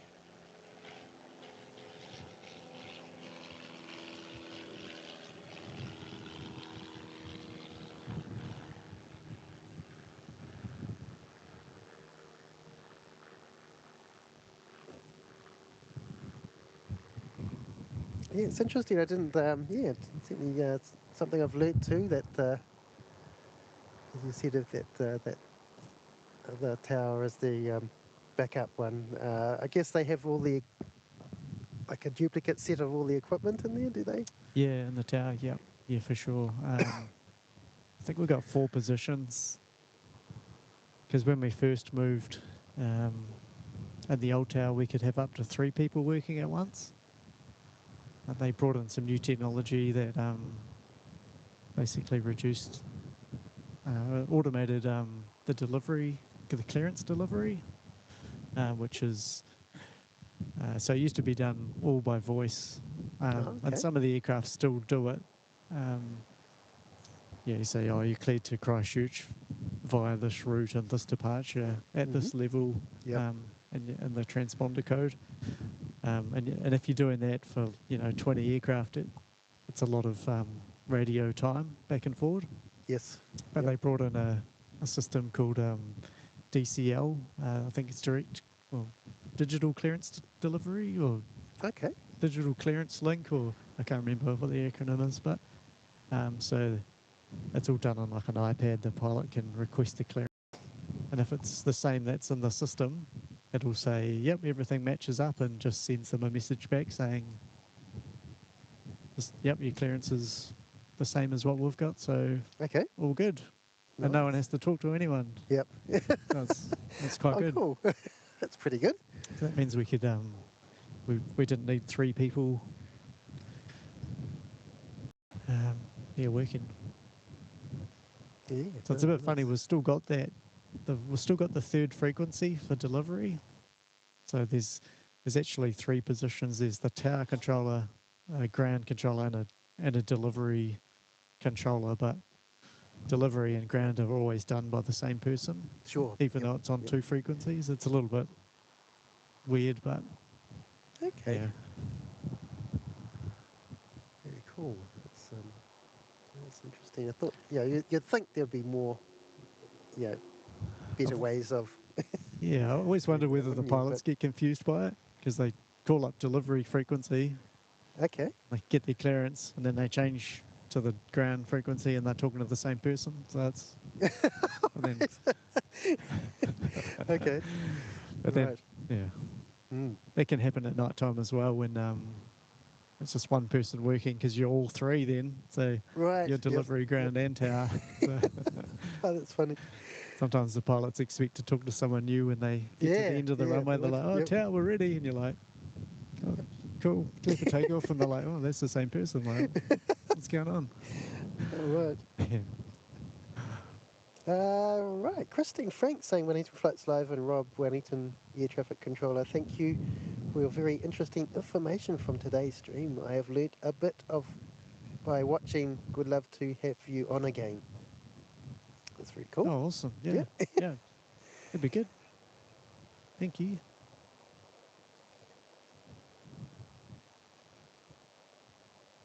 Seki has found me a good spot in Queenstown. That's awesome, mate. Look forward to that. In plain sight, Pete, g'day, mate. Great to see you. Hope you're doing well there in beautiful Adelaide, mate. Good to see you. Australian News Network Security saying controller data link communications. So that's the D. Data link communications. Okay. Seki saying How much is AI impacting your ATC work, or not yet? Not really yet. Yeah, I think just the fact that it's quite a complex job. I, I feel like AI would struggle to do that for some time yet.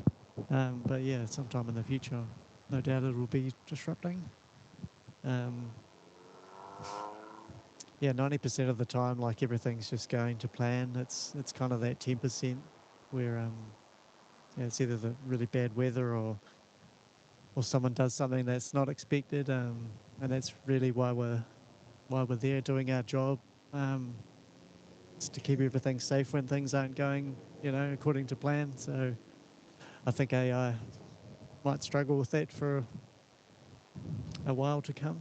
Well, Yes. hopefully for me, I want to keep my job. So yeah. Okay. On the pilot side, it's changed a lot though. I know there's been autopilots for a long time now, but it's there may be some change in the next 5 to 10 years in that space. Right. Yes. Yeah. Yeah. True. Yep.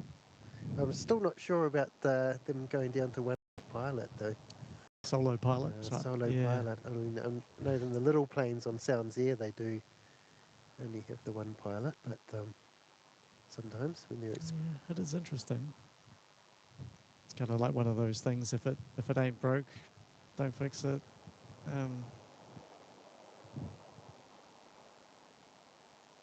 that's right.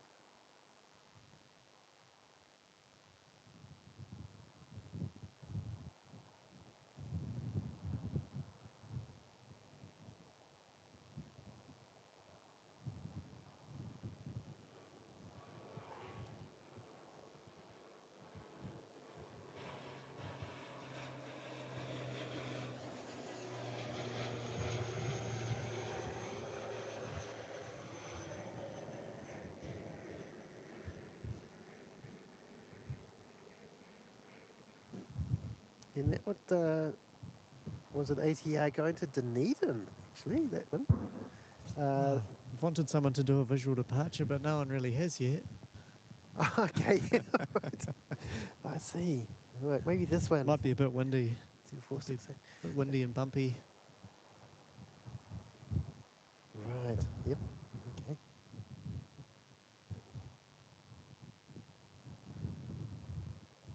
Tiger Moth NZ saying thanks for the great stream, Kev, and thanks to Rob. Also, hope you visit again. Oh, we've got quite a few people asking for a repeat there, Rob. Oh, sweet. That's Cool. awesome. Yeah, it'd be awesome. Yeah, it's been fun. No, I really appreciate it. Yeah, so we're just about to finish up. We're just waiting for one more plane to go. As usual, one more plane. So it's NZ468. Again, apologies for my slightly wonky video head today. It's I need a nut tightened up right inside it. And unfortunately, it's I don't have the adjustable spanner to do that at the moment. But we're just about to finish up anyway. So I'll make sure I attend to that. Carry on when I get home.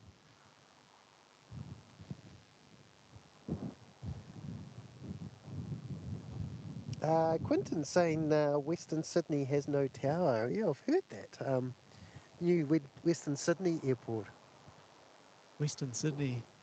Apparently they don't have an air traffic control tower. Or are they doing like a camera operation maybe or something? Yeah. There's a couple around the world now.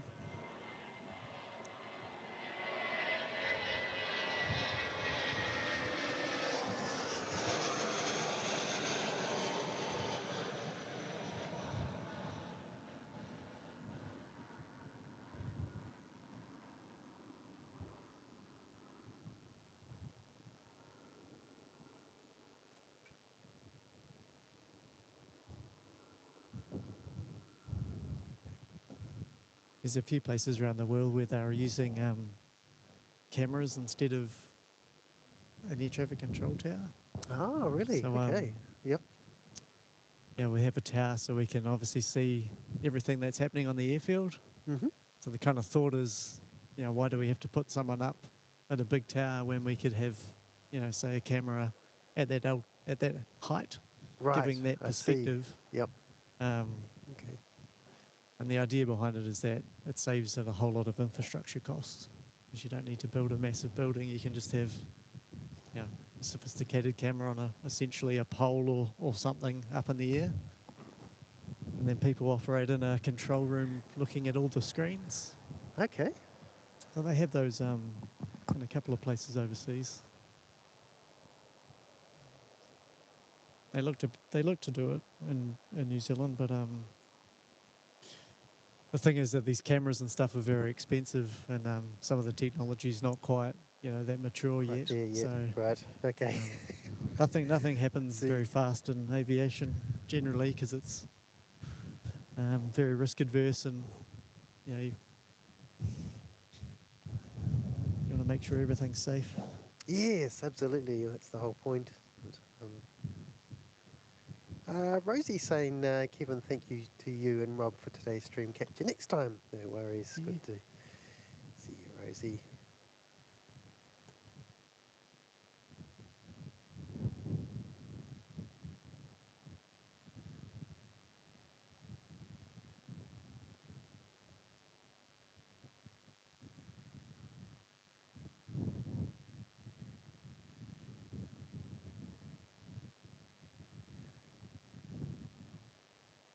So, James saying you can do cool stuff like have an entire 360-degree view on a big wall screen, so ATC operators can see everything all at once.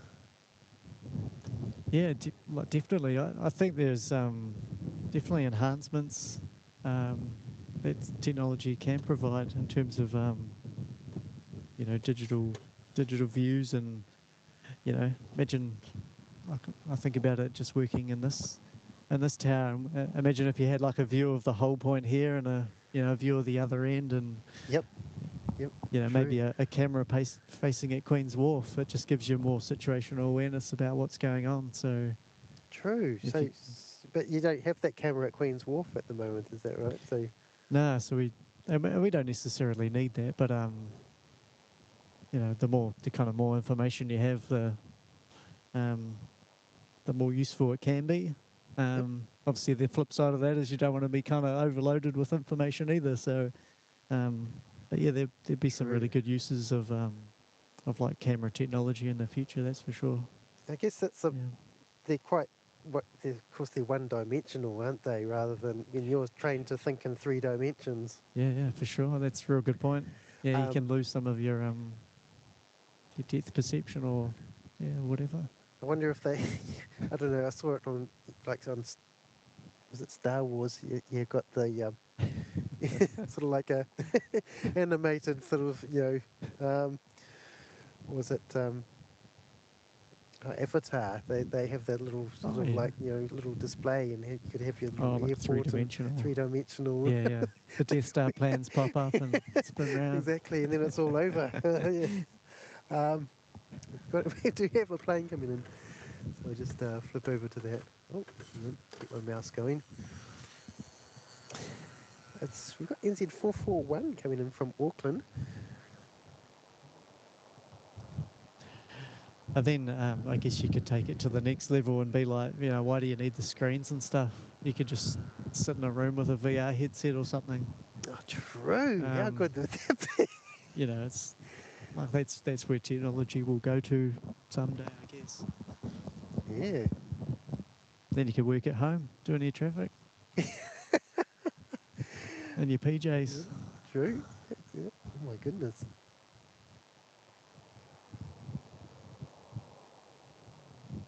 But, it's technology's got to be tried and proven, and not going to fail.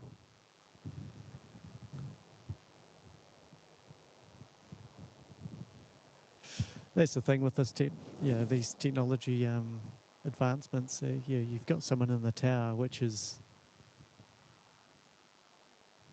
It's the safest thing, I guess. If you replicate that with a camera, then you can have all kinds of kind of technical issues with the camera potentially, Yes. and Yep. then almost your service stops. You know, the airport closes down.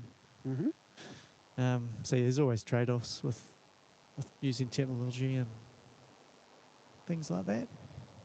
Yep. Absolutely. But it's kind of exciting thinking about what could be done and how things could be better. So during COVID lockdown, you would have had to keep going, I guess, as an essential service. I would Yeah. think. But was there any different protocols in place? Or We had a lot of like hygiene protocols. There's just one person working at a time because obviously there was very little traffic, just like hospital flights. right? Yeah. We'd True. make sure Yep. we'd like clean down Okay. sanitize the workplace, and Yep. Mm-hmm. when we handed over, it was some long and quiet shifts in the tower. It was quite strange. Yeah, you know, there'd obviously Yep. be nothing happening, but Yes. you're going to work every day, and you kind of feel bad because your family's at home, and Yep. you're Yeah. worried you It's might hard. catch COVID and bring it home and things like that. Because Mm. my daughter was like very young then, so it was kind of quite tough going away and leaving them at home. And yeah, but you know, had to do what you got to do, and Yes. Absolutely. Yep. there's a valid reason for being there because of all the medical flights and things like that. So Yeah.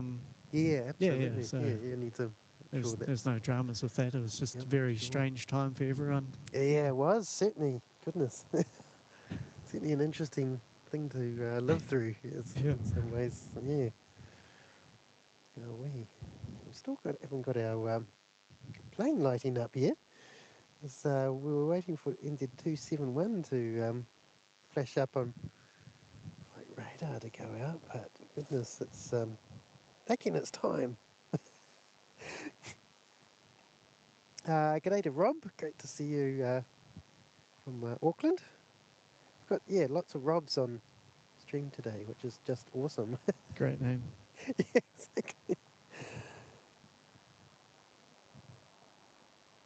Oh, we've got an ATR coming in. This one from Christchurch is NZ5370.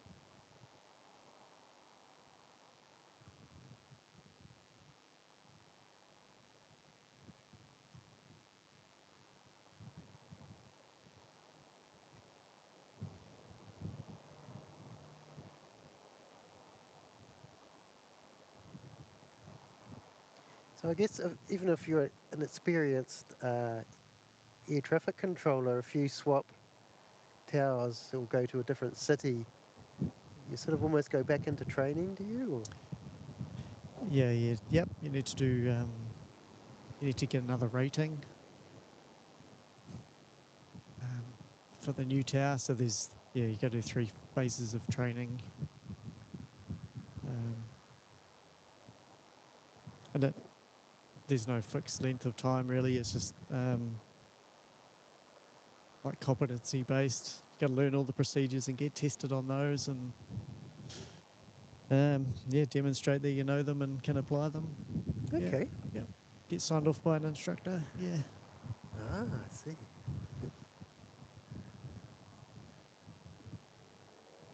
Okay, interesting.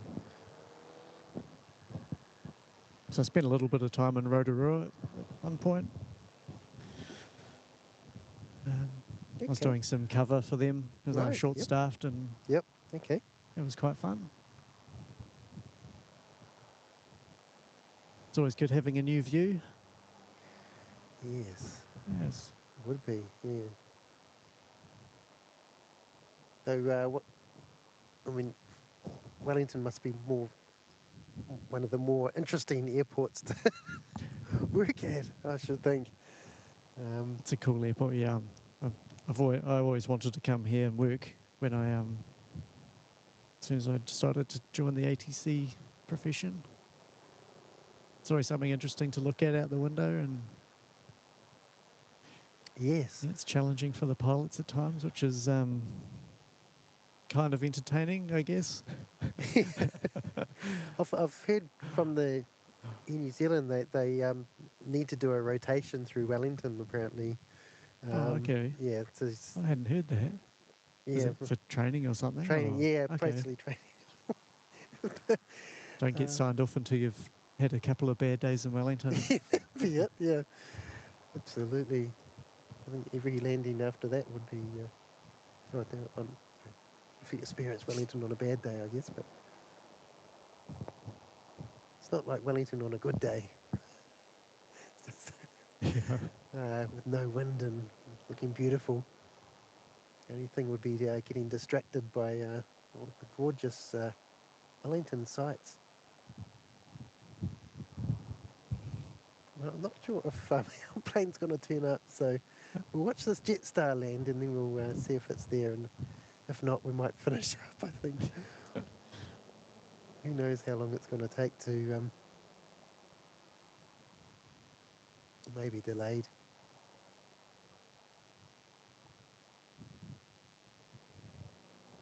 And my camera's just starting to struggle a bit in the low light. I've got my other camera here, but it's we're about to finish up. It's easier just to continue on this for a little bit longer.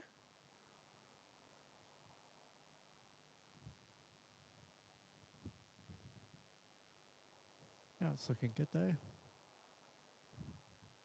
Beautiful.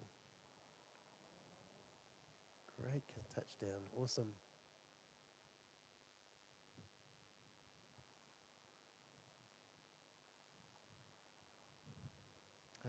We've also got a... Has that got some kind of directional microphone or something on it? Yes. Yeah. Yeah. It's quite cool.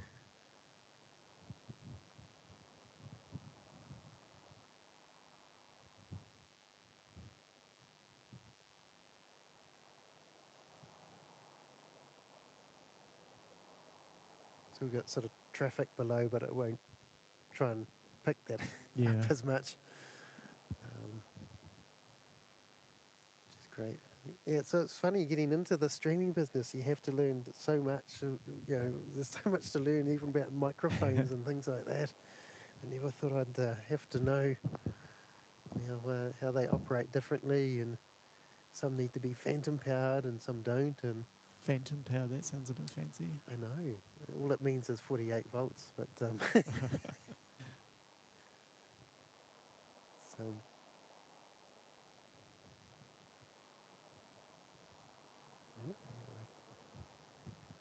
You're about to leave. And we'll, I'm glad we didn't cover the question I was dreading the most. oh, That was, can't remember who asked it, but they were saying, what was your favourite airline or your favourite pilots? I was like, oh God, that's going to get me in trouble. yes, it would. Yes. They Just leave that one there so I don't get in trouble.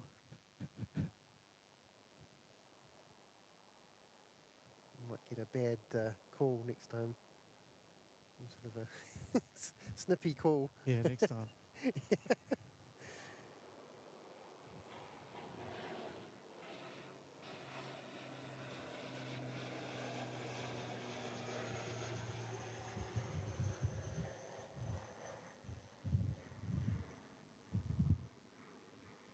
Awesome. All right. The sun's actually just about to go down as well. You can see that. So oh, it's pinging. I thought that. What's that? As soon as I'd be ready to finish the stream, it started pinging NZ271. So it's just fabulous. So we're about to see that, but you can see the sun shining off the water down here. Isn't that beautiful?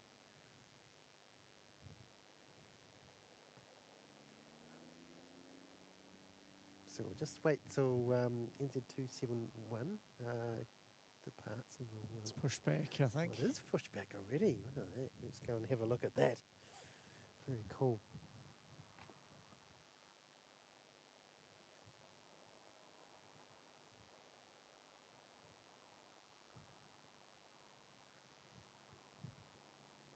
Here we go, folks. Awesome.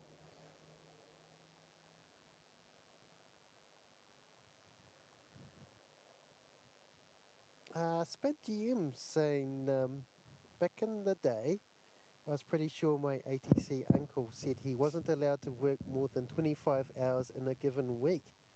Not sure if that is still a thing or I misheard him. I'll just have to count up. There's definitely duty time limits that we have. What do we do? We do 7.5 hour shifts. There'd generally be 5 in a week. We do 4 days on, 2 days off.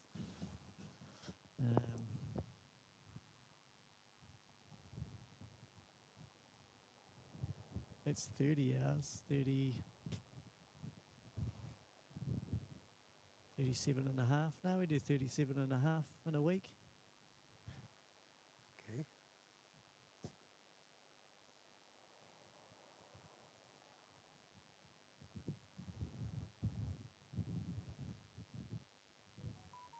Stacey coming in from Nelson.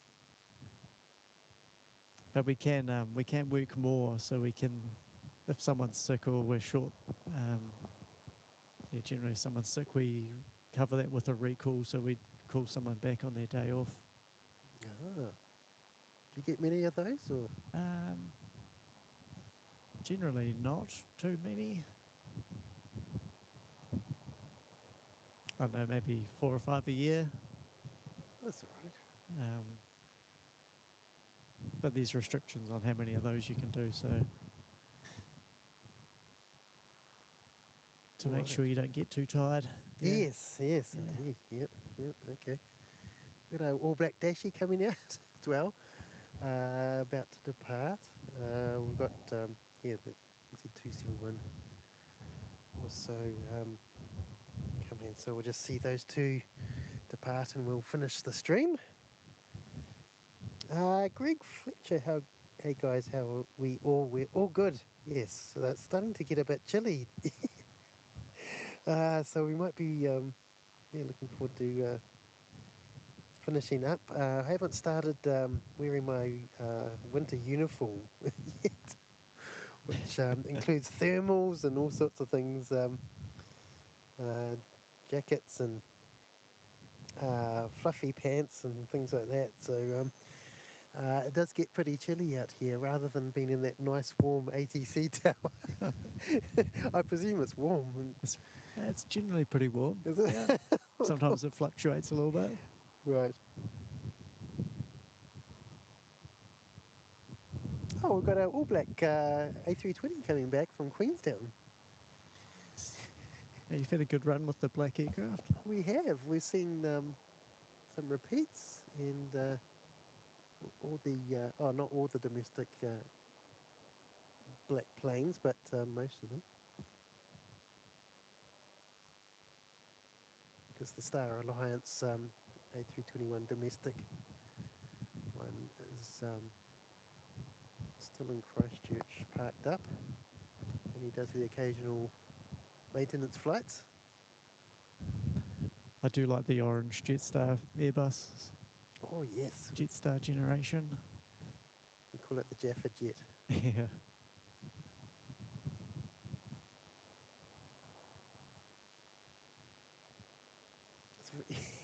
It's pretty out there. You probably don't need binoculars for that one, do you? So, That's great.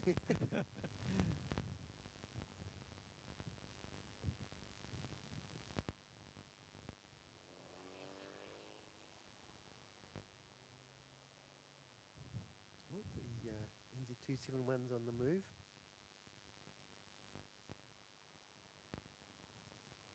Yeah, it can get challenging because all the planes look the same. That's easy when you can just say follow the orange plane. Yeah, true. Nice.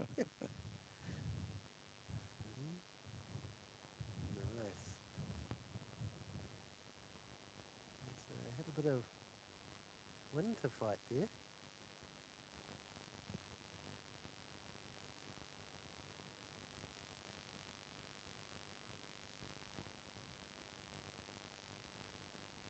Right. All black.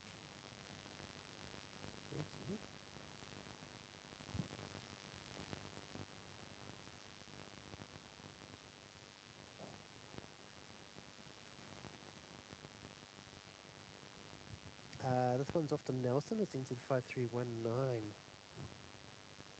Quentin's saying thank you very much, guys. Hopefully we'll be there Tuesday night and Wednesday morning early. We'll send you a photo of what I've been building. Okay.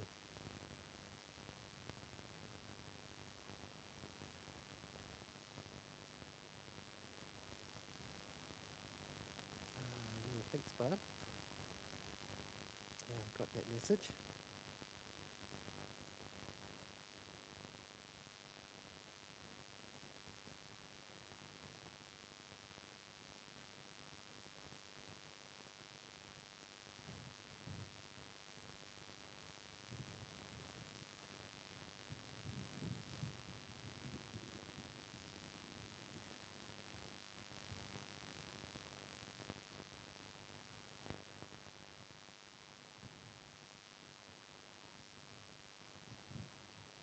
Okay, look at this. Wow, that's cool. This lighting at the moment is quite neat. I like it.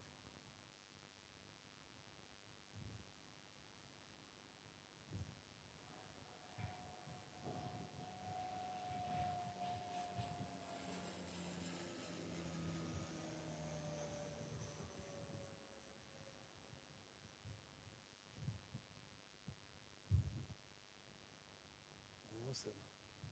That's cool.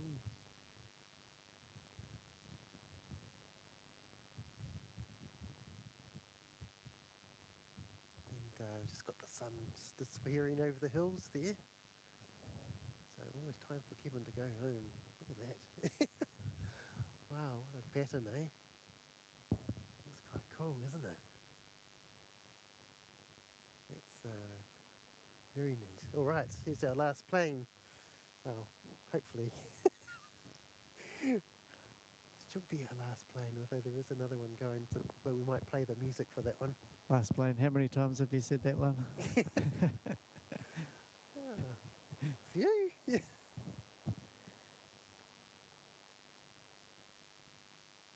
That's good though. There's always one more. Yes. There's streamers that have sort of done the 24-hour stream airline videos live in LA, but of course you can't do it with a curfew, can you? Nothing coming. But, very, wouldn't be terribly exciting in the early hours of the morning when there's no planes for the next 5 hours. Maybe you could start some stand-up or something. Right. Oh, is there something getting towed around? That's unusual. Yeah. It's really interesting. Maybe it's because it's not our last plane. So this is us back off to Brisbane.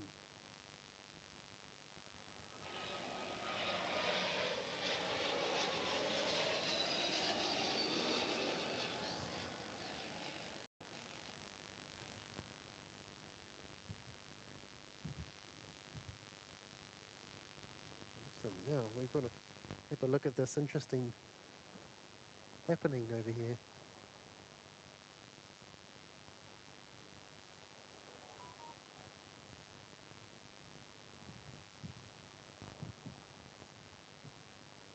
I wonder if it's broken. I'm not really sure what's going on there. Let's have a special thing you can pull out to listen. It almost looks like they want to tow it onto the runway, but that would be very unusual. Yes, would be. But saying that at our last plane, we've got another plane here. Little Dashi. Coming off.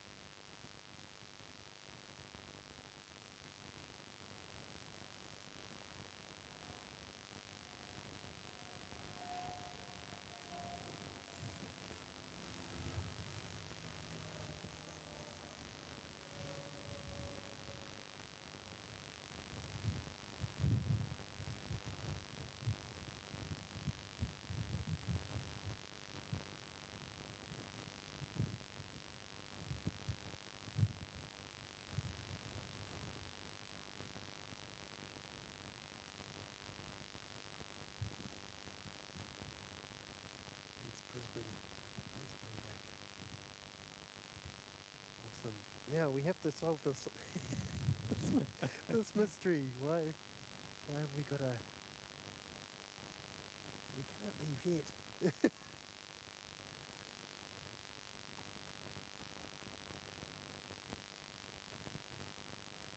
Must be being towed over to the Western Mountains, I'm thinking.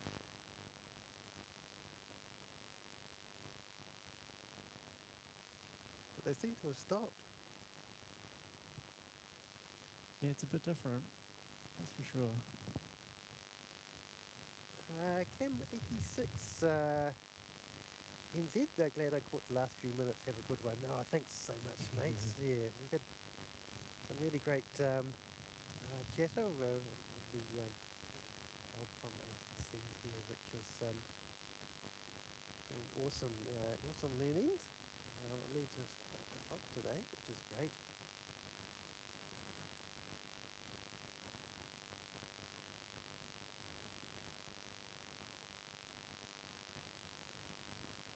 There's an Aero Club plane coming in.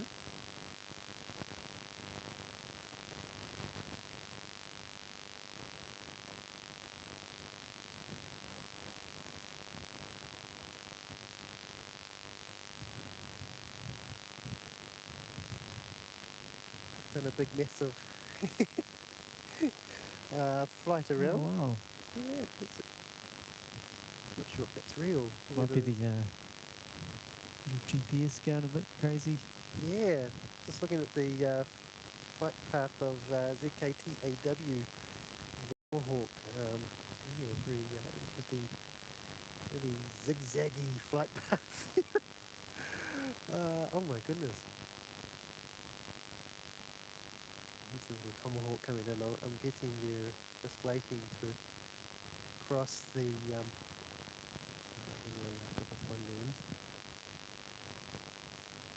and they're just really struggling low life at the moment.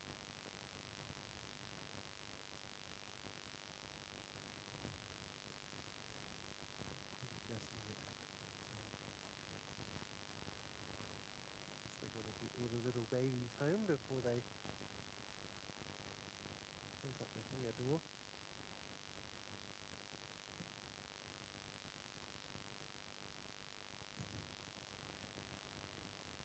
Whoa, look at this. Whoa, wee. Look at the turbulence there.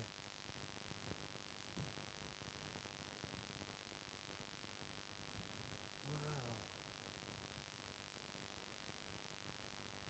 That was exciting.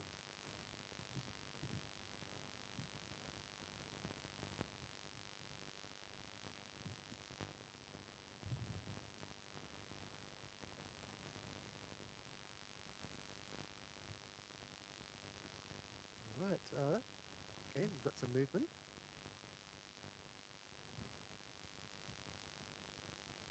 Yeah, they're off onto the runway.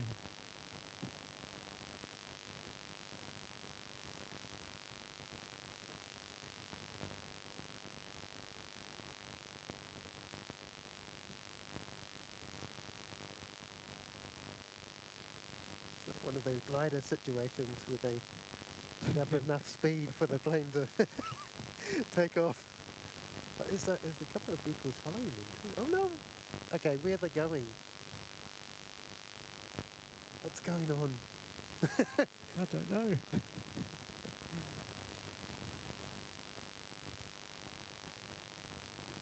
Is it,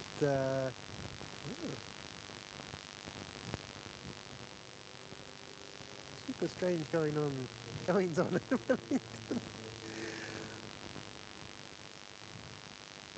Oh, really? Oh, we'd like to leave, but we can't. We have to see what's going on. Unless it's had some kind of engine issue or something, and I wouldn't have thought they'd have to tow it onto the runway to get it somewhere else, but who knows? Chinook's saying it might be because the tug driver might not have an airside driver permit class 2 to cross the runway. I think they're gone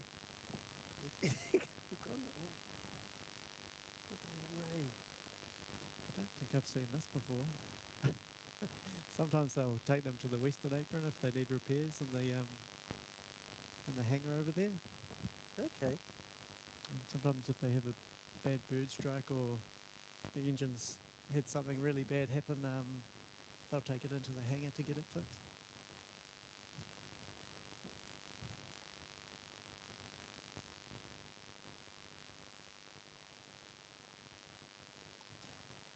It takes a really long time to do a tow, so yeah, you need a big break in the traffic. Need a huge break for this. Let's have a look. I guess they wanted to get that Hero Club plane in before they did this. I guess. Yeah. Well, there's no things due, by the look of it.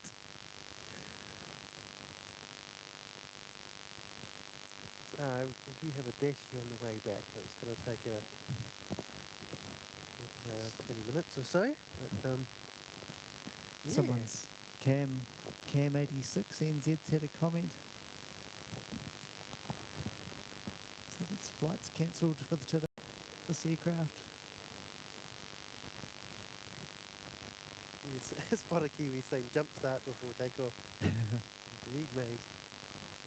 That'd be interesting. Wow, what's going on? Around.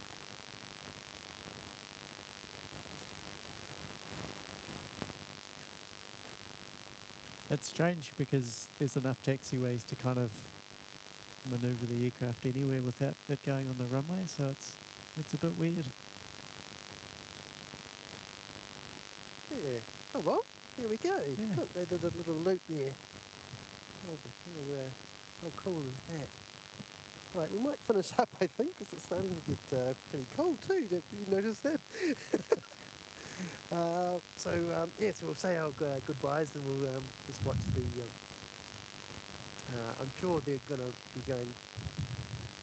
Oh, that is really weird. You've seen it all now. I have, well, yeah. How many times have you said that one? You've seen it all. Super hot. Okay, Edgerton coming up with 13 months in the Rupai ski field's very cool, mate. Hello, Kevin. Happy Friday. And happy weekend. Very cool. Thanks so much, mate. Yeah, you too. You too.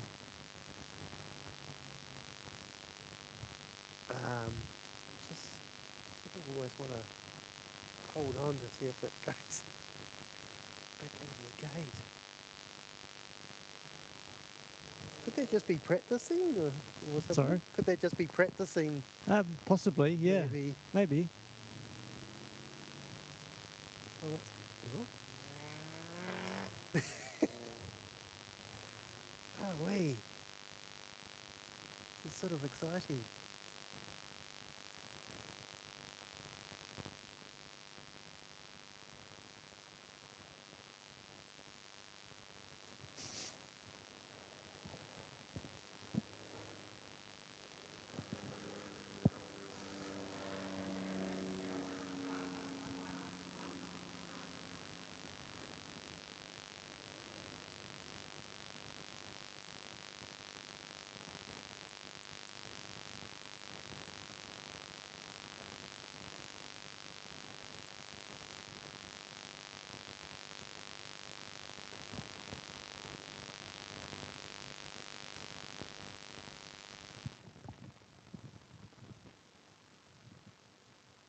Oh, my batteries have died.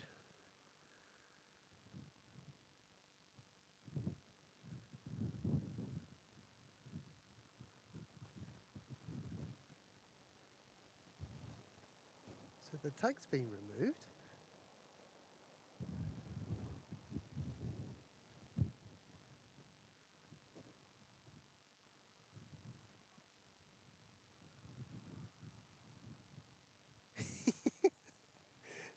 So, interesting. Are they going to start it up now?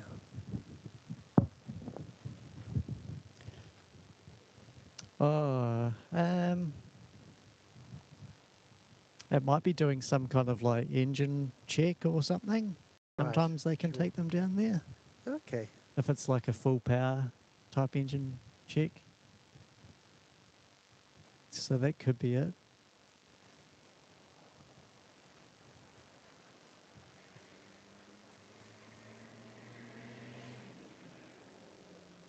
They've got their little, they've got the little thing in front of it, though. Engine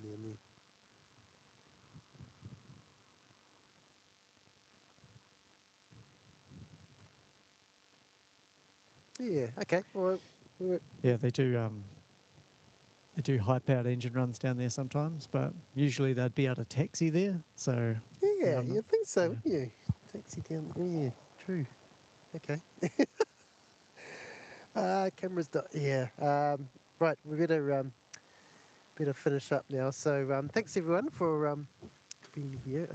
We're just gonna say thank you to Rob for being awesome and coming along and chatting to us today. It's been absolutely fantastic to learn more about the air traffic controllers up there and meet one for real. So yay! Thanks for having me on. That's awesome. We'll have to be nice to do it again. Is it glitching? Yeah, it's probably we've got because the battery's not cutting in and out. Okay, hang on. And cheers for all the questions and all the positive comments from everyone. I really appreciate it. And cheers, Kevin, for having me on. It's been really fun. Let's share some stories and some of the mysteries of the air traffic control world. Yeah, no, that's awesome. Yeah, absolutely. And yes, it's very much as I said, very hidden job up there. Really, sort of just everything just works, which is great. So you're amazing sort of cog in the whole airport operations operation. Yeah. Which is very, very cool. All right. Okay. Well, we'll Awesome. catch you next time on a Wellington Flights live stream. Thanks for coming in and getting and also super chats and donations and things. So that's awesome. Yep. See you on the next one. And thanks for sharing these planes with us today and coming in and having a bit of fun. So cheers for that. All right. We'll see you later. Thanks. Bye. Yeah.